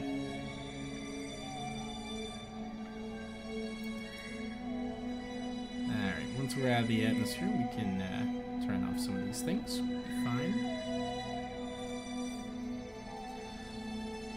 Temperature scan. Yeah, man. I've got places to be. I don't want to be in the middle of trying to land in the middle of that. And we're nearly out of the point where we have to be in physical time warp, so that's good.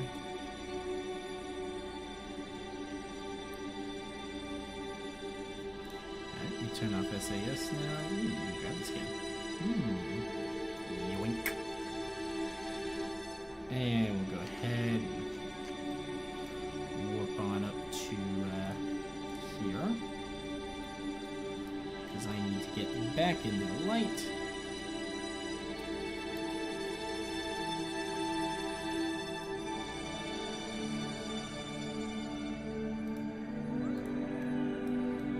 Because I need to turn on the solar panels. I'll go ahead and do your EVA report. Take it all. Land. No crew report. Okay, that's fine. Hypothetically, there's a gravity scan that should be done here, which we should go ahead and do. Come on. Come on, Bob. Don't be a dingus.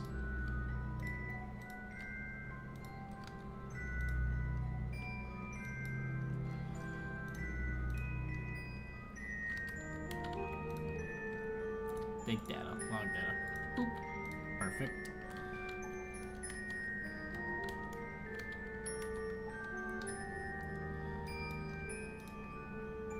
Collect and restore.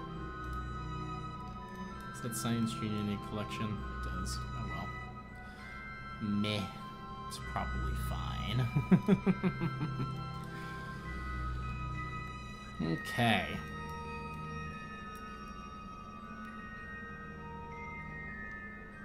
Now, let's go ahead and make another save just in case, since we were quite efficient with our science collection during that section. And we'll speed things up just a bit.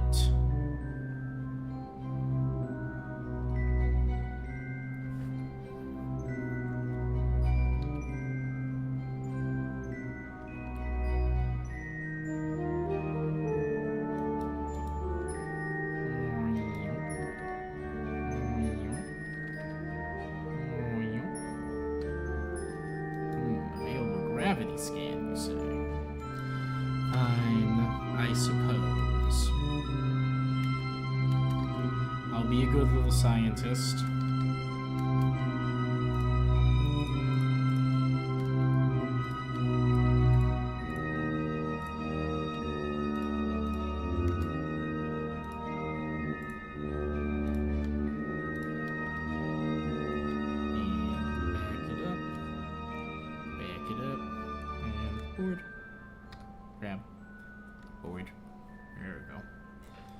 Okay.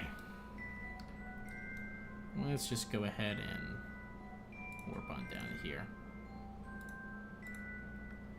I don't think we're gonna have too many different weird new biomes. Yeah, it's just the Midland Sea over here. Alright, we're entering the atmosphere again. Let's save up. Retract our solar panels. This, put us in retrograde. And did I download the atmospheric analysis missions reports? I have not.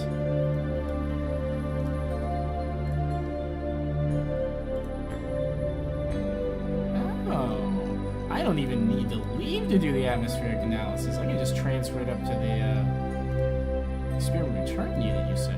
Okay, okay, sick. Good to know.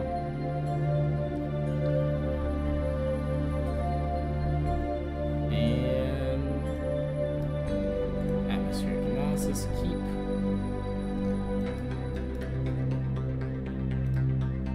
Transfer on up there. Atmospheric analysis, keep. Transfer, put it up there. Okay. Speed things up just a bit more. Going a whole lot slower. So we will be landing sooner.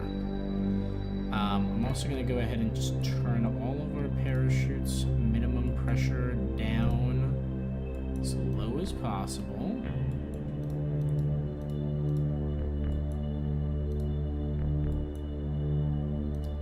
Maybe not all of them. Well, actually, now that I think about it, yes, all of them. Because if some of them don't deploy, suddenly that's a ton of weird forces that I am not expecting.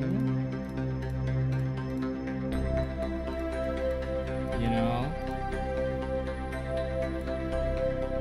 Like, they're gonna be all over the place if I don't make sure they're all deploy at the same time.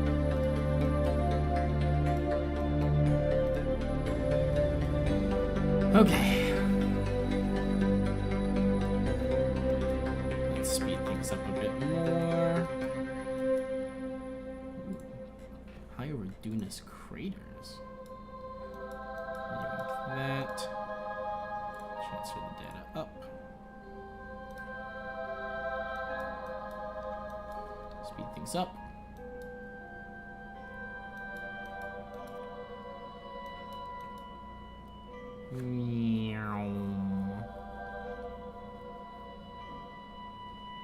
Atmospheric analysis of the Midlands. Wonderful. Let's go ahead and transfer that data up there. Speed it up. Is that the canyon there?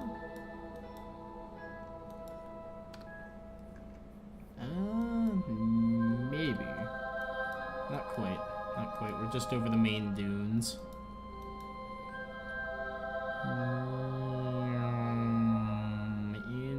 Incoming.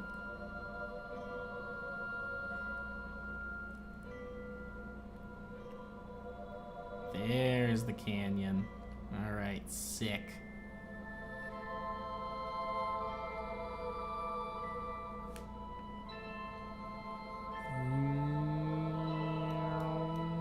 Incoming harder. Once the ablator hits 0 units per second of utilization. Okay. Landing site is incoming, so that's good. I'm gonna go ahead and jettison the heat shield. And I'm gonna...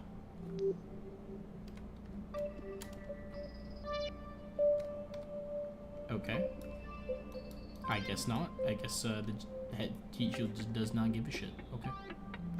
That's fine. I'll go ahead and do an atmospheric analysis here.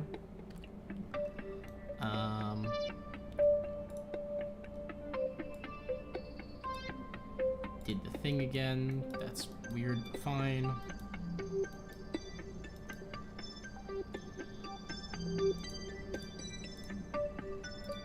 we gonna land below sea level?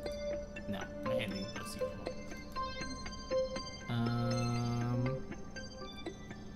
I'm gonna go ahead and launch. There we go. That heat shield is jettisoned. Annoying that it's still on us.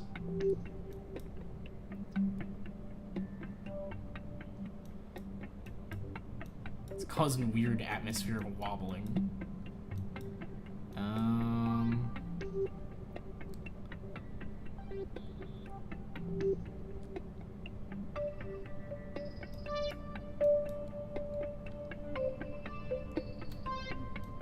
Turn this a bit. Main shoot set.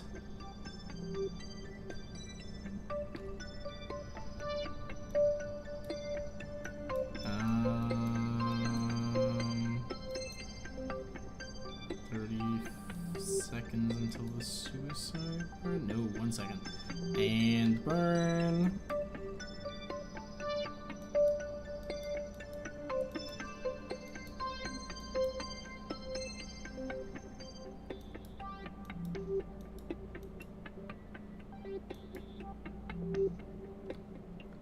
Okay. There we go. Coming down with the chutes now. It should help keep us largely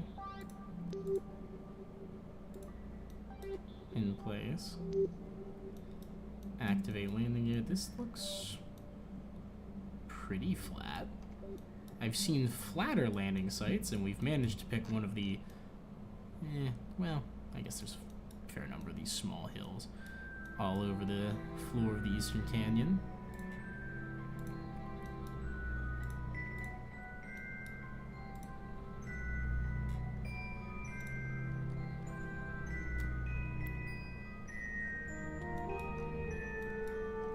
Impact? I don't know.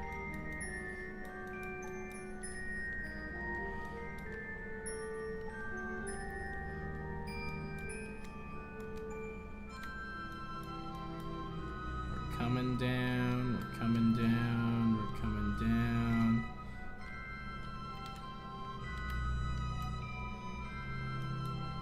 And touchdown! Welcome everybody! For the first time in Kerbal history, we have landed successfully on another planet. We go ahead and extend our solar panels. Take a crew report. Now we can do a seismic scan. There appear to be significant seismic activity on the planet. It's possible it's no longer geologically active. That's sad. Sensor forms a detailed and calibrated super low gravity gun Duna. Nice. Okay. Bob, I'm gonna have you go ahead and do a little EVA. Turn that off. I'm gonna have you take all the data, reboard, take your crew report, and let's go ahead. I believe it is 2.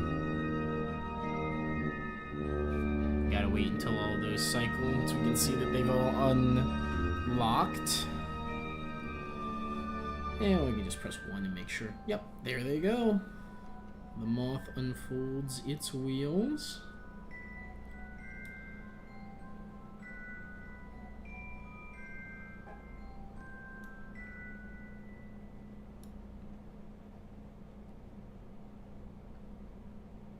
press to lock it. Cannot lock it, my ass. Lock. Come on, lock. I don't care if it's at an angle. Just lock it. There we go. Is this one already locked? Yes, it is. Okay. For all intents and purposes, it's ready to go. I don't want to extend that ladder, actually, when I think about it. I think it's time to save upon the surface, like an intelligent person, and undock.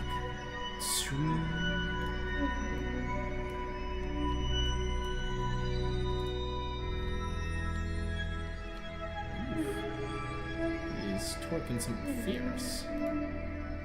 And we'll probably have reaction wheels on SAS only. And with that, everybody, we've done it. We have landed not only people, but a fully operational rover on another planet. Bob, I'm proud of us.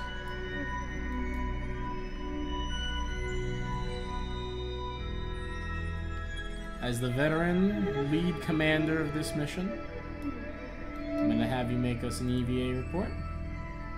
Everywhere you look, you see red. Take a surface sample, and there appear to be traces of water in the soil. How fascinating. And we're going to plant a flag. Is there like a promenade or something nearby? Yeah. I think all good-hearted Kerbals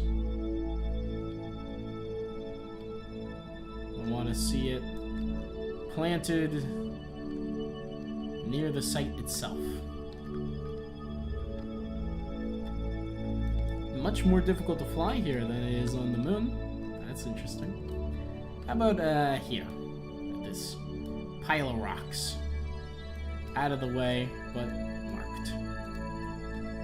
Plant our flag of Yin-Yang spacing.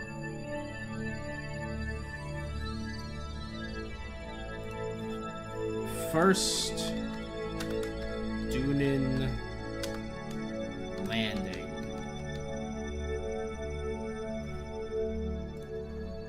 Bob Kerman Milemo Kamen.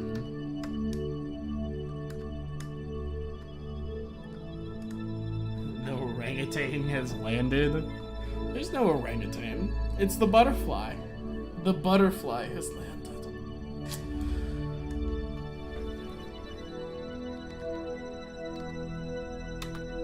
We come now in search of science to return forever another day.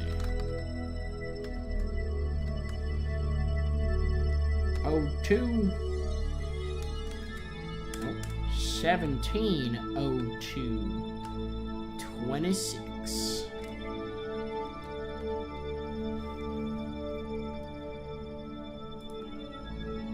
Well done, everybody.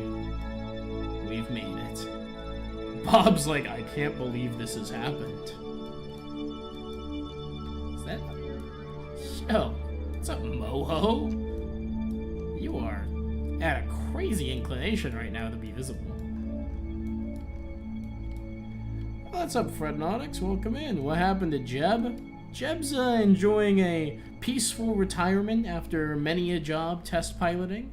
And instead, now we have a, unfortunately, Jeb suffers from the fact that he's a pilot in the science mode, and it's so much more important to have an engineer and a, scientist than a pilot in science mode, so it's like, you know, he kind of got the short end of the stick. Oof.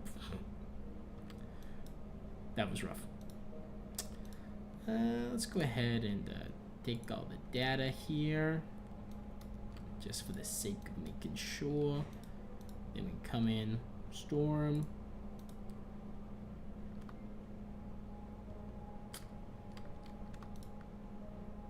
the data. Test doesn't really make things better. Ah, it's fine. He'll be fine.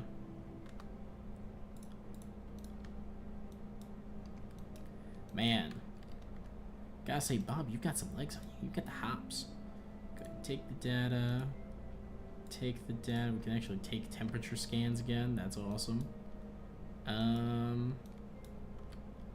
Awesome. Boop. Keep going under it on accident. And we can collect, store, board, take the temperature scan, 64 science. Hemisphere is pretty thin even at the surface. You don't think parachutes or wings would work very well here. Heh, that's what you know. We used parachutes and I've seen people use wings. Appears to be a larger concentration of heavy isotopes in the atmosphere than on Kerbin. Interesting. Do the material in the mystery goo studies. Observe the goo. Link sample containing find everything is turned red. Initial test soil will never wash out of white spacesuits. You consider sending missions in pink EVA suits to reduce cleaning costs. True. Do I plan to make a career series? At some point I would very much like to. I think I would like to have it be a career series with a few other bells and whistles. You know, we're going to conquer the whole of the system, I think, here in science mode before we consider it, just so I can make sure I know what I'm doing. It has taken us, after all, what is this, episode 11, 12, to get to Duna successfully. Now, granted, it's a pretty ambitious Duna plan, considering it's not only Duna, but it's also an Ike mission, it sends satellites simultaneously, but still. Also, run analysis. Resource analysis performed for Duna's Eastern Canyon. Cool. Screen on for the bit. Do I have any surface things nearby? We're gonna have to leave real soon. Should add some more planet mods when you do. I'm definitely thinking about it. I'm thinking maybe I've heard good things about the Outer Planets mod. I've also heard good things about the Kebula expansion for Interstellar, so that one might be fun. Not sure exactly if it is something I'm willing to fully commit to just yet. Man, the low gravity here makes the rover all the more unstable, which is not what I would have expected.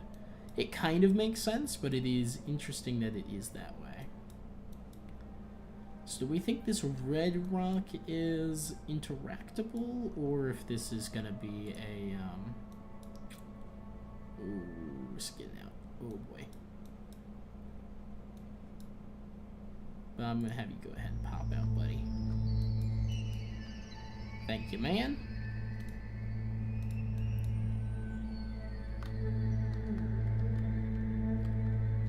Gonna have you head on closer.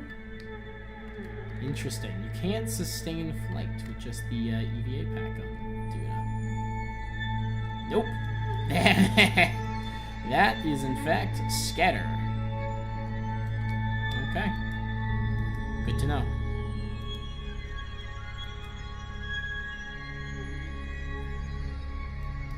Well, that means we're going to have to go through the whole process of actually finding a surface feature for us to utilize in our technologies upon. That is a whole part of the process of getting here, so we'll have to figure that one out another time. For now, I think we can just be pleased that we've managed to get it done. We have successfully and fully landed on Duna. No ifs, no ands, no buts, no problems. We had one crash, but that was because I really messed up and ended up launching us into the dark side, which is, you know, problematic, to say the least. But for now, it's nice to know that we've got a thriving initial industry here on Duna. We've got 18 days before the Ike scanner probe arrives as well, so we'll have to figure out what we do at that time. But I get the impression that there is lots and lots we can learn from Duna. Oh. Hear that? The wind is blowing. Winds of change, perhaps. Thank you all for being here. thank you all for being the wonderful people that you are. Don't forget to like, comment, and subscribe. Do all those other awesome things that you people do, and we'll see you all next time. Arrivederci, everyone. Arrivederci.